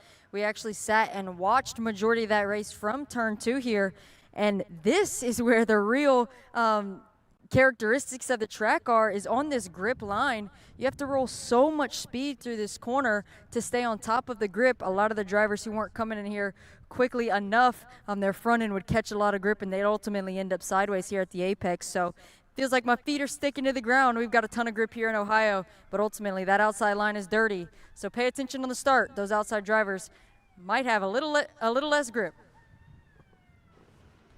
And we saw that magnificently illustrated by Bo Wyatt, who just went in, and when Katowski made the move, Wyatt sort of jinked to the outside so that Bo didn't clash into him, but then got onto those marbles. By marbles, I mean those little bits of Envico rubber that'll get balled up and thrown off the tyres, and it took Bo a couple of laps to then get back into the rhythm. But my word, once he was back into his rhythm, he gave Katowski something to think about. Now there is a look. There is young Wiley Lee in the green crash helmet, pushing his kart, which took a heck of a knock to the the nose cone in that chain reaction incident at turn number 1. And it all began when I think it was Trey Sanders sort of, Katowski was Francisco was the driver who started there on that that front row. He just sort of jumped up over the back. And here's a look at what is up on tap. 5 races to go. Heat 2 for the FC seniors. That is next on tap. Then the 4 remaining main events: minis, juniors, masters, and seniors. But the fastest karts here all weekend, the KZ 125, the FZ. Excuse me, Freudian slip. The FZ 125 seniors are on track. Gavin Bailiff, Gage Korn, row number 1. Theo Kakati and Owen Gaccione on row number 2. Mason Mitchell and Kyle Vogt, row 3. Kevin Simonelik on row 4, alongside Kyle Drysdale, who, despite starting last, will have slightly fresher tyres after he failed to finish the first heat race. In an 8-kart field, 5 or 6 laps on your tyres, that's not a huge amount, but it is something, isn't that right, Caleb? Yeah, it will certainly make a difference when you have 3 really. Well, this is going to be the 3rd heat cycle that they're putting them through. Qualifying was the first one, and you go to heat 1, heat 2 now, and then tomorrow when you talk about the pre-final as well. It's a lot to navigate for the shifter package at a place like this where you're on the brakes a lot, you're turning a lot. You know, you talk about those rear tires getting cooked up a whole lot as well, the long sweeping left-hander at the back of the straightaway.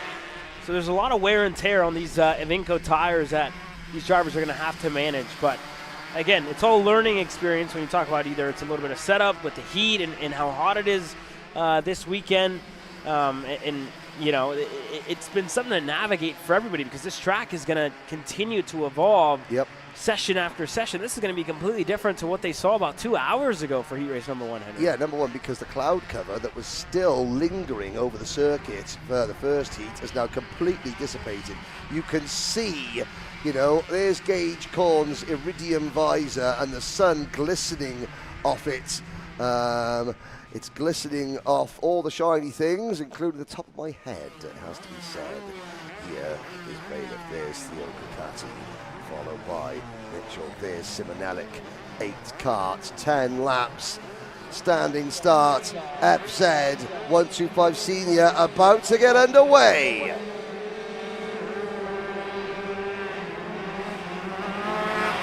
Lights out. And you can give the whole shot there to Gavin Bailiff, uncontested. Gage Korn just didn't get off the line, you know, anything like what it looked like in heat race number 1 there, Henry. No, indeed. At the back of the field, one of the cars as well was slow away. In fact, maybe 2 of the drivers a little bit slow away. But it's Bailiff versus Kakati. Then Gage Korn spoke to Theo Kakati, said make sure you say hi to my mum and dad. So hello to Tony and Chandra back in Abu Dhabi at the Al Ain Raceway, where Theo Kakati has won a number of races and indeed Rotax Max Challenge UAE championships during the course of his illustrious career. Gavin Bailiff, another driver. He's enjoyed an illustrious career. There's one thing, well, there's many things. Yeah, every driver's got something missing from their trophy cabinet. One thing that Gavin Bailiff has missing that he really, really wants to have in his trophy cabinet, a trophy that says first place, Motorsports Country Club, Cincinnati. Hasn't won here yet. Yet being the operative word. And this weekend is a real opportunity for Gavin to do so. And again, you got to think, right, what it would mean to him to finally get one on Finn. Finn having one here before an 100cc competition. And Gavin looking to do so in the shifter package. That being said, he has really been a step above the rest of the field here in the FZ, category. And himself and his dad, Sean, have been big advocates for the FZ package on what it's done to their club scene. And you know, having customers try it out here has been a big reason why they wanted to have it, you know, a part of the national scene. Great, you know, steps to the ladder up to what it could be, which is the pinnacle right now of racing in a full KZ 125 machine. Yeah, and that's what Billy Musgrave was saying. He says he wants to focus on the club and regional level. He wants this class to be the class that reintroduces shifter kart racing for both juniors and seniors to club and regional level racing. Yeah, we all love the sight of 40 plus of the world's best KZ drivers, you know, going at it on the Pro Tour. And, you know, but, you know, we also want to see, you know, more homegrown American youngsters learning how to drive a shifter kart at their local club and their local regions, so that, yeah, your superstars, your likes of Morgato and Van Valstein, who do come over to the USA and cherry pick and trophy and you know, and take the trophies, so that they do have, you know, competition from homegrown talent. Because Billy Musgrave can't do it all. Action back further in the pack. Gaccione, Drysdale up at the 6th position. Vogt and Simonellic 7th and 8th. As we watch the leaders and the midfielders, there is Drysdale in the number 429 kart. Kyle Drysdale got a ticket to go and race at the Rotax Grand Finals last year, and then about a month beforehand saw the fine print and realised he was too old and had to give the ticket up. And that was very sad, because the age restrictions, if you cannot go to the Grand Finals as a junior in the year of your 15th birthday, which is an anomaly. Kyle is not the first person to be caught out.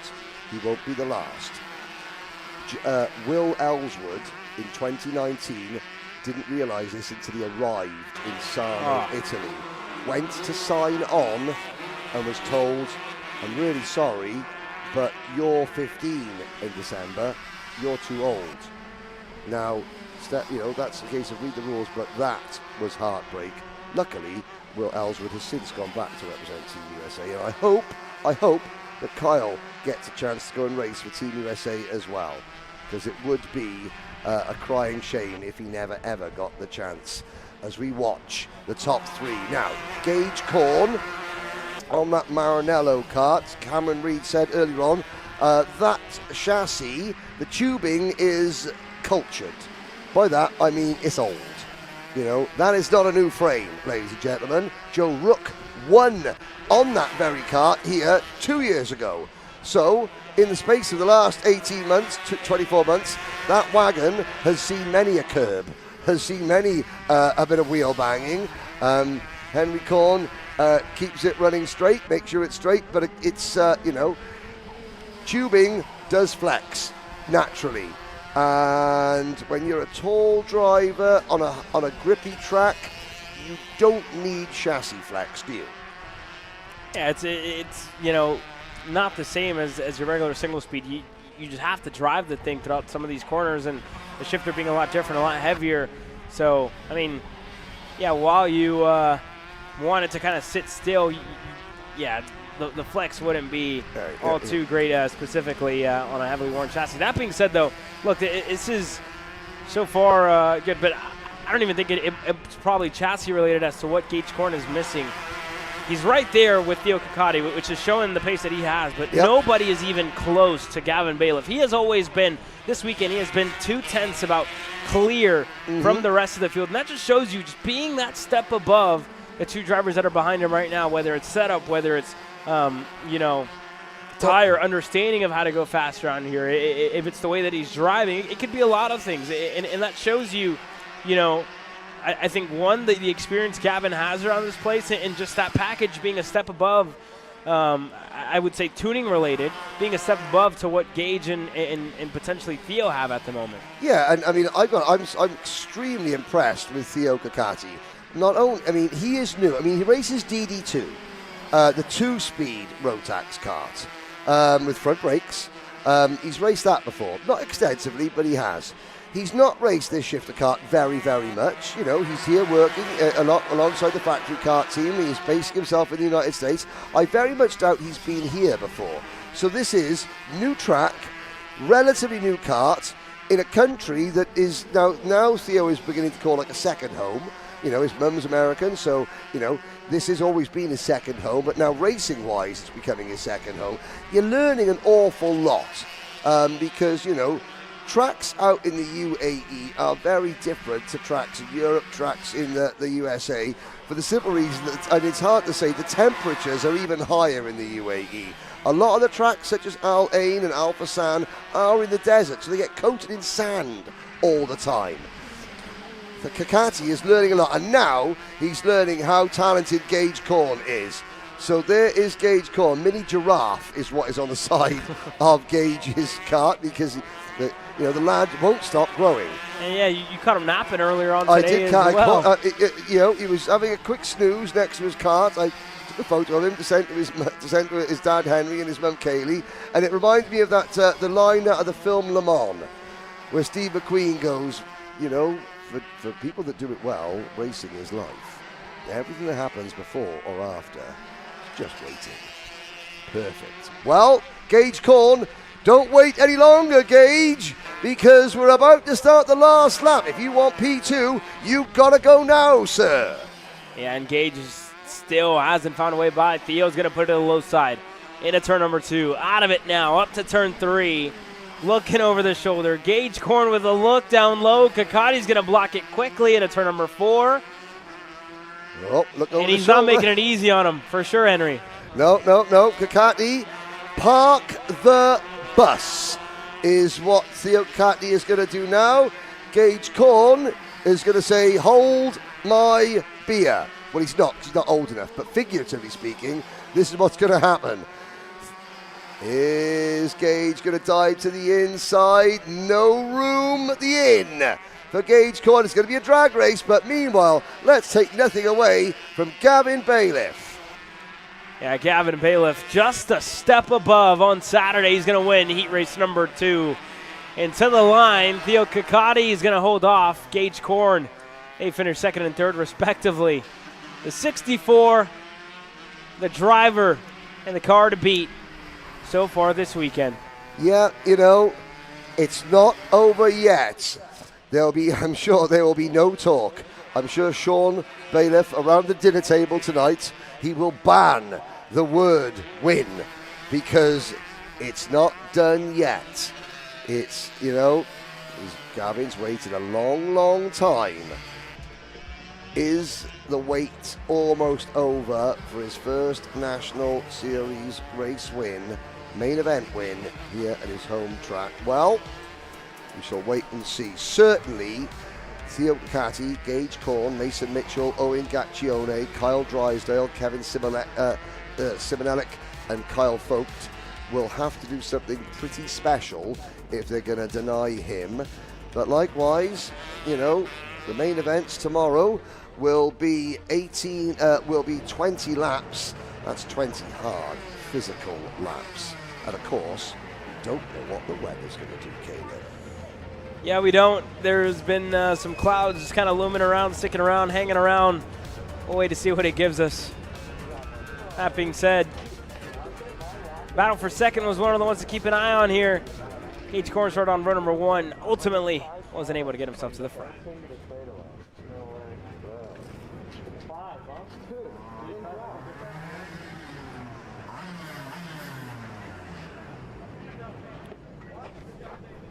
We will give Gage a second here to take his helmet off and kind of cool off. But ultimately want to catch up with him after that one.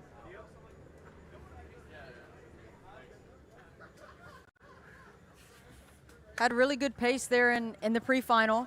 Maybe just missing just a little bit this one. Still able to hold on to Theo. Kind of talk me through the race and what you're needing. I mean, yeah, I didn't have a great start. These things are a little tricky compared to the KZ. Messed it up that time, fell back to third. I started getting in my rhythm. And I don't know, it lacked some straight line speed, sadly. I think we missed it on the carburation a little bit, but hopefully we can go out there tomorrow and go get them. Yeah, still leading the points coming into this weekend or heading into tomorrow, excuse me. So how does that kind of carry on your momentum and build up that confidence throughout the weekend, knowing that you're still in the championship hunt? I mean, yeah, I'm excited, confident as well. Tomorrow it's going to be a good race, hopefully, between us three. See if we can dog it out for the win in the championship. Well, good luck. Thank you. Well, that's the style of Gage Corn. He's actually been helping Theo Kakati to learn the circuit. Such is the nature of Gage, not just a driver, but as a human being. It's in his very nature to help others.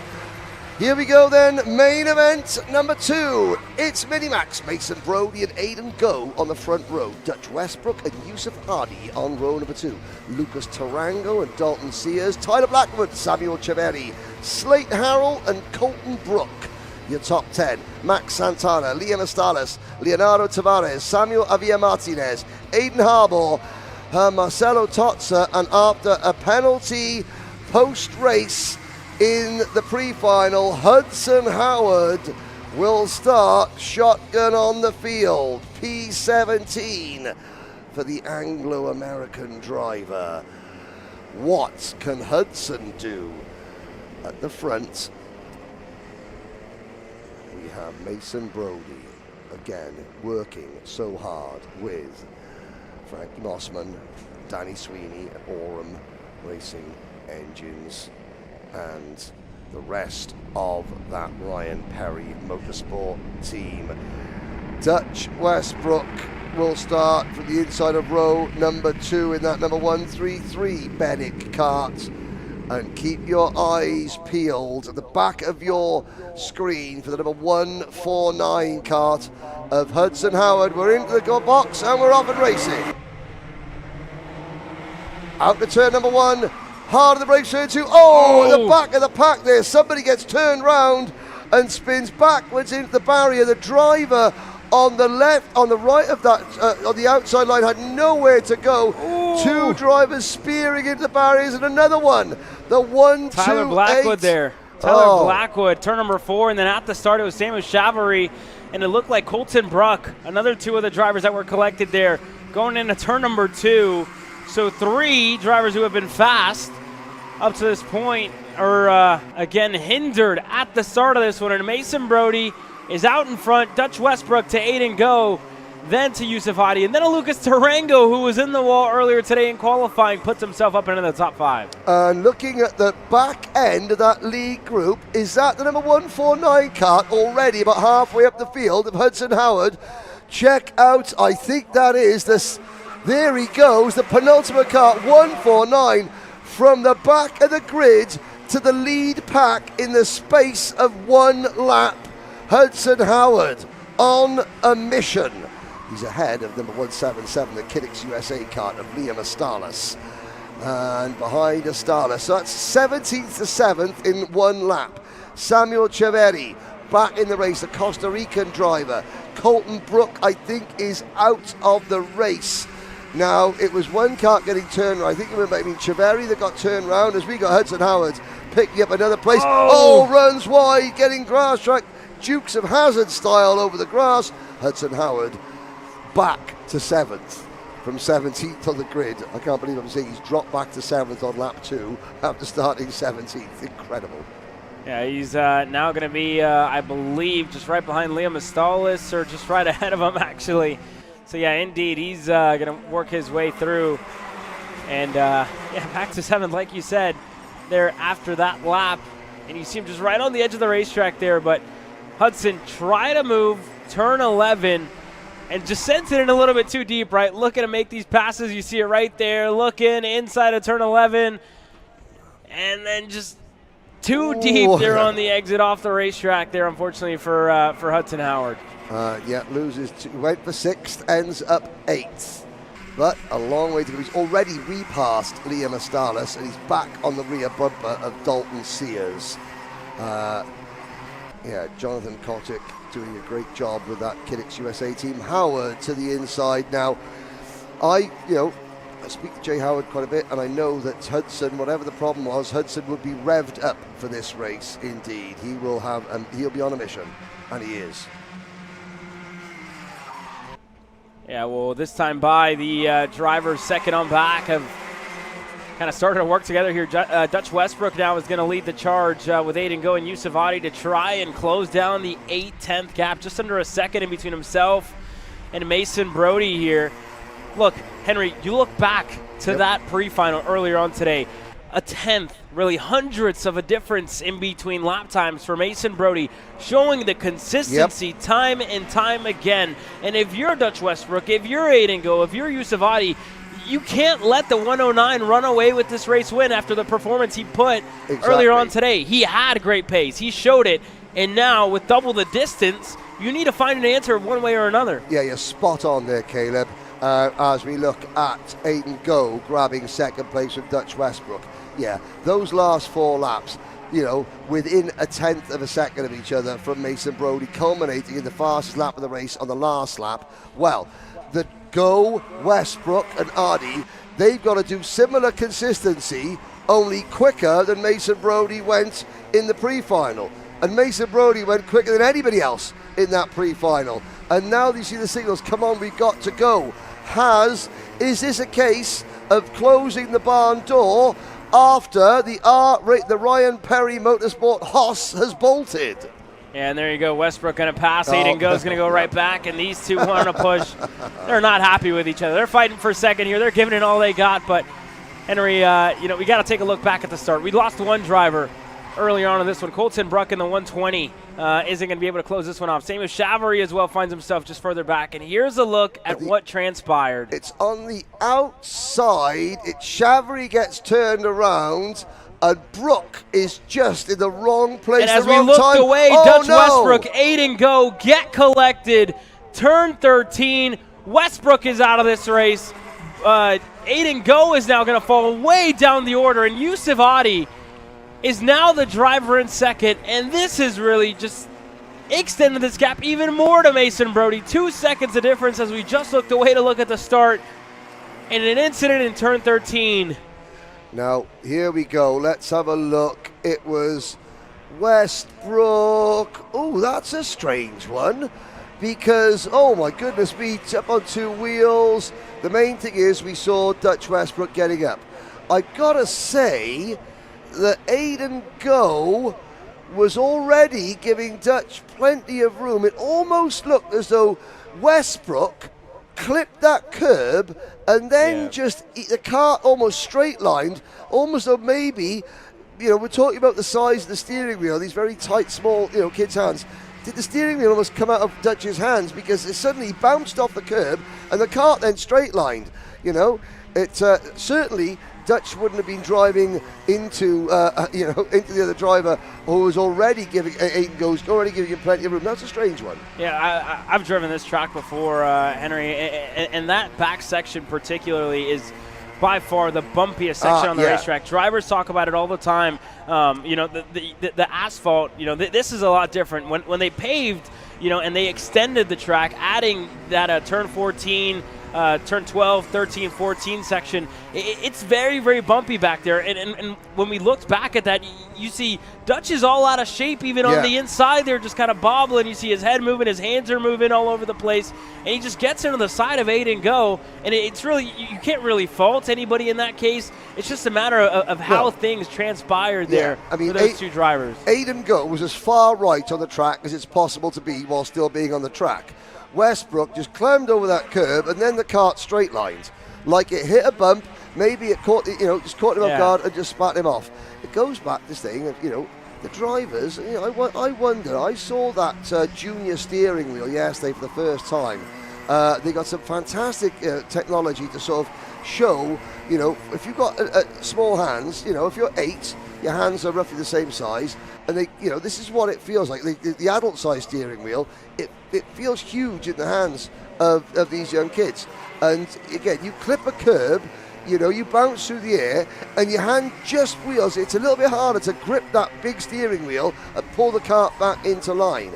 Maybe that's what happened. Well, that's a woulda, coulda, shoulda. We'll never know. What we do know is that Hudson Howard started 17th, and with that move on Lucas Tarango, now sits in P3 on the podium. Yeah, and that's probably going to shuffle our points tallies here on the bottom right-hand side of your screen. This is how they stand in the championship currently. And this is all for a ticket over to Portugal at the end of the year, right, for these young drivers. Look, Hudson Howard, he was able to win at round number 1 on the Saturday when we were at the Musselman Honda circuit. And then his teammate, the driver who was right ahead of him, Yusuf Adi, won on the Sunday. But Mason Brody, the good results that he's had, the pre-final victory that he had earlier on today, this has given him, again, a lifeline here to put himself up to second. And if he wins, I believe it would still keep him in the second position with a little bit of better results out of Hudson Howard over throughout the 3 rounds. This is all provisional if this race stands with no penalties for anybody. But it shows you the battle at the top is going to get a lot closer this weekend if nobody can find a response for the 109. Absolutely, and the 109 is not in the camera shot because he's just nipping outside. And I know, this year's Rotax Grand Finals, unfortunately, force majeure, having to move them so they clash with Supernats, and that has given every driver from Team USA will have to make a decision. It's not a decision that anybody wanted to have to make. When you move a MotoGP to Portimao and you say, right, 150,000 MotoGP fans as Hudson Howard goes to P2, unfortunately, the Rotax having to move the Grand Finals. Hey, we'll worry about that later. Let's focus on the race in hand. From P17 to P2 for Hudson Howard. And, whether it was a technical exclusion, and Hudson has to go and spare, some of the team's blushes, or whether it was a driver-related exclusion, for which case Hudson Howard has to go and spare his own blushes. He has done so. This race, he has been magnificent. And, this Judge Westbrook watching on disconsolate Captain America, sidelined, watching Basildon, Essex. Basildon, Essex is where Jay and Hudson's family originally from. They now live obviously in near the Newcastle Motorsports Park in Indiana, where Jay is burgeoning junior single-seater team, which is promoting many young Americans up towards the highest echelons of single-seater racing, including the Indy 500 in the United States. At the moment, Hudson Howard checks over his shoulder. Yusuf Adi, Lucas Tarango on that Nitro kart. Number 167, Glendale, Arizona's Lucas Tarango has got Burlington's Yusuf Adi directly in front of him. And Yusuf Adi, again, a spectacularly talented driver. Has really come on leaps and bounds in the last 12 months since I first met him. And there's a lap time comparison for Hudson Howard on his laps from lap 5 forward. The fastest coming on lap number 8 with a 59.567 there for him. Lap 8, lap 9, right about the same. Lap 10, and this is a look at Mason Brody's. Look at the consistency here. 59.4, 59.4, 59.6, 59.5, 59.3 on lap 10, and then a 59.4 again. Mason Brody has been lights out so far this weekend. Just keeping everything within a tenth or two, and that's exactly what drivers coach to do, right? That's what you tell a young driver to go out there and try and do. Hit the same marks lap after lap. Be consistent lap after lap. And I'm sure Frankie Mossman's going to have a smile on his face after seeing that lap time comparison for his driver. Look, we got 6 laps to go. I'll get back to the race now. I work for virtually every single live streaming company in karting, in every continent around the world, and I have never seen the level of information on screen, the graphics, to give you, the viewers at home, information about the drivers that I'm seeing from the Kart Chaser crew. Yes, I'm sat in the Kart Chaser booth. I'm wearing a Rotax jumper though, and there we go. The Kart Chaser glaze from me won't continue all the time, but I just want to say that is fantastic information that allows you, the viewer at home, to understand how good these drivers are performing, and it allows the voices of Kart Chaser, like Caleb Yestas, Ander Clements, etc., to explain what you're watching. Bravo, bravo. Okay, Kart Chaser glaze over. Back to the racing, ladies and gentlemen. Well, why don't we explain how different this track is than what it was earlier on today. Look, the track temperature at the moment on the racetrack is sitting at about 125 degrees Fahrenheit, and that's a big difference than what we had earlier on today as one of the MSL CRGs is going to go for a spin. That's the 173 of Marcelo Tosta from Dallas. I saw Marcelo Sanchez Lara with his new hairstyle earlier on slick back, trying to be, look right. I don't know what he's trying to look like. It's hot out here. I don't blame him. You want to dip your head in a cooler every now and then. That's what he had done, yeah. He dipped his head in the cooler, hair slick back.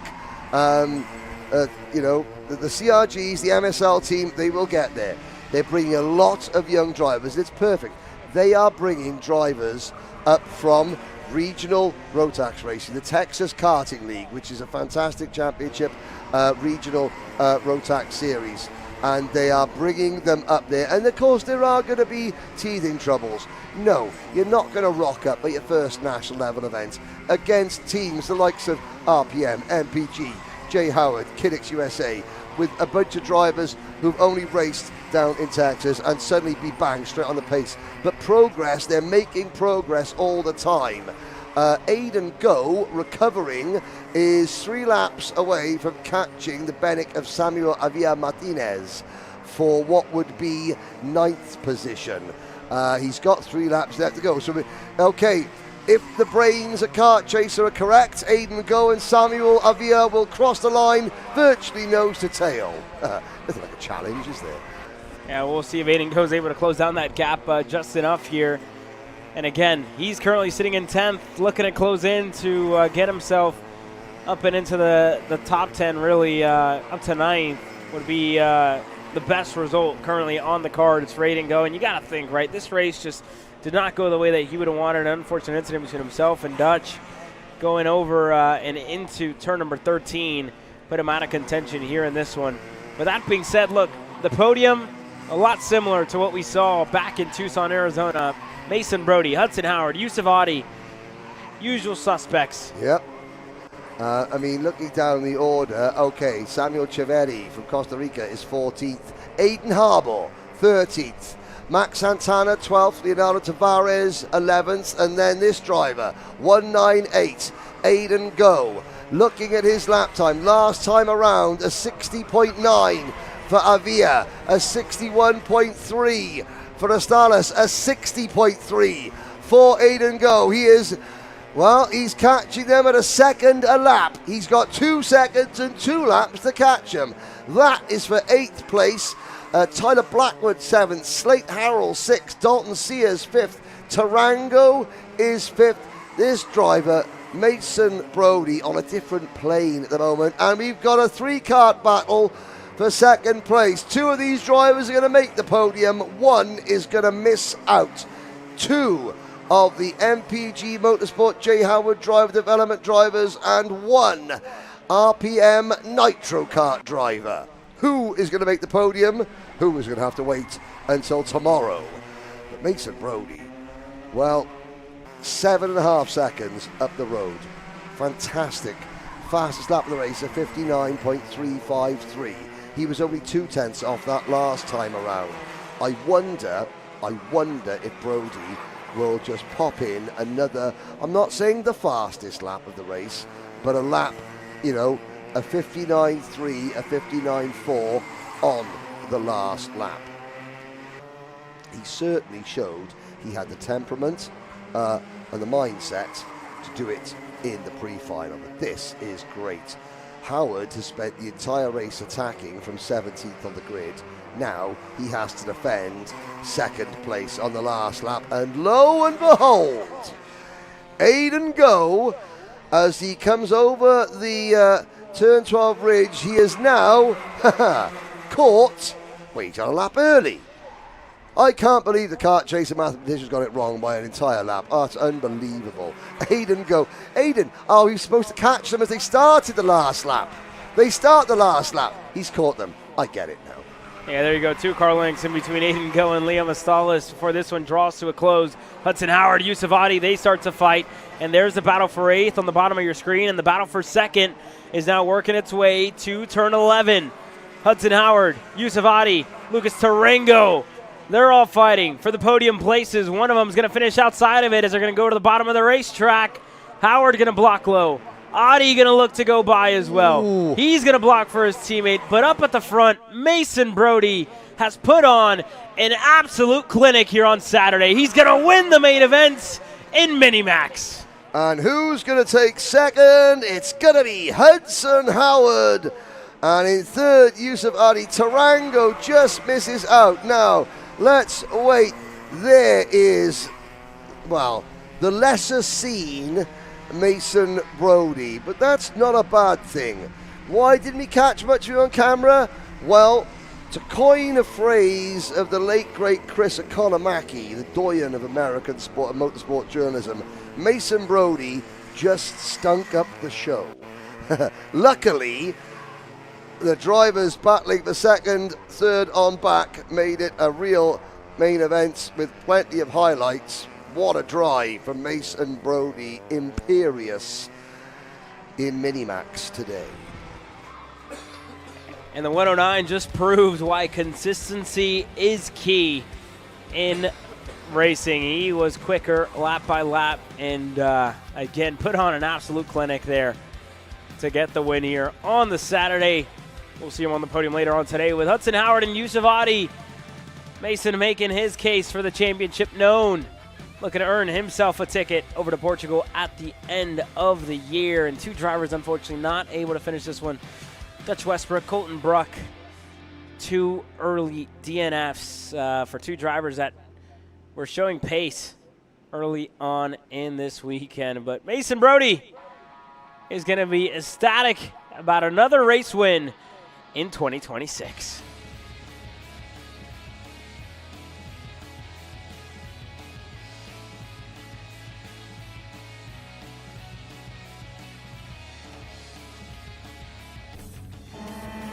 Karting isn't just speed. It's control, precision, freedom. At Atlanta Motorsports Park, Kart Freedom isn't just a team. It's where drivers are made. Champions aren't just born on the kart track. At SimShop, we deliver professional-grade simulators with the best performance-to-price ratio in the industry. Founded by racers who understand what you need, our SimMagic and Moza equipment is powerful enough for the pros, yet affordable for everyone. With unmatched customer support and a thriving community, we're your racing partner. Visit simshop.com today.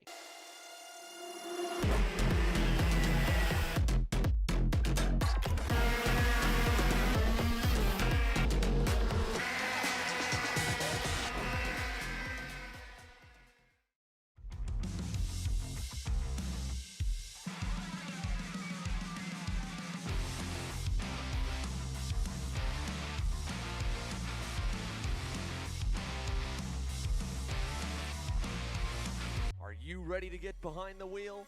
From Formula One to NASCAR and IndyCar, all the pros start here.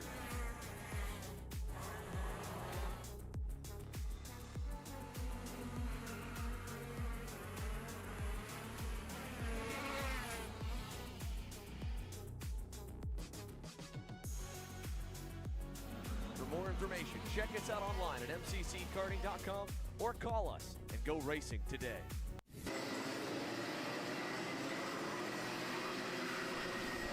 Junior Rotax, main event, 20 laps, 28 drivers, the biggest field of the day.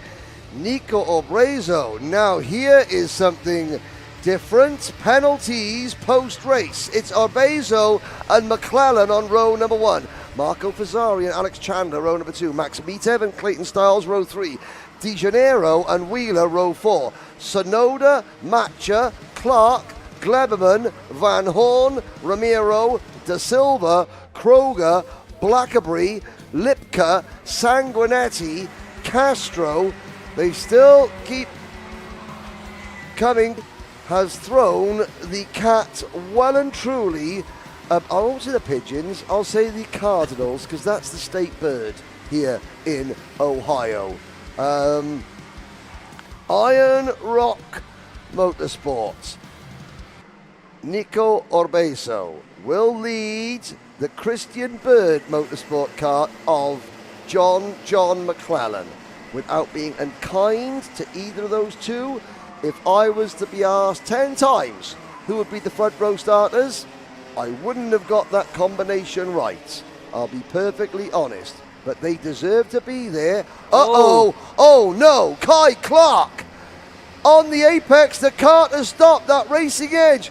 The driver from the United Kingdom cannot get that kart restarted. It looks like something has broken literally as he turns the corner. 2 corner workers are there with him, and we're off and racing, Caleb. Yeah, and Clark's not going to kick this race off, unfortunately. Still looking to get it fired up, and heartbreak there for the British driver. Not going to start this race. They're going to have to pull him off now, on the racetrack here.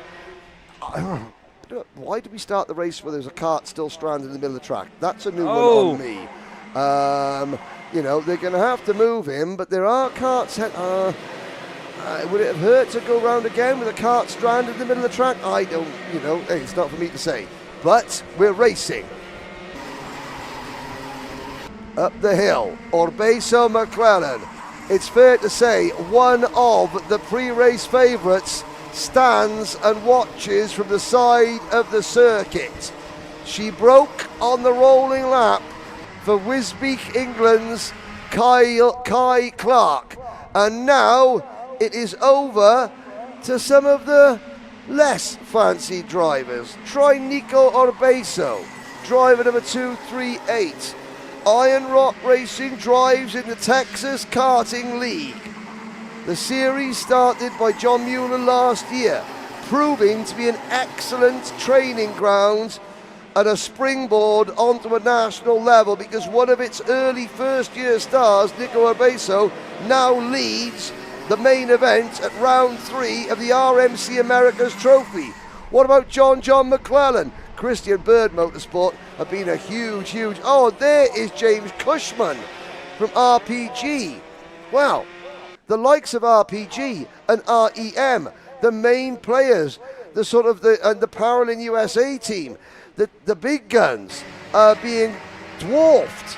Hey, David versus Goliath? Hey, sometimes David has just got a stone and a good aim. And it's their turn to shine. Orbeso leads McClellan. And I'm looking down, Orbeso, San Antonio, Texas's Orbeso leads this race. Smart race suit, smart livery. 3rd place, Marco Fazzari. And have a look at that, Caleb. Look at the nose cone on the REM 3rd place kart of Fazzari. That has a rather large looking divot in the front of it, does it not? Yeah, just in the middle of the nose cone there, unfortunately for Fazzari. But look, you were talking a lot about Nico Orbeso and you being surprised. Doesn't surprise me one bit. Orbeso has been lights out this year in 2026. Crossed the line in first over in Houston throughout a lot of the competitions that we had over there. Whether it's SCUSA, when you look at Tucson, he was very, very good out there as well. Oh, and taking part over in TKL, obviously going to have good results. And then here this weekend, him and Charlie Swain with Iron Rock Motorsports and Alex Chandler and Clayton Stiles, those 3 drivers, it's a 3-driver 10.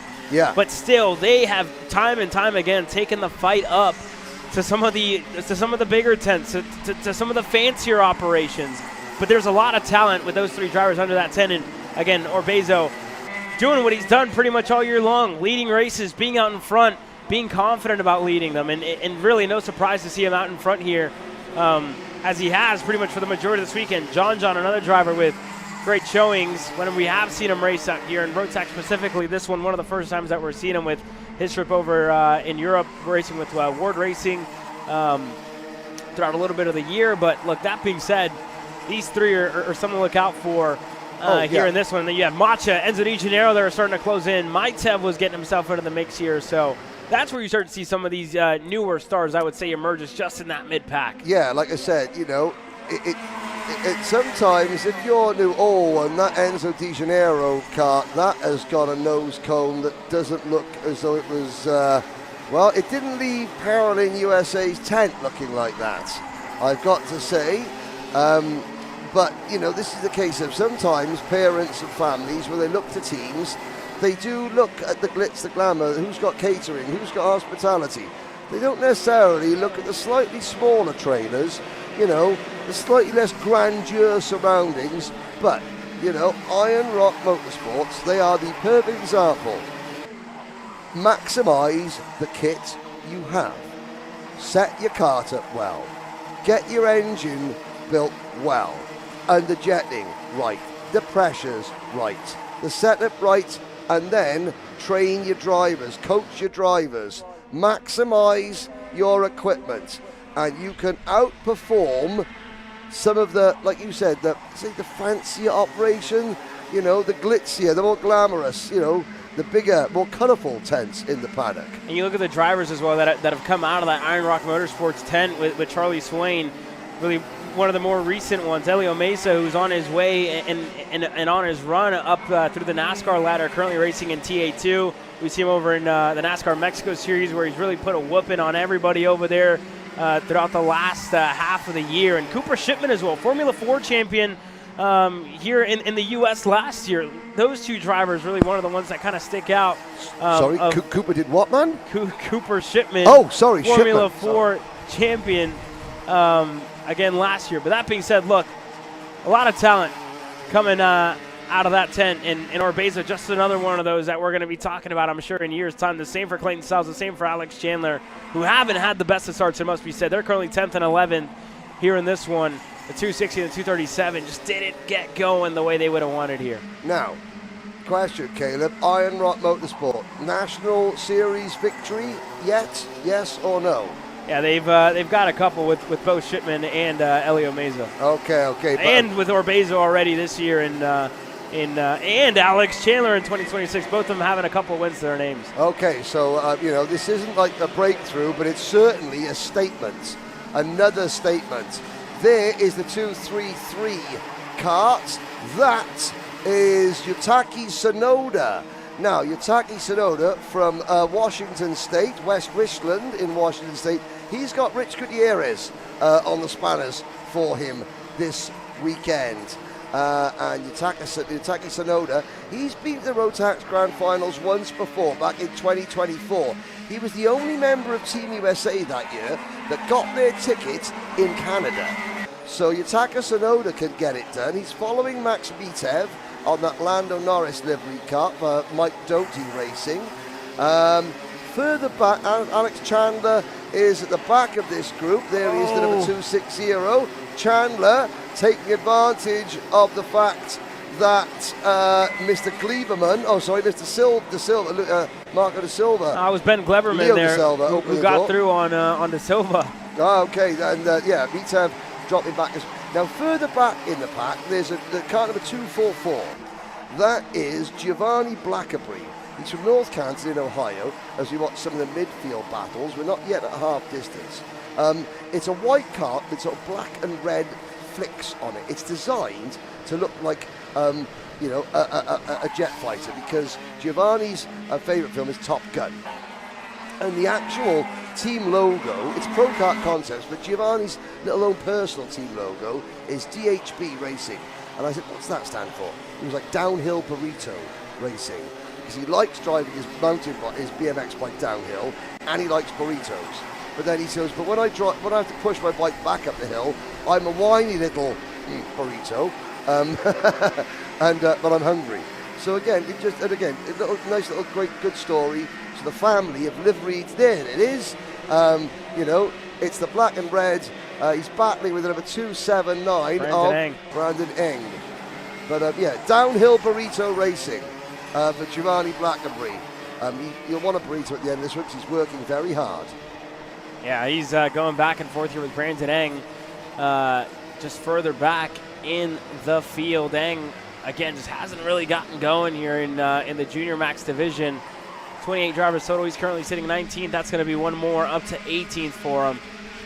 As Blackberry there is going by that front stretch. But the midfield has been, again, very action-packed. Here's a look at one of the incidents there. That looks to be Cruz Rodriguez, and another one. That looks to be the 201 there. Yeah, Travis Van Horn. Yeah, the two of them getting together side by side. Rodriguez just up on the side of him and then backs it into the grass.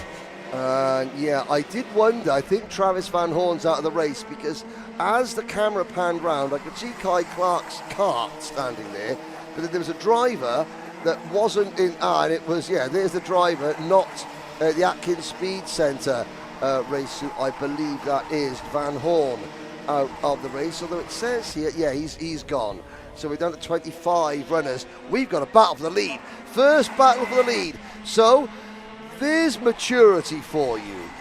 John McClellan has spent 10 laps following Nico Orbezo, and now he's finally beginning to turn the screw. Now, I'm not sure that Marco Fazzari's nose cone is in place, so he may or may not be a factor. One driver that does look like they are a factor is Maxwell Matcher.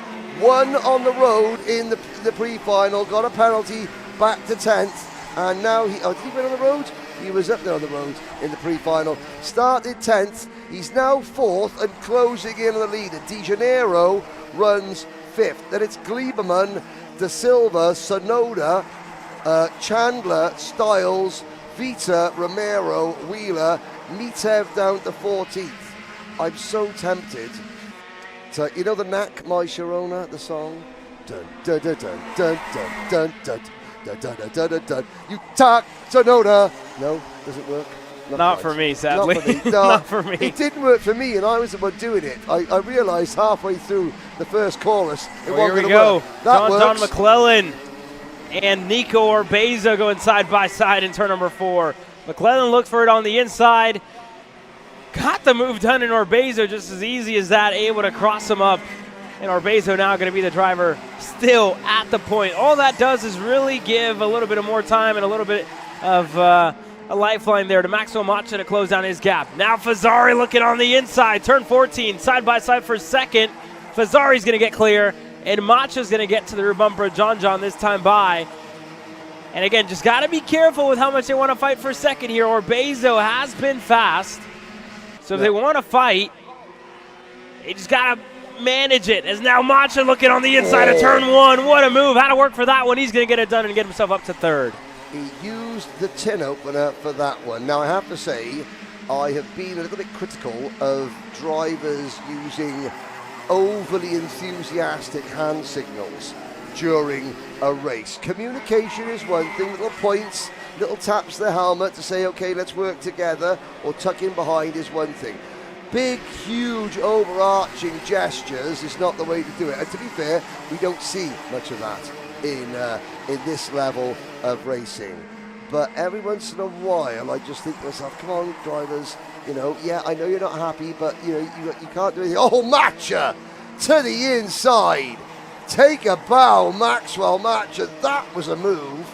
But again, little hand gestures, okay. Big, huge, demonstrative ones, no. And you don't see these youngsters do that because they know better. They know it. There's no point. It doesn't work. It makes you look like a fool. Yeah, that time by, again, Matcha just, what a move out of him when he worked his way back to turn number 13. Now going to have his sights set on the 238 of Nico Orbezo here as this one gets ready to draw to a close. 5 laps to go. All that's left here, Henry. We get ready to complete lap number 15. And Matcha has just been picking them off one by one. You mentioned earlier, right? He was able to win on the road after post-race penalties. The win went the way of Nico Orbezo, and he started on the pole alongside John. But again, just still same speed at hand that he had earlier on today in the pre-final. Showing it here as McClellan looking to take back 3rd from Fazzari. He's going to get it. John McClellan moves up a spot here this lap. And Fazzari's back to the drawing board as they work their way onto the front stretch. Yeah, and that's about as demonstrative as you want to get. Just one thing, say, come on, let's work together. But you know something? Ashton Moon, Hurricane Trav, they won the opening 2 rounds. They're not here. So the door is open for some new names to join the lexicon of national winners. There's some new names, some new teams, you know. Opportunity always knocks. Woon and Pettit, obviously, they're not here because they're not gonna go to the grand finals even if they got a ticket because of the clash of Supernats. But hey, Nico Orbezo leading by 89 points over Ashton Moon. De Silva's already got a ticket throughout the Winter Trophy.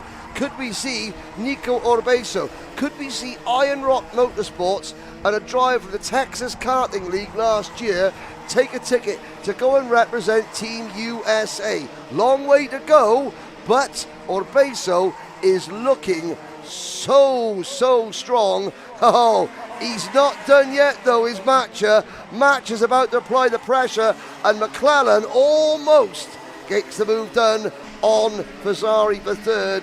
But I think that Paralin USA kart has got just a little bit of extra oomph up its sleeve. Yeah, Maxwell's been really chasing down Nico Orbeso, and he's had somebody to follow, somebody to chase almost this entire race. And in comparison to Nico, he's just out there kind of cruising along, driving, not forcing the issue in the lead of this race, which is really how you drive whenever you are in first, right? Yeah. So we haven't seen him really being the one that's chasing down his Matcha. You saw a move out of him there in turn number 13 a couple laps ago. Thought about it. You know it went through the mind of the pilot of the 274. Thought better of it, though. Very mature driving out of him. This time he's not going to wait any longer. Turn 1, Maxwell Matcha to the lead. Orbeso looking to answer. Matcha's going to cover low. And I got to say, that's a power move. That is a power move. So to Dennis Daly, to Zach Daly, and to Lee Murray over at Talon Tuning, they got a lot of motors out this weekend, and all credit. It's Lee Murray's come over from P1 Race Engineering in the United Kingdom to help Zach, to help Dennis and his son Zach, who are building the Talon Tuning brand. And they've got some waft of Talon Tuning, but I tell you what, Orbeso's got waft too. Back at ya, he says to Maxwell Matcha. Yeah, great move there out of Nico in a turn number 12, able to draft up. Followed him very closely on the exit of turn 11 and was finally able to get through as two drivers collected off the racetrack there. It looks like Maitev, who is off. Hopefully, and another one, looks like a really interesting one there. There's a camera over there as well. There's a kart chaser camera op who, there's a discussion. Oh, wow. I wonder who are about to get the close-up of all close-ups. That's racing. That's Rip Pants Racing's Connor Lipka out of it. I hope, number one, I hope that the camera operative is okay. What am I saying? I hope the camera is okay. The camera ops, they come and go okay. I'm joking. But hopefully they are okay. Everything is okay down there. 18 out of 20, Matcha and Orbeso for the race lead. And suddenly we got a 3-kart battle for third place. Fazzari, McClellan and De Janeiro are battling, but it's all about Matcha and Orbeso. And we look at this behind them as well. Enzo De Janeiro's locked in a battle there with McClellan and Fazzari, and this one 2 laps ago. This time by Maxwell Matcha leads over Nico Orbeso with 2 car lengths. And as we were looking at that incident there further back, they have swapped positions. Matcha is now in the lead, and he got it a lap ago. This time Orbeso just looking to respond any way possible as they work their way into turn number 4. Yes, indeed. Over the shoulder looks Maxwell Matcha. Orbeso is there, poised, waiting. He's going to get maybe 1, maybe 2 opportunities to make the move. Yeah, well, here we go. This time by they worked their way out of turn 11. Matcha a little deep there. Didn't get the best exit. Orbeso's going to close in as they work their way into turn 12. Turn 13. Matcha fades to the bottom line. Orbeso going to look for a way by, but with 1 lap to go, white flag flying this time by. The race for the win is very much on here, Henry. White flag, 1 to go. Matcha versus Orbeso. Florida versus Texas. Through turn number 2, turn 3, up the straight towards turn 4. A check over the shoulder for Matcha. A jump in the seat. A giddy up from Orbeso to try and just get those rear wheels turning a little bit quicker. Any fraction he can call on to help him out, he will. Well, Nico Orbeso will now go through, down into the dip and up over the rise. One more time. Matcha's only got to defend for about 3 more corners. Orbeso, he's got this. If Matcha leaves the door open, Orbeso's got to try and make a move. He can't quite do it. I think this is Matcha's race to lose. Yeah, he just wasn't there. Nico Orbeso tried it, gave it a shot, couldn't do it. Maxwell Matcha continues this streak, He's going to win in Cincinnati in Junior Max.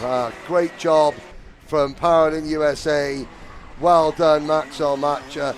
Yes, he's a double Supernats champion, but I have known Max since the start of 2022, when on a little Ralph Schumacher chassis in Micromax, he was one of the very first drivers. Him and his dad Petter were the very first families to commit to the Rotax Winter Trophy when we had 50 entries across the board.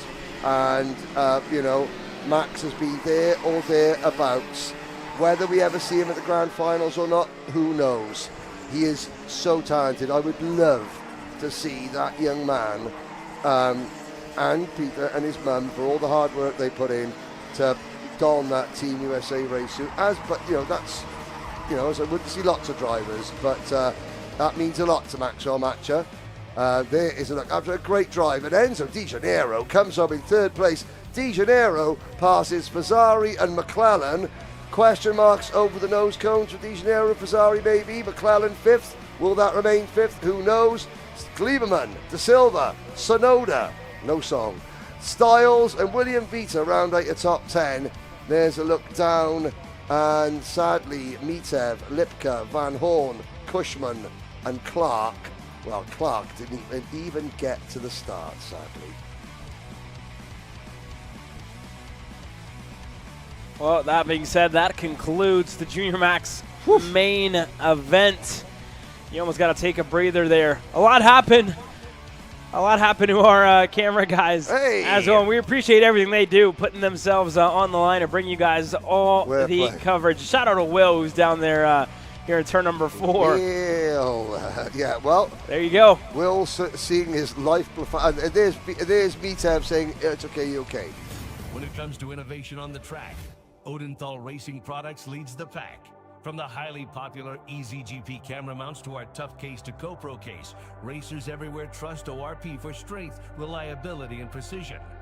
We're proud to be the #1 engine mount manufacturer in the USA. And with our new Easy Bumper Retainer System, you won't get caught out with a failed bumper bolt again.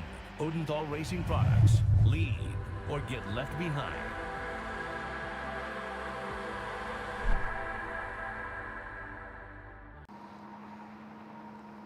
Cat food marketing.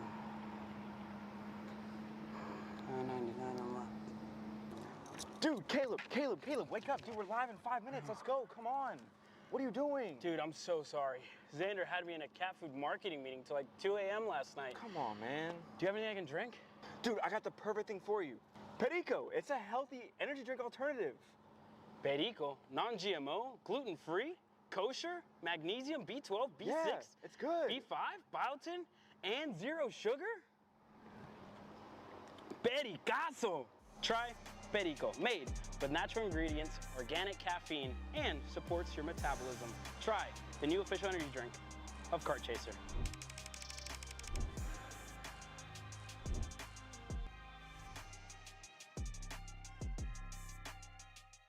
Hi, I'm Jackson with Alpha Race Hub.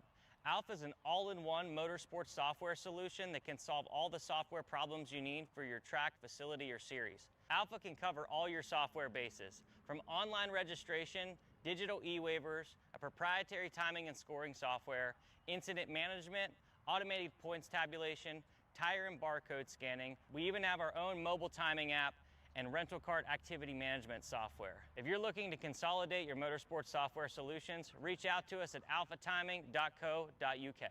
Hey guys, another Kart Chaser driver fitness episode with me, Chris G. And today we're doing some upper back movements. Here we go. Exercise number 1 today we're doing is the reverse grip lat pull down. This exercise movement is one of my favorites because it works your grip strength, your biceps, and most importantly, works that lat area that also protects those ribs in the seat. Exercise number 2 today, the dumbbell chest supported row. Don't forget, good stretch at the bottom, and bring them right to your hips like that, keeping your back nice and arched, shoulders back. Think about having good posture in the cart. Exercise number 3, the inverted Smith machine rows. Grip strength, back strength, overall amazing workout. Thanks again for joining me on another Kart Chaser Driver Fitness episode with me, Chris G. Race-ready training that carries into real life.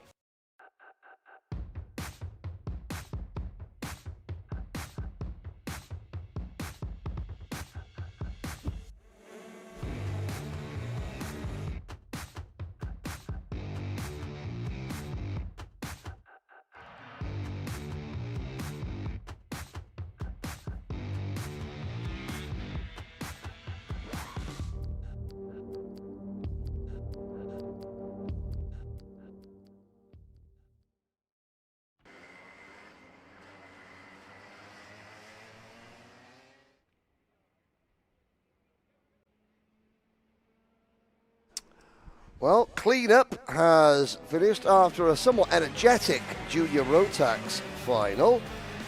Here is your starting grid, and I'll take my time getting through it. It's Mike Rollison, kart number 628, Cosmic Chassis, Rollison Performance Group on pole position. Billy Cleveland, Cosmic Chassis, driver 658, Racing Edge Motorsports on the outside of row number 1. Rounding out your field, driving the number 657 kart is Jose de la Garza,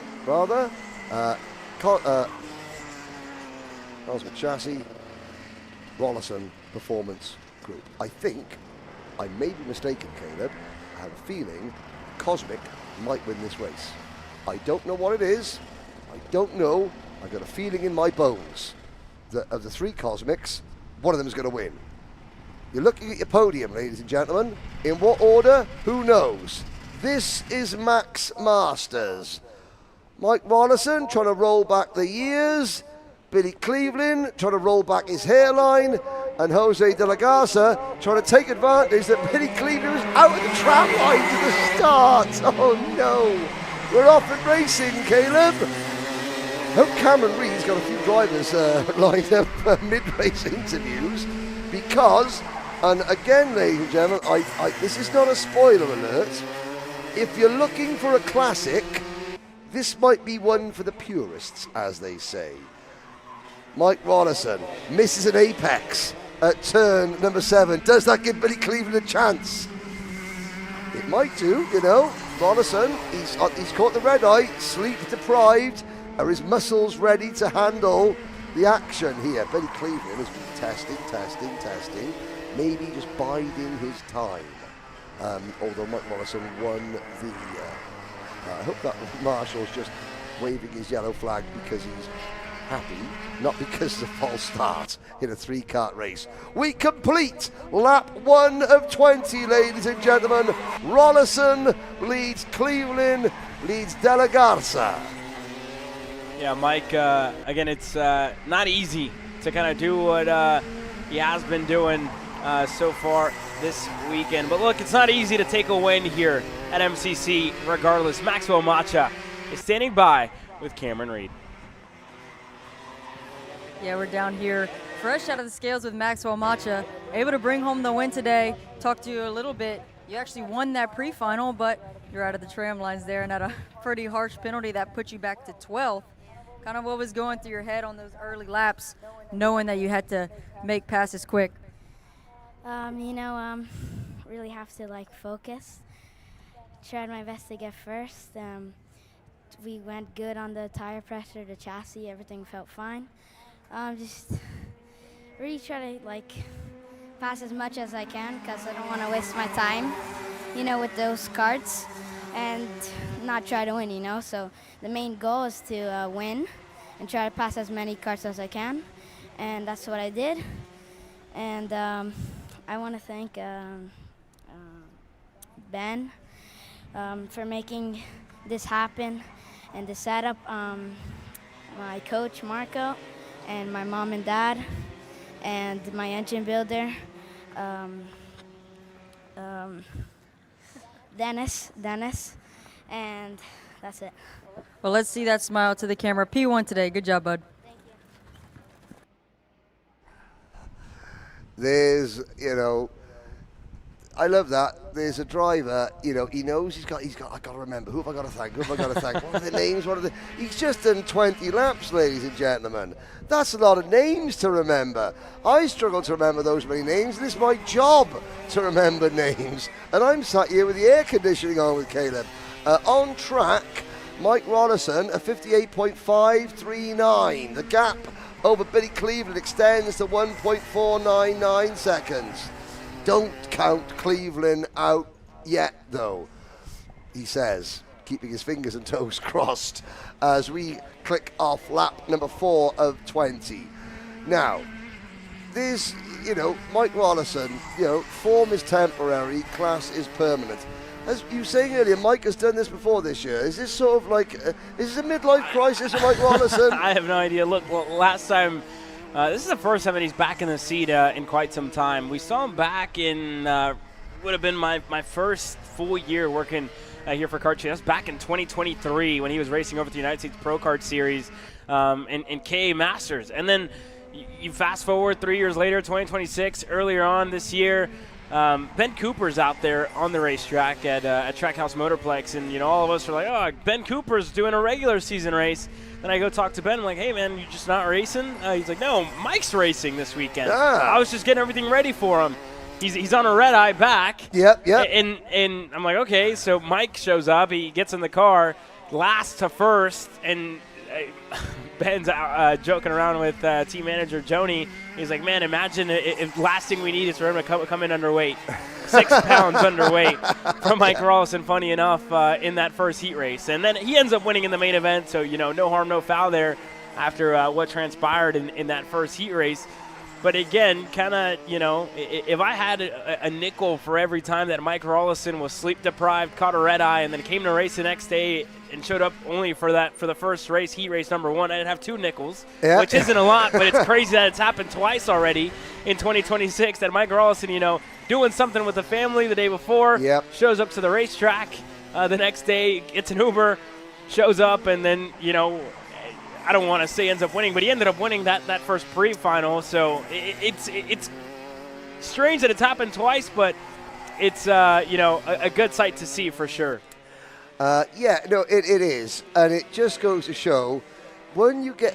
I stopped racing in 2008, and then Rotax very kindly, I say that in inverted commas, decided they would put me in one of the E20 senior karts at Portimao in Portugal, complete with microphone, and they said, can you just talk us round a few laps?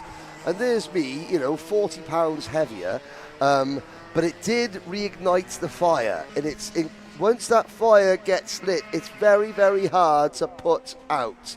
As we got another update coming from pit lane very shortly as we look at Billy Cleveland in P2.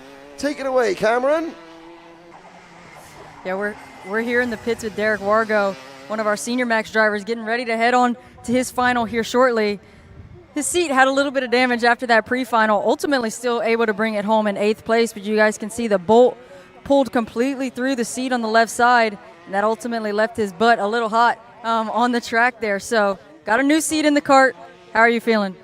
Well, now that we actually have a seat that I can sit in and not drag on the ground, hopefully it's a bit faster. My butt got really hot in that last one. It kind of hurt a little bit. But now we have a Greyhound, so we're going to go P1. There's no difference. You only need a Greyhound. I don't even need the chassis or the kart anymore. There you guys have it. Derek Wargo, excited about this final, and he's got a Greyhound. He's good. There you go. I'm sure our very own Kyle Cuthbertson will be watching on from home smiling. I was about to say, Kyle Cuthbertson, your record of being the only driver to win in just a Greyhound seat is about to be eclipsed because Derek Wargo, hot butt or not, is going to be out in the next one. And do you know what? Derek, he, a driver who he listens, he watches a lot.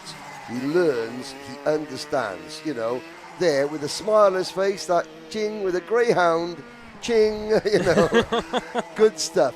And you know what? the United States have sent Derek overseas to race in the FIA Academy as their first senior representative. You look at that, and okay, you want to send talent, okay, tick, Derek's got that. You want to send somebody that is going to, show American karting in a really positive light with their attitude and their demeanour. Tick, tick. Well done, Derek Wargo. And his new, ching, Greyhound seats. Other seats are available, by the way, ladies and gentlemen, but they just don't advertise for Kart Chaser, so, who cares? Here we go. There is Jose De La Garza, Monterrey, Mexico's own Jose De La Garza. Looking at his lap times, a 59.2 is his best lap this race. He's not on the same pace, but I will say this. You need 3 karts to make a class. If Mike Wallison hadn't come back, it would have been difficult to put this class on, and Jose De La Garza then wouldn't have had the opportunity to improve his times. So track time, seat time, Greyhound seat time, and other seat manufacturers, it's so important no matter how young or old you are. And let's actually have a look back to that as well here, because again, with that hole on the side, one, it's not going to be helpful for Derek Wargo while you're in there driving. It's going to be, in your side pretty much. You're going to have that bolt in your side. But that being said, look, it's not easy to navigate. And the fact that Derek Wargo was still able to finish inside of the top 5 at the end of that race says a lot to just going out there and, hoping for the best. I've been in a situation like that before where, it's not helpful to you. And you see it just right there. Cameron's kind of pointing at it. That's a pretty big gap of that, experiencing that. The kart's going to handle a lot differently, especially, that's the left-hand side, so your body's kind of dragging down on the chassis and not letting it perform the way that it should. And as a driver, imagine how that feels suddenly when the seat, the one thing that you think that's secure, suddenly becomes not secure. That's what's holding you 2 inches from the ground. That's a nerve-wracking moment because you think, oh my God, is it going to break completely? Am I suddenly, at 70 miles an hour, going to get spat out of my seat? And that is what a driver's thinking. You've driven, Caleb. I've raced. Everyone at Kart Chaser has raced. It's not a good feeling. It's not a good feeling for sure. When you can feel yourself kind of sinking further and further and further down to the ground. Not cool. Definitely. I love karting and I love racing. That's got to be in the bottom 5. I think flipping's up there. Also experienced that. That's not cool. Would not recommend for sure. Yeah, would not recommend trying to take a corner on your head. Yeah, no. Not helpful. But that being said, look, that's definitely my bottom 5 karting experiences when you have a seat break like that. For sure, not enjoyable at all. Well, we are over halfway through this Max Masters final. Rollison leads Cleveland, leads De La Garza. Looking at the lap times, I think Jose De La Garza, he's now dropped back into the 1 minute realm. This just goes to show, and I don't know how old Jose De La Garza is, but he is obviously over the age of 31, or else he wouldn't be in the Masters class. I think he is probably at least 31 plus tax and VAT, and sleeping wagons. Shh. Someone want to go and read them on a bedtime story. That's a great shot, ready to go. The TKG group, it's their home track. It's their, the pressure's on. There's Jack Katowski's kart. Here's, Dusty Strayer, Trey Sanders, the family, Finnegan Bailiff, and that's Finnegan. That'll be Mrs. Bailiff, just giving, son a last-minute pep talk. There's Aiden there doing some of the work. There's the hospitality unit. Do you like hospitality, Caleb? Hospitality, yes. Hospitality. Oh, yeah. Sorry, got insane here looking at this 3-kart Masters Max race. Yeah, that being said, look, and that shows you the setup that Trinity Karting Group has here at their home place, able to kind of commandeer their section right by the grid, right? And that's what happens when you're at home in your racetrack, to have the shop right next door with parts and et cetera. So, great little setup for them. Great setup, but that's their same setup wherever they go. You've got the one, and then you've got the hospitality. I was joking, it's not hospitality, ladies and gentlemen. But, the same can be said. REM have got catering. RPG have got catering. More and more of these teams, they recognise, look, at RPM, the RPG, they've got, food in the morning, at lunch. The drivers are in there. It allows the team to make sure that they feed their drivers healthily during the course of a day. It also means that if you've got a guest, if you've got a sponsor, if you've got family members coming along, they can sit in comfort. And okay, here you can see, some of the facilities here at MCC. It's one of the best appointed. Yes, there is a nice clubhouse that you can go and sit in the shade and all that. But for the teams themselves, the teams are now thinking, yeah, you've got your computer stations to do driver data, but let's keep our drivers fueled healthily so they can perform to their maximum. So the TKG, that little shot there through the Trinity Kart Group awning, that's indicative of many of the big teams now in karting. They bring their hospitality units. They're there not just for the drivers, but the whole atmosphere surrounding the drivers, their families, is professional from top to bottom. 5 to go. And, well, Mike Rollison, last time by, 59.98. That is 7/100ths off his personal best lap. And again, I'm not being facetious. I'm not. Driver fitness. You can be kart fit. And Mike Rollison is proving he's still kart fit.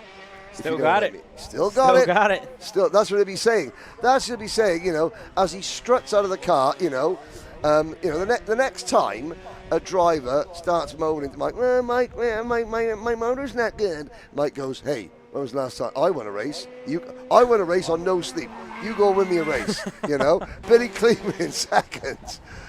What's the coolest part about this, though? Look, Mike's out there racing, but this is exactly what's going to happen. He's going to get off the racetrack, probably won't even celebrate, and he's going to have his eyes on Sean Butcher as he gets ready to go out. Look, and I'm sure we're going to have our eyes on a lot of other drivers as well as they get ready to go out. Cameron Reed is standing by with a driver who we've had our eyes on so far this year. Isaac Malquit is standing by. Isaac, we haven't really talked to you at all this weekend just yet, so kind of catch us up to speed on how your weekend's been so far. Yeah, we felt really good all weekend, and all the practices, we were one of the quickest guys the whole time. I just think with all the testing and all the practices, a lot of people just got stuff figured out. I think we had our stuff figured out pretty quick, but I think they just have something that's a little bit better than what we have. But we made a change for the finals, so hopefully it works and hopefully come out with a win. You mentioned your long run pace has been pretty solid, so how does that kind of help you build that confidence coming into this final? Yeah, I think honestly at the beginning we struggle a little bit just with not that much grip, but towards the end I think everybody starts to slow down, so I think we'll be very good here at the end. There you guys have it, Isaac Malquit, feeling good. Makes a very good point, Caleb. They got their stuff figured out really quickly, and their pace has stagnated because everyone else working, and they're slowly they're catching up. But Isaac says, no, we've had to change something for the final to keep our advantage that we had on Friday, but trophies ain't given out till today. So it just goes to show it's constant evolution, constant searching. If you're the fastest in the first practice session and you think, that's it, great, don't touch the kart, then you ain't going to be fastest for much longer. And this is a new beast that they're getting ready to kind of encounter, right? 20 laps here is double the distance than what they had in the pre-final earlier on today, Henry. It's again, a lot to manage. You got to make sure that you're fast, yes, at the start, but more so even at the end, that you can make that speed last, that you can have that longevity as the race goes on. That's what's critical here. And that's what I think Mike Rollison has really showed us as he's getting ready to close off his main event. He's had, the pace early on. He's had the pace late in this one as well. His fastest lap was over lap number 10. And, he's only a 10th off of that right now, a 58.025, just right there, a 10th off of his fastest lap of the race. That's longevity. That's having consistency. That's having late run pace with the fastest lap only being a 10th slower. And look at that. Jose De La Garza, fastest lap, a 59.17. Yeah, it's over a second off Mike Rollison's pace. but he did that on lap 16. Really, really good for Jose De La Garza, who must now be feeling the burn. He must be feeling. We've got 2 laps to go. Rollison continues on track. What's going on down pit side, Kate? Yeah, Henry, me down here this time, little bit of a history lesson, and we'll go back to 2024. Kai Hunter came here in a Rollison Performance Group Cosmic in a Pro 125 class in his first race at MCC and won. The same thing happened in 2025 when Gus Lawrence did it, another Brit on an RPG, on a Pro 125 class and won. And if you look at the third row, Sean Butcher, an RPG, a Brit, first time at MCC, potentially looking at his first win in the United States. And like we've seen before in Pro 125 races, Xander Clements has always picked him to win, hasn't pulled up. Now that Xander's out of the booth, could be his day. Well, Nate Dean showing he knows ball. Knows wheel. He knows wheel. Well done. That's a fantastic insight. Well, third time lucky.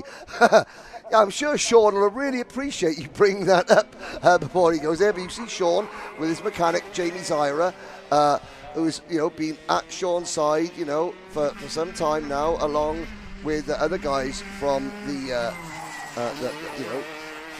Jay Southern as well springs to mind. Again, Sean has stayed with the KR Sport. He's had the same mechanic, same support network around him. I know. His mum and his dad watching back home in the UK. We're on the last lap, ladies and gentlemen. Mike Rollison still giving it the beans. From the red eye to the checkers, Mike Rollison, and his last lap, a 10th off his best lap of the day. Well done, Mike Rollison. Well, over to you, Sean Butcher. Yeah, no sleep, no problem for Mr. Mike Rollison. And like you said, he's going to have his eyes peeled onto the racetrack here in a couple of moments. Keeping an eye on Sean Butcher, seeing what he can do. And that was the same case over at the United States Pro Kart Series, full suit and all. He could care less about his racing. He wants his customers, he wants his drivers to go out there and win on the racetrack. He just did that in the 628, victorious on Saturday. Billy Cleveland to Jose De La Garza in third. To your top 3, your podium here in Masters Max. But one race, all that's left on Saturday. It's Senior Max in a couple of moments with 17 of the best in the world getting ready to hit the racetrack here, Henry.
Let's go race. Come on, man.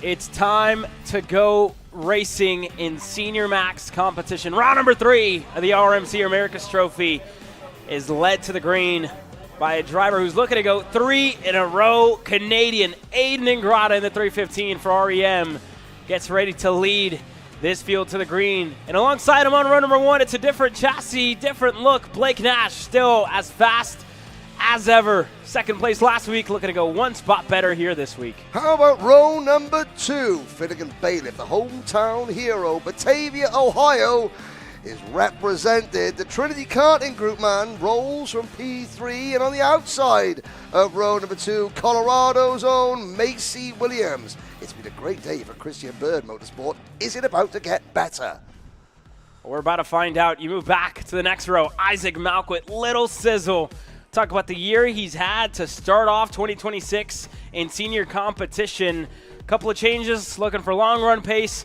I'm sure Mike Doty's going to be excited to see his newest star work his way to the front. And Sean Butcher, two different British drivers in Kai Hunter and Gus Lawrence have won at their first start here at the Country Club, is getting ready to go green here. Well, that is row number 3. Row number 4, led by Canada's William Boutillier, driver out of Candiac near Montreal for the Racing Edge Motorsport Group. And you go back, getting ready to go green alongside him is Derek Wargo. He's got a Greyhound. He's got a Greyhound. He's in good hands, getting ready to kick this one off. And again, that seat all fixed up. Getting ready to go racing here on his Macron Motorsports Praga. Has he got a Greyhound? Has he got a hot rod? Well, here's driver that hopes he's got a hot rod. Number 312, Max Klein, Loveland, Ohio. Couple of last-minute changes there. They forgot to... Let's put the SD card into the GoPro. There's Goulet getting ready to kick off as well. One of the rookies for REM in this Rotax package. Christopher Goulet from Saint-Jean-sur-Richelieu. And how about number 371, a new name, Thomas Anthony, Champaign, Illinois for Mike Doty Racing. We could be spraying champagne for Thomas Anthony later on. We'll find out. You go back, starting alongside him, another one of the Pragas getting ready to go green here. Shotaro Tsunekawa on that Praga for Macron Motorsports. We'll keep an eye on the Japanese driver here this weekend, looking to work his way through this field, Henry. Rounding out the 14-strong field, Caitlin Hottenstein, privateer driver, well, with Pro Kart concepts as well from Pittsburgh, Pennsylvania. And rounding out the field, Ethan Wilson, Richardson, Texas. This is his very first national race. And there's the barriers. I think that was Hattenstein there. Caitlin Hottenstein? Yeah, Hattenstein, sorry, who had an off-track excursion there. Well, she, get it out of the way early, Yeah, Caitlin. she Get backed into turn 4, able to get back going. You know, just a little scared to start things off. You know, and I speak to Ethan's mum recently. Yeah, Ethan, just stepping up for the very, very first time into a national race. You know, hasn't been karting that long. Again, another driver coming out of the Texas karting league. All credit to Massimo and Marcelo Sanchez-Lara for bringing so many new names to the national scene here. It's a tough road. There's going to be bent parts. There's going to be people that are bent out of shape. But eventually, hey, you know, you never make an omelette without cracking a few eggs. And eventually, once the eggshells have been swept away, that MSL CRG team are going to have some very, very tasty omelettes. The rest of the Rotax world is going to be force-fed because there's some talent under that tent. I'll tell you that now. 20 laps, Caleb. This could be very, very good. Ingrata has it all to lose. Nash, Bailiff, Williams, Butcher, Malkut know this. They will drive accordingly. They're going to give Aiden Ingrata a couple of hard choices. The brake pedal or the grass. I will guarantee you that. Well, here we go. 20 laps. The best Rotax drivers in the world is Blake Nash. Looking at something on the right-hand side. Looking at that power plant. Not sure exactly what he's working on.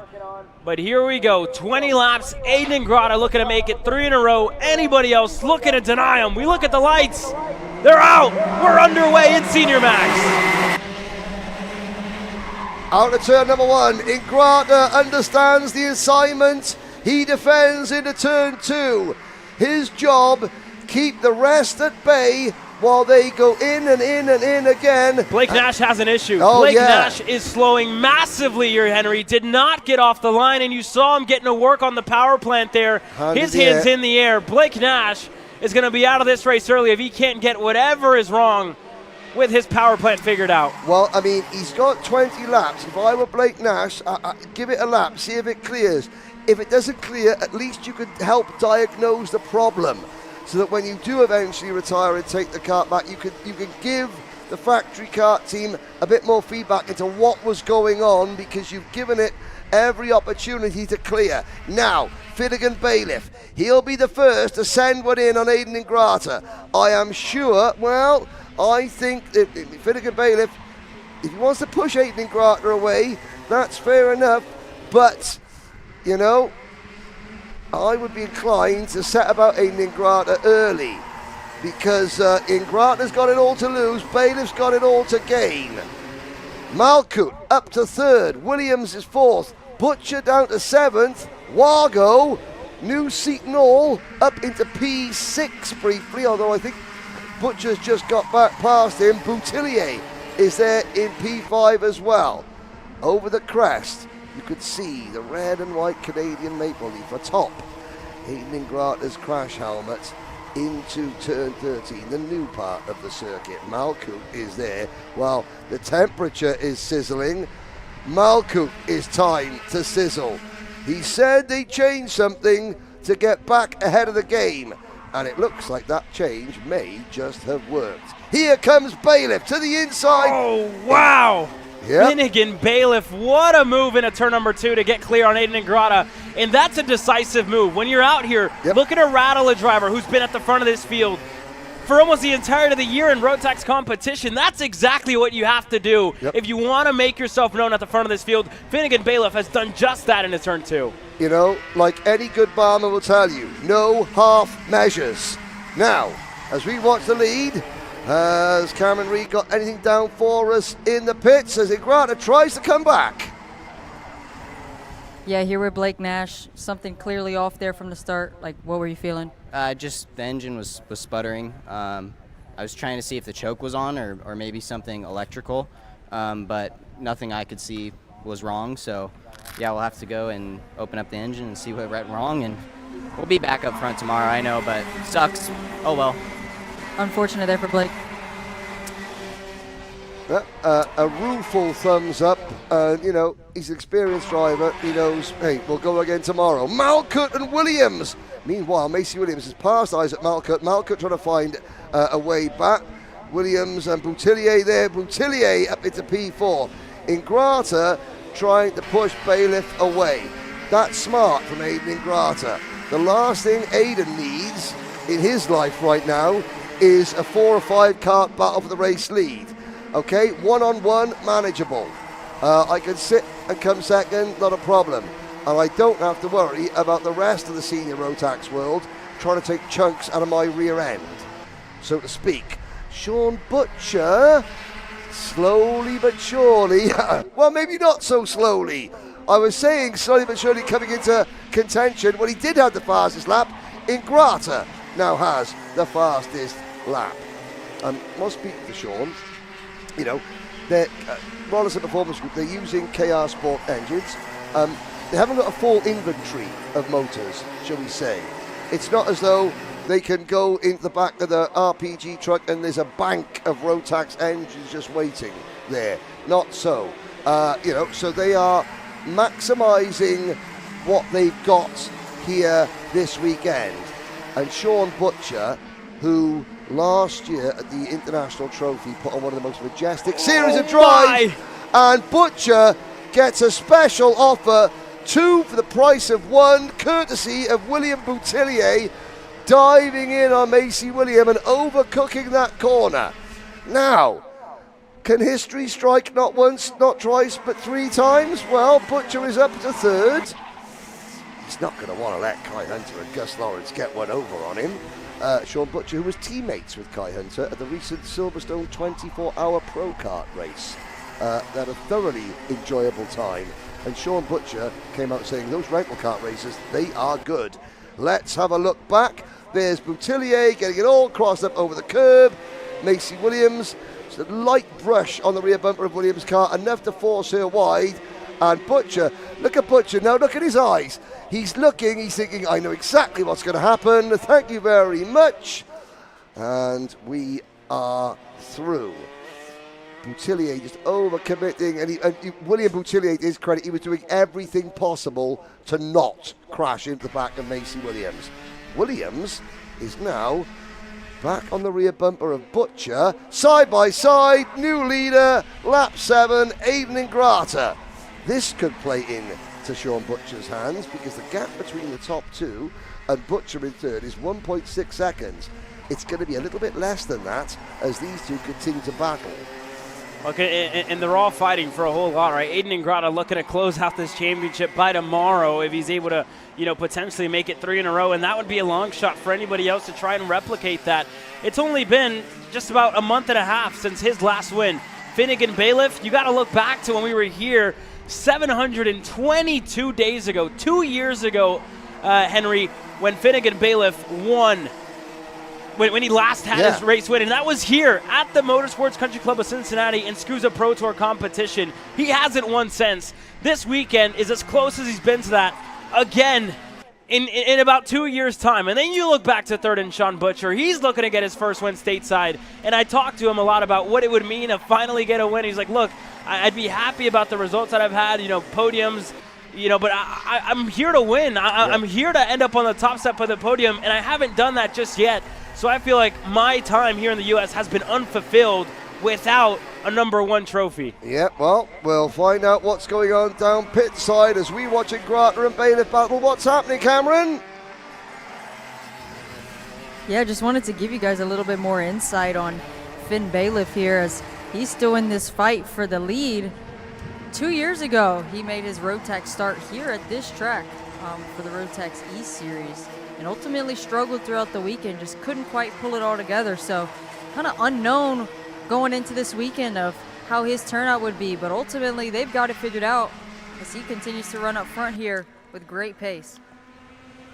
Again, fantastic. Yeah, so, it just goes to show, each engine that we use in karting, whether it be a Rotax, whether it be a Rock, whether it be an X30, they all have intricacies that require a slightly different driving style, and it takes different drivers different amount of time to master that driving style.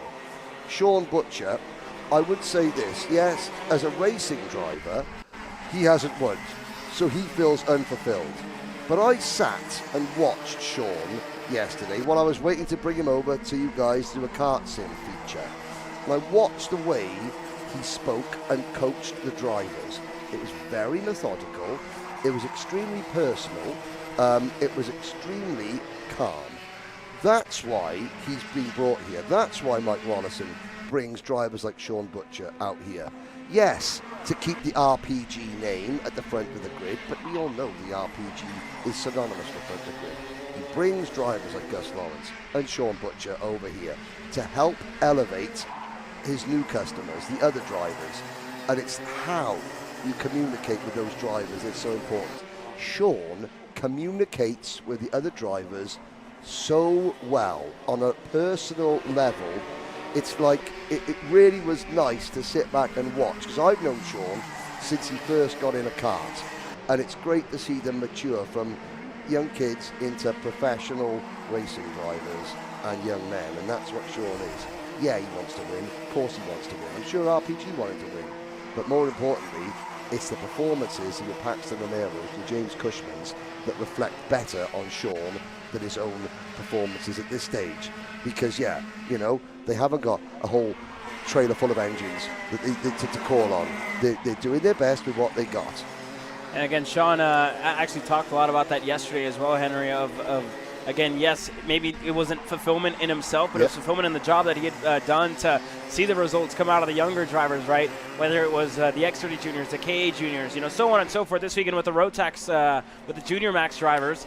And that's been one of the biggest things for a lot of these older drivers that are, seasoned in the sport, of what it means for them to come out here and coach that next generation. Macy Williams, in that same boat. She's over in Phoenix now, coaching the next generation of drivers to work their way through the ranks, boys and girls alike, and she's been enjoying that part of the sport a whole lot as well. You want to know about Macy Williams, driver coach? Look at John McClellan this weekend.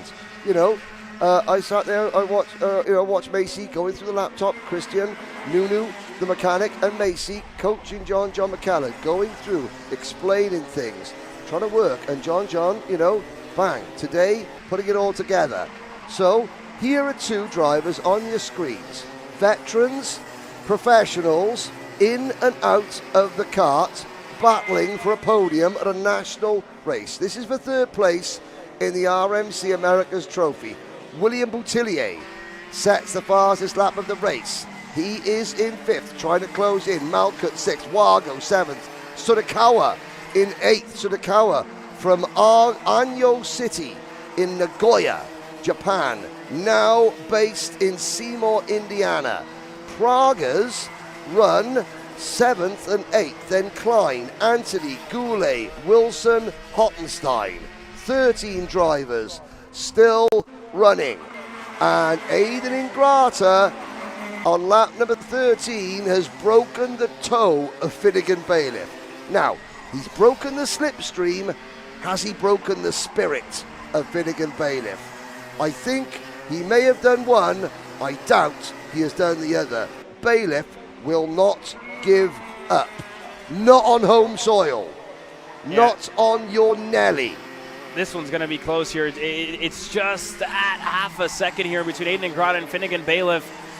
And you see Ingrata just aggressive throughout turn number 11. Finn, he's still right there. Yeah, it's opened up a little bit, maybe a 10th a lap, which is why we're at that half a second. But Finn's still right there. Look, it could be the difference in a lap, in a mistake out of Aidan Ingrata.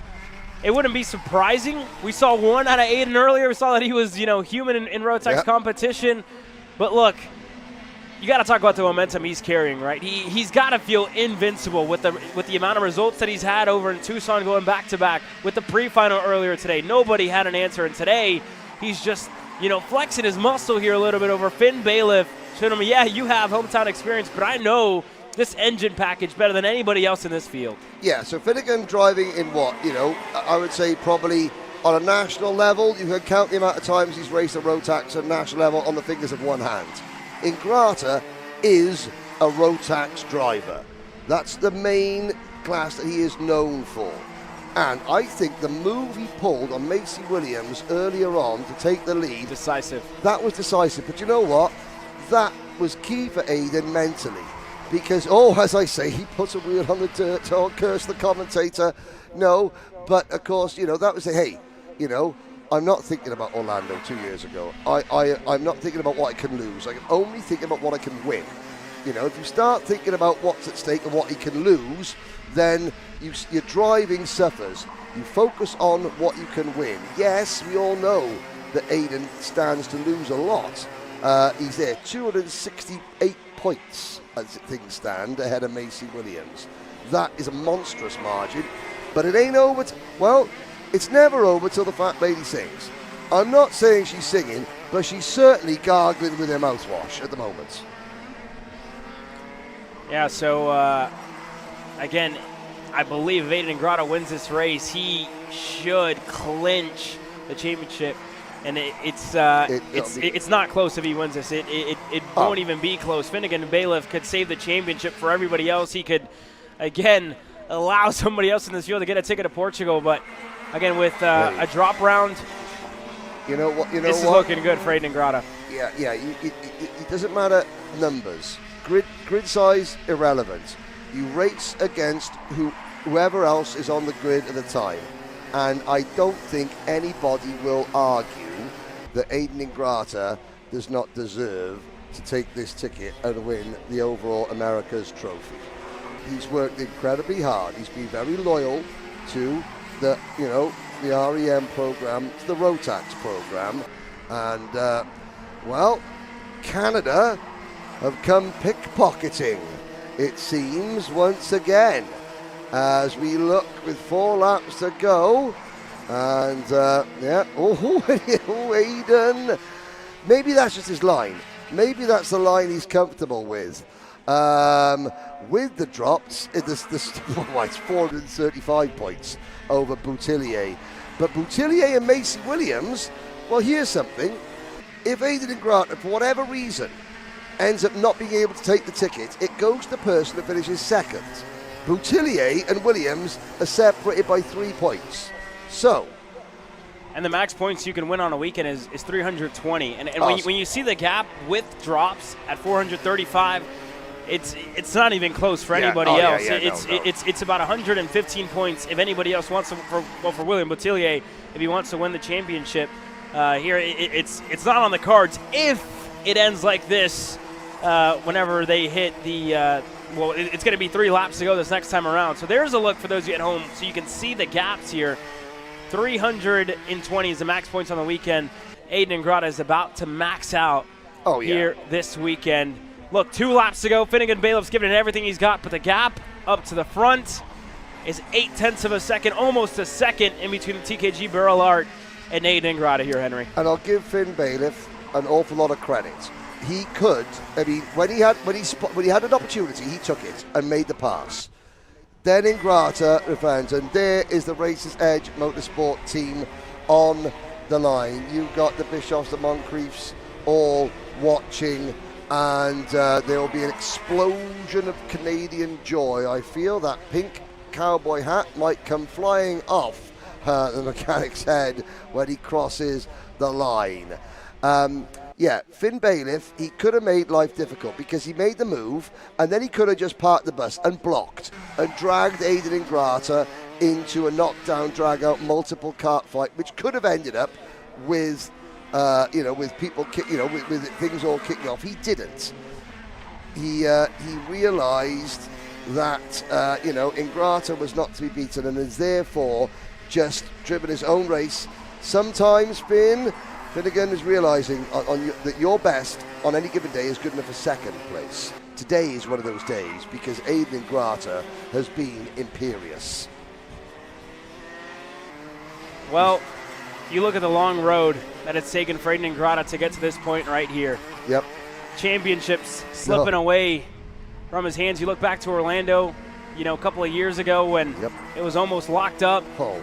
And you look at the 180 that it's taken for him to get to this point right here, Henry, with 1 lap to go for Aiden Ingrata this time by, to finally get that championship, to finally punch his ticket over to Portugal. Once again, this could be a special lap. Can make it all worth it. Yep. And because the first thing Aiden said to me today, when I turned up on Thursday afternoon, was, hey, I hope it's not going to be like Orlando. It's on his mind. He's thinking about it. I said, don't worry about that. Hey, let racing happen. That tells me it does take a long time. In this case, it's taken over 18 months. But Aiden, half a lap from now, you don't need to think about Orlando anymore. Here we go.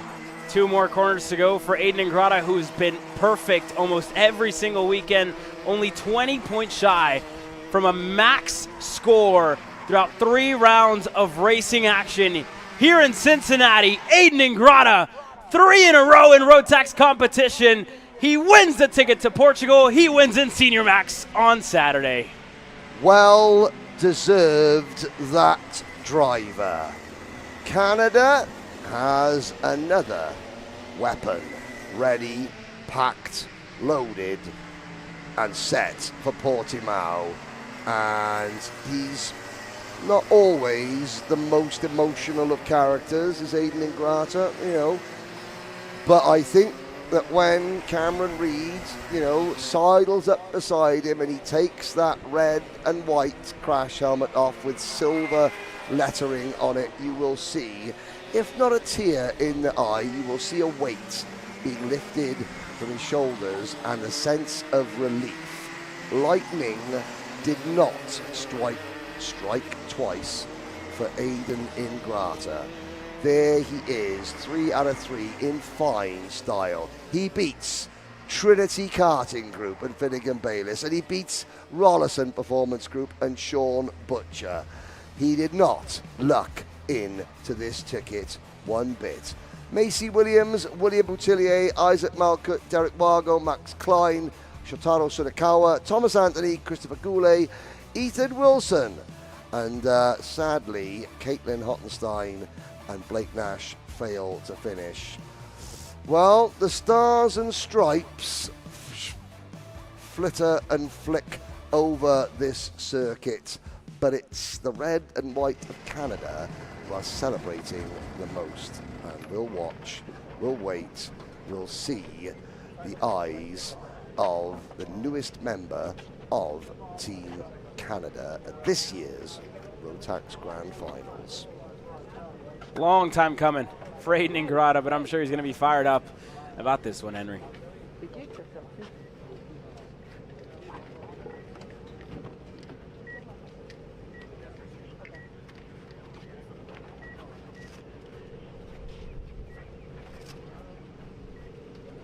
Aiden, 3 for 3, something that slipped away from you a few times in the past. You've just clinched yourself the championship. You're going to Portugal. How does it feel? Yeah, I mean, it feels good. The team did a job all championship. I wish I got it done in Texas, but overall, yeah, Tucson was good. This week has been good so far, so yeah, hopefully Sunday we do the same thing as today, and yeah, it feels good to go to Portugal again to represent my country. Yeah, you're not as excited as what I expected you to be. You're a pretty chill guy, huh?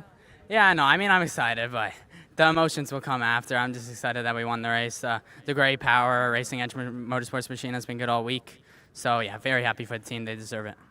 Well, congratulations. Thank you. Calm, cool, yep. Collected for Aiden Ingrata. And it's almost a sigh of relief, it feels like, for him, right? And he even said it, wishes he would have gotten it done over at Speed Sports Racing Park to start off the year at the RMC Winter Trophy. But flawless in Tucson. And up to this point, he's been flawless here. And this was the move for the win. This was the moment that he got the lead back from Finnegan Bailiff. And Bailiff, again, decided that, hey, I'm not going to, get my elbows out and drag Aiden back because, sometimes you just got to tip your cap and say, well done. The better man won on the day, and today was Aiden Ingrata's day. Well, Henry, that concludes our in-race coverage here for the Saturday look. It was great to watch as, again, we're going to continue to catch up with a couple of more drivers to end off the day. And a driver who was close, one spot too short for the race to win here, looking to snap that 722-day streak without a win, is Finnegan Bailiff. He's standing by with Cameron Reed. Yeah, fresh out of scales with Finn. A pretty long race there. I can see you're sweating. It's hot out here. Kind of what were you missing towards the end of that race? Because you looked really good in the beginning. Yeah, at the beginning we were really solid. I thought we had it. But the tire pressure maybe was just a bit too high. Maybe the kart just gripped up a little too much.